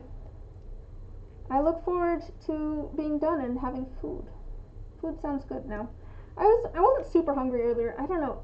Sometimes I'm just like I do not feel like eating at all. I don't know. I don't know if it's like my meds or what. And I'm just kind of like the idea of food's just kind of like I don't think I want anything heavy at all. I can drink some tea or some juice or something, but we had an Italian teacher who was mistaken for a student. Oh. Whoops. I know, right, Smash Raptor? She's not sharing.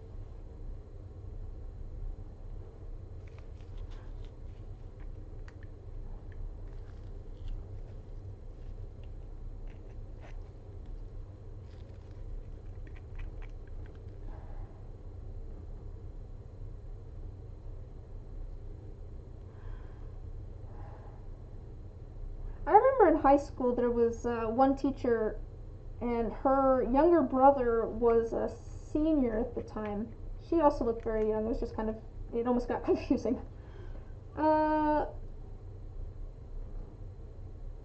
That's a good point, Avon. 20-year-old women can play teenagers on TV, and a 40-year-old actress is almost out of work.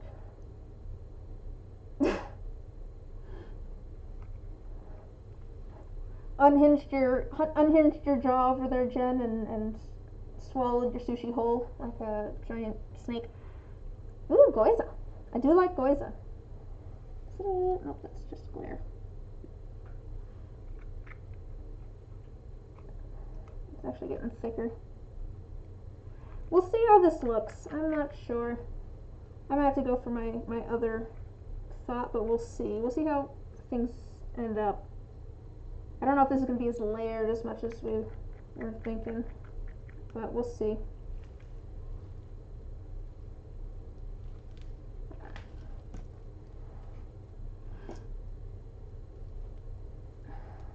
I do like Goiza. Alright, let's see here. What's this? Here. Oops.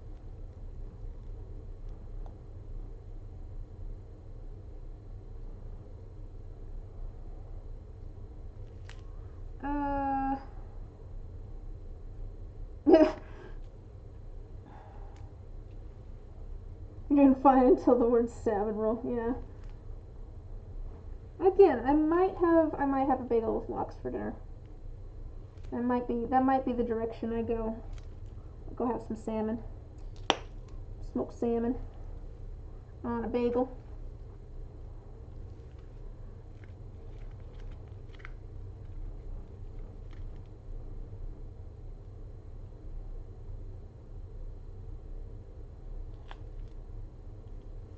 Who here has had lox on a bagel?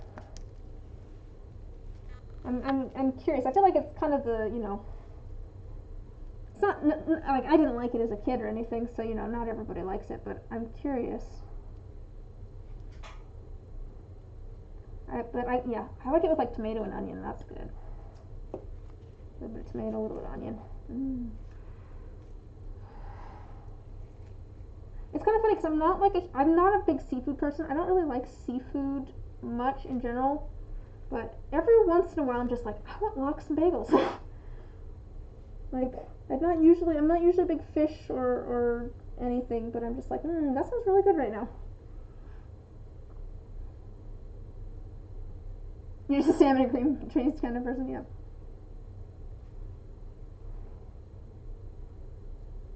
Oh, see, I love cream cheese. Like, you could put, like, cream cheese frosting on almost anything and I would eat it.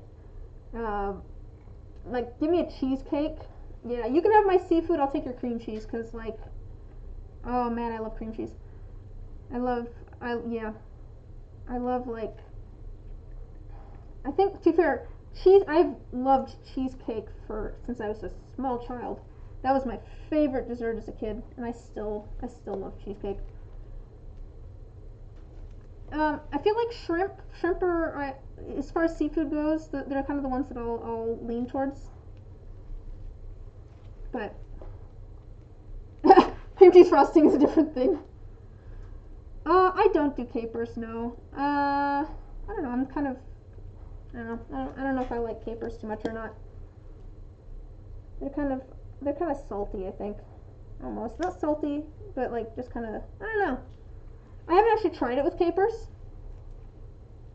Your mom got you a jar of capers for your birthday once.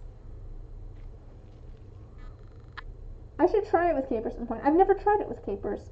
Like, I think part of it is because my dad doesn't like capers.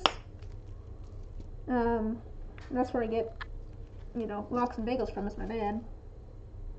Because he really likes lox and bagels. He also doesn't like tomato on his, though, and I like tomato on mine. But I don't know. I didn't really grow up eating capers. I feel like I only really tried them the other day, actually, because my grandma made lunch and it included capers. Actually, it was salmon and it had capers on it. It was pretty good, but I don't know if I'd like them too much in different contexts. I don't know.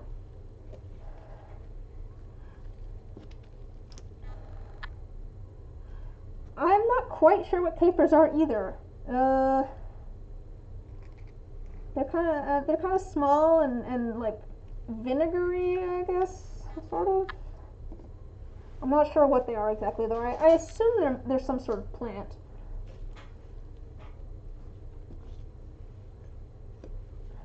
Set these on here.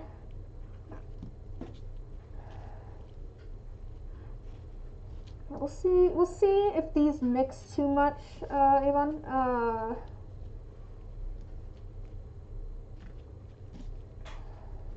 And if they do, I'll try doing it again, either with it a little bit thicker or with. Ooh, no, that's not what I want. Get out of there. Yeah, these might end up a little bit more swirled than you were thinking, but we'll see.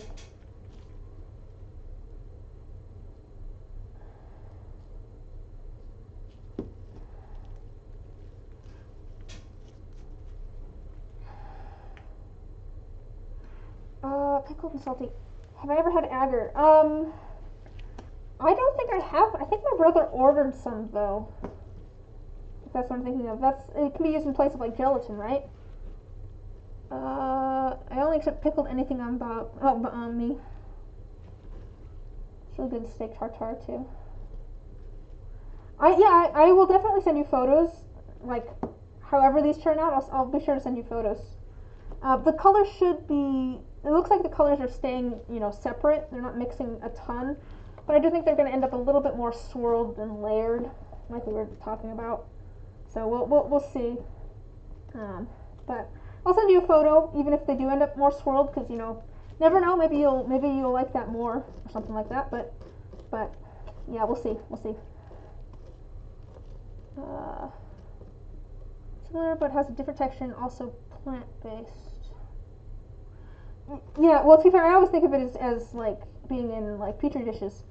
But no, I think my brother just ordered some because he wanted to try cooking with it. He was watching some sort of video, I think. Like I was saying earlier, my brother loves to cook, which works out well for me because it means that I'm spoiled and I don't have to cook because I don't enjoy cooking. But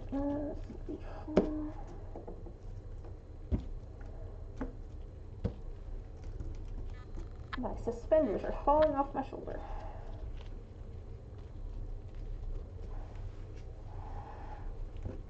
Alright, gotta go. Alright, have a good rest of your day or night, Raptor. Thanks for stopping by.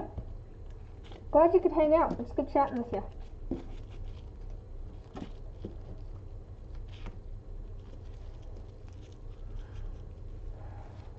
Yeah, projects with happy accidents, exactly. It's like, I've definitely had sets where it's just like, this isn't really what they asked for, but I'll send them a picture anyways, and they're just like, that's perfect. And I've had the other ones where they're like, oh, it's pretty, but it's not what I'm looking for. And it's like, valid. Perfectly valid. Now, let me see if I can get a little bit more out of this than here.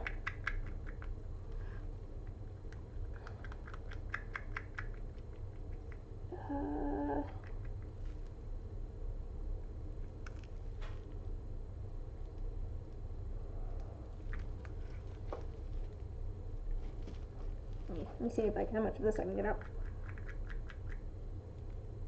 So valid. Yeah. Well, if you're headed out, have a good night. Thanks for stopping by. Glad you could chat as well. Hopefully we can see you later. I'm just kind of finishing up for the night anyways. I got one more set to pour and then I'll head off. I need to add air to the air compressor which is loud. So probably, sign off as soon as I get the last thing poured. But Jen lives here. That's true. There's no getting rid of Jen, I feel like it helps, Jen, that we're in the same time zone. So like I feel like a lot of people, it's it's a couple hours later for them. Whereas exactly. It's like, I've had long streams where it goes late, but it's not going to be nearly as late for you as it is for some of the other people.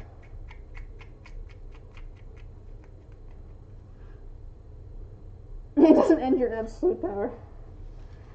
Oh boy, what have I brought upon this chat? No.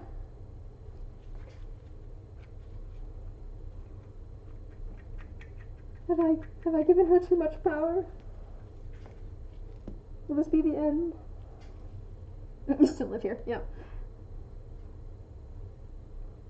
A little jealous of being able to work into the night. Your sleep schedule is pretty nocturnal, but your machines aren't quiet in its quiet hours here at 10. Oh, do you live in like a communal space? That, yeah.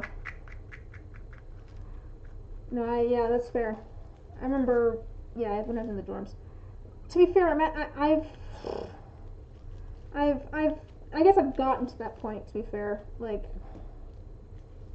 I know we're close to the same age, but I did have a desk job for 5.5 years. Oh, apartment. Makes sense. I did have, yeah. I'm very lucky to be where I'm at, and I have my own house, so I don't have to worry as much about noise. And my brother's sleep schedule is weird anyway, so. Oh, with young kids next door, yeah. I feel like there's certain things that you could work on. To be fair, my dice making is not super loud as long as I leave the air compressor with air in it. But I forget sometimes. I could probably use a little bit more purple, but that's okay. But yeah, it's always good. Yeah, be respectful to the neighbors. I'm trying to get a house next year, and Zeke can sleep through the sewing at this point. Oh, all the sewing. I wasn't even thinking about that. Yeah, that could be a little bit louder. Yeah, yeah. Yeah. That'd be exciting though if you got a house. That'd be really exciting. I feel like there's pros and cons. There's definitely I have to do my own maintenance and all that fun stuff, and I hate doing any yard work except pruning the roses. I enjoy pruning roses. There's something satisfying about pruning roses, but the rest of the yard work I don't know.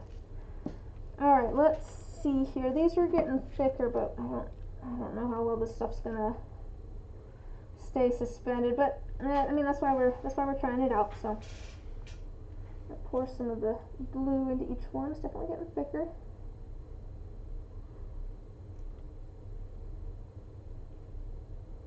So we're gonna go about half and half with the blue and the green. Just see how it looks.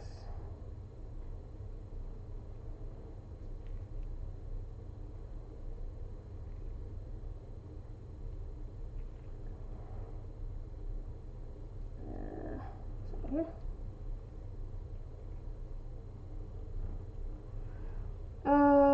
You looked at a condo for the yard work being done aspect, but you live gardening and want a pool in the summer, so yeah, standalone house would be ideal. That makes sense. Yeah. Like I said, pros and cons.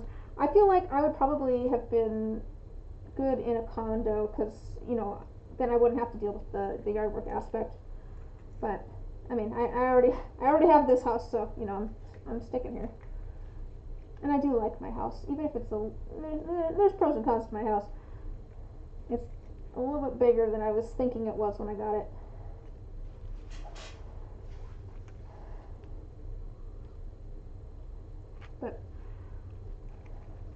But yeah, if you want to do yard work and you want to have like your own sort of space like that outside, then getting a standalone house makes a lot of sense.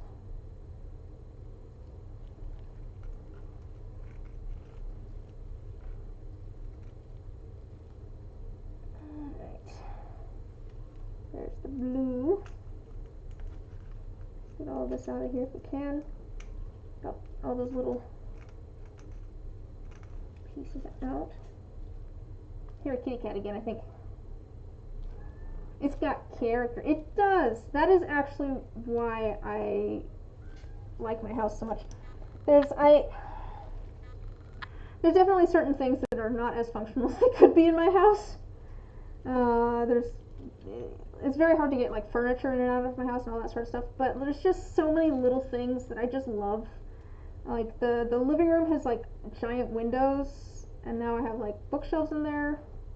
It's just like you know, I really wanted that in a house. Something that was a little, had some weird things to it. There's, I don't know, I don't know, there's just something fun about it being kind of unique.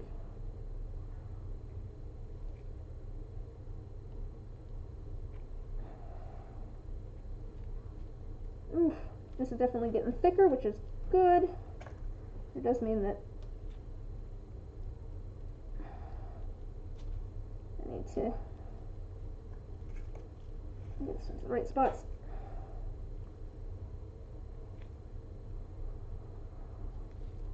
It is like, yeah, I know, I do really love my house. My only, I guess, concern is that there's a lot of space in my house, and there's only 2 of us living here. Buddy! I'll be done in a minute, buddy. It's Fitz again. Fitz is out there screaming again. Yeah. He's a good boy. Yeah, no, to be fair, like, when I go to bed, I usually fall asleep with both Fitz and not sleeping on top of me. Sometimes Luna, too. Fitz does demand kisses. But also I can't give kisses right now. That's that in there. Let's get that up. Random piece of glitter in there. Don't need that.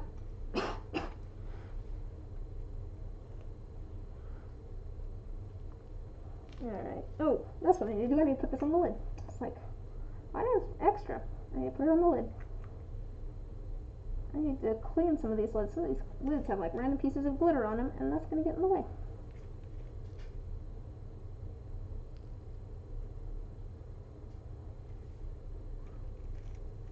Alright, just in here.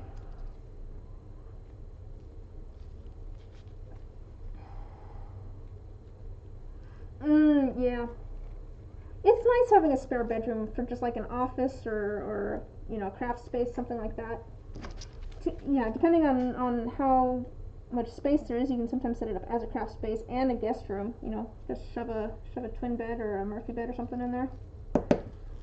But yeah, 2 bedroom. Yeah, sounds comfy. To be fair, I did have another roommate at one point. There was 3 of us here at one point, and you know, it was a good amount of space for the 3 of us, I think. But and to be fair, just the 2 of us, it's fine too. But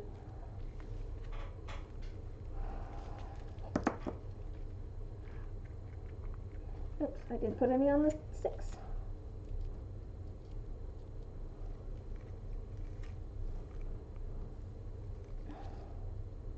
Alright, so I'm gonna get all the bubbles popped in here, and then I think this will be pretty good to go.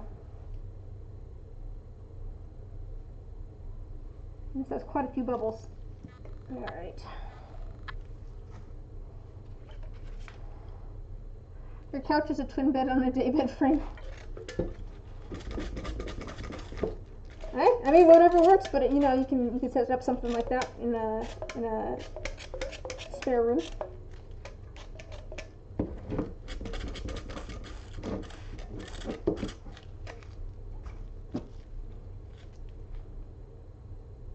Alright, let me get some of these bigger bubbles popped so that they don't become giant gaps later on. Yeah, we're definitely nearing the end of the work time, which is exactly what I wanted. It does also mean I have all sorts of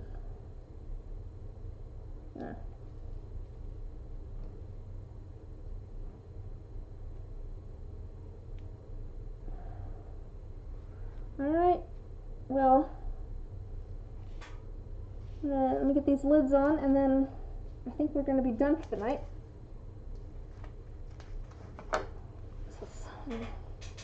Oops, these need sprayed, so.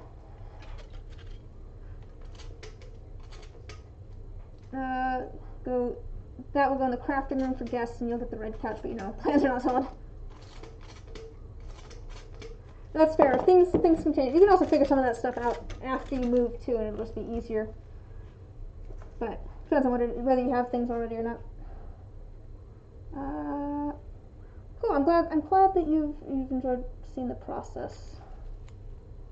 I feel like I like seeing how things are made, so I figured people might be interested in seeing how their things are being made. Alright, let's start putting the lids on. Oops. Let me not stick my thumb in everything. Or get cat hair and all. Oh, even when the cats don't come in here, I get cat hair all over the place just because I think I bring it in on my sweater. Because I'm always wearing a sweater in here because it's so cold. But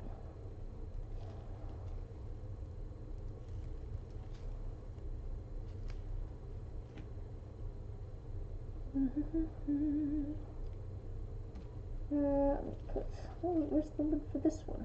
Oh, this one.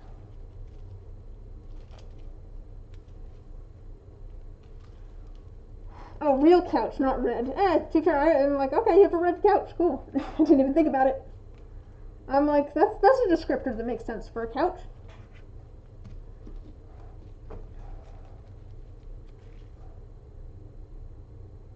It's like, maybe it's from the 60s or 70s or something. When was red popular as an interior decorating color?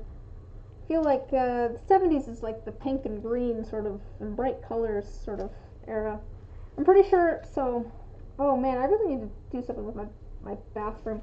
One of the first things I did when I moved in is I tore the wallpaper off the bathroom wall.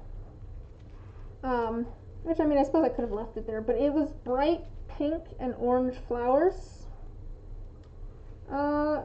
And at one point I opened up one of the cabinets, and I'm pretty sure it also used to have like orange carpet in there as well, because in the bottom of the cabinet there was orange carpet, and it's just like, oh man, I bet this was a look.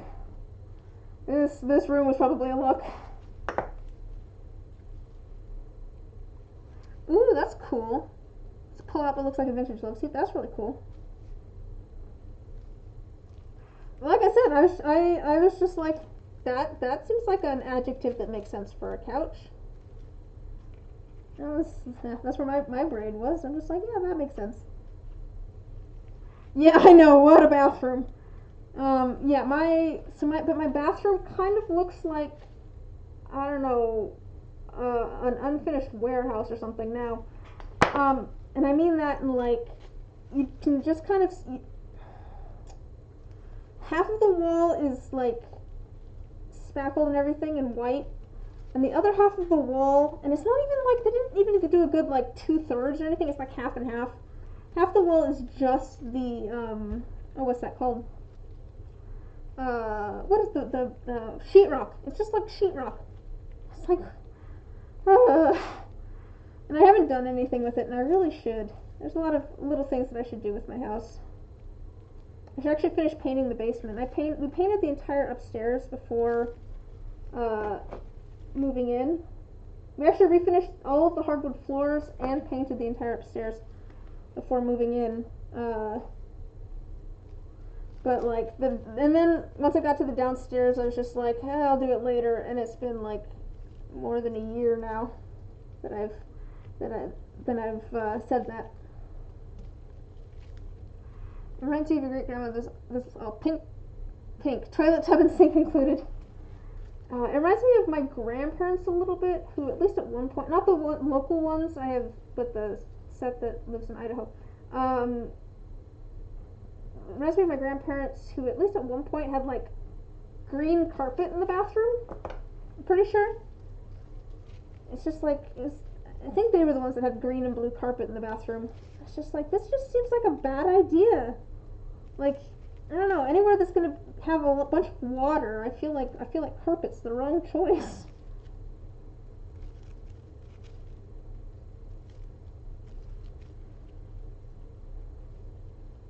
Alright. Get all these lids on. The 70s were wild. Yeah. I mean, you gotta admit, they at least they had a plan, and they were sticking with it. They had their aesthetic like figured out. I guess I gotta give them that. It's like, you know, every once in a while someone has. I'm always like very what's the word I'm looking for? Not impressed. Not appreciative. Respect. There we go. I always like can respect someone who has like a very strong aesthetic, even if it's not necessarily something that particularly appeals to me. If that makes sense. Like I can respect someone who has an aesthetic choice and then sticks to it. Yeah, they knew what they liked.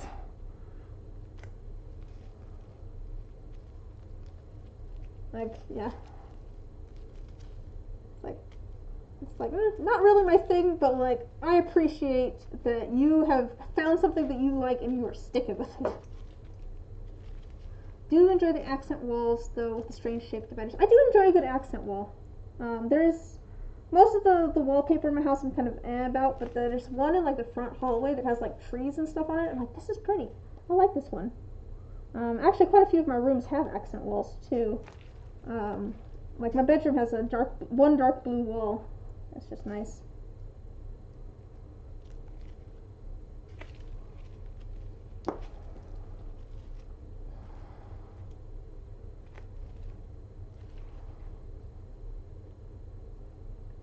Oh yeah, I'm impressed by ultra modern sleep people. Can't do it, but it's a look.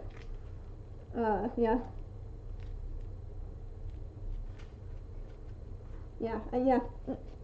I'm talking like clothing aesthetic too. That's what I tend to think of more, I guess, than like house aesthetic. But like people who are just like, I don't know, people who are like super goth or super girly, or like they like have committed to their aesthetic, I guess. Like they have their own personal look. Like I don't know, people who have the confidence to like have their own unique style. I don't know, it's always I always respect that.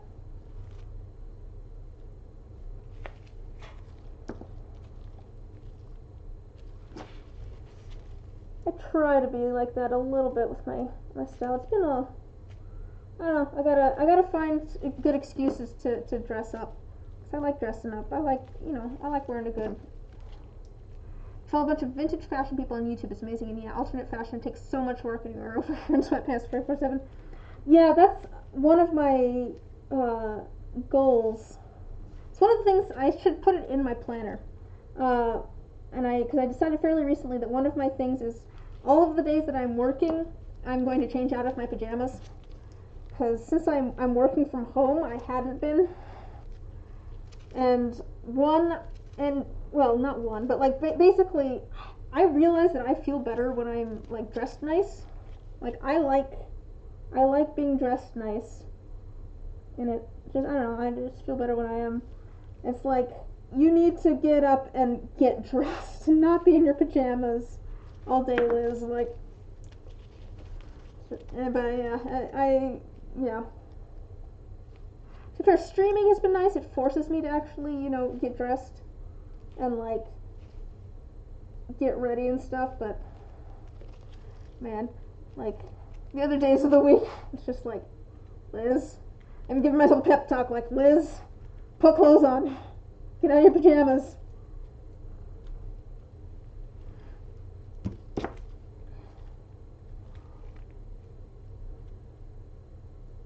Yeah, made a rule to at least every day shower and change into different pajamas. Yep. Sometimes it's just like, what do I need to actually feel good? I've said this before, but I've realized that there are a few specific things that are very good indicators of what my mood's going to be for the day. And the biggest one is how much sleep I've gotten the night before. And I'm still very bad at actually, going to sleep at a reasonable time. But that's probably the biggest indicator of what my mood's going to be. But there's a few other little things that definitely help me, my mental health a lot. One of them is actually like just getting out of the house and going for a walk or something, or anything like that. Just something to keep me entertained and get me outside. Remembering to eat is another important one. But one of them is also just, you know, getting dressed. Like I don't know. I definitely feel better when I don't know. I like looking nice, I guess. I don't usually go very fancy on days that I'm going to stream, though, because I don't want to get resin on everything. Like, I guess I'm wearing a button-down shirt and sweater today, but, like, I don't know, I'm not going to go full suit and tie, I guess, for resin. Maybe I'll do something not resin on Saturday. Not sure yet what I want to work on Saturday. Could do some painting, I guess.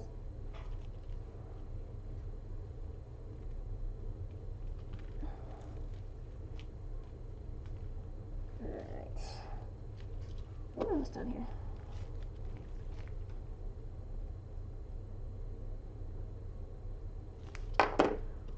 Whew. Ugh.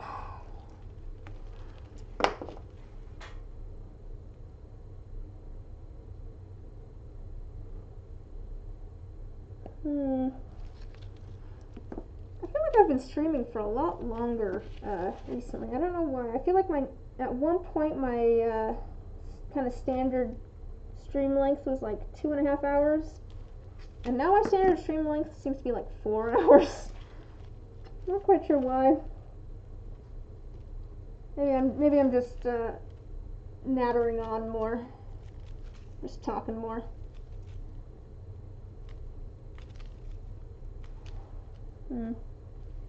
Let's see if that one rests correctly. I don't know. Alright, one more. It's just fun that way. Well, as long as everyone's enjoying themselves, you know, it's all good. And a treat to you. I remember though when I first did like a 5-hour stream, I was like, oh man, that's so long. And now I do like 4-hour streams. Oh man, it's almost been 5 hours. Oh man, I totally looked at that wrong. It's been 4 hours and 40 minutes. What? How do I keep doing this? What have I been doing for 5 hours, guys? What have I been doing? I don't even know what I'm working on for that amount of time. Like, oh man, I'm a bad judge of time. I would not think that it's been almost 5 hours if I didn't have a little timer there charging my power stones. Alright, get that on there. I've gotten a lot done. I mean, I guess so. I've gotten a few things made. It's just like what are all the things that I did to get to this point that took so much time? I'm always very bad at judging time, and like I've kind of said this before, but I always feel like I don't get a lot done. Even if I spend like 4 hours sanding dice, I feel like I didn't get much done in those 4 hours. Even if I got everything done that I want to get done. Oh yeah, I was cutting things up. That always takes a lot of time. Oh, but anyways, I need to fill up the air compressor, so I'm probably going to let you guys go for. Oops, I mean, it's hard to see. Unmolded. Oh, the unmolding too. Right. Forget about that in the middle. See, this is what I'm saying. I don't have the memory, but actually, I'm pretty happy with all three of those sets. How all three of those sets came out. That makes me happy. Dyslexia and autocorrect strikes again.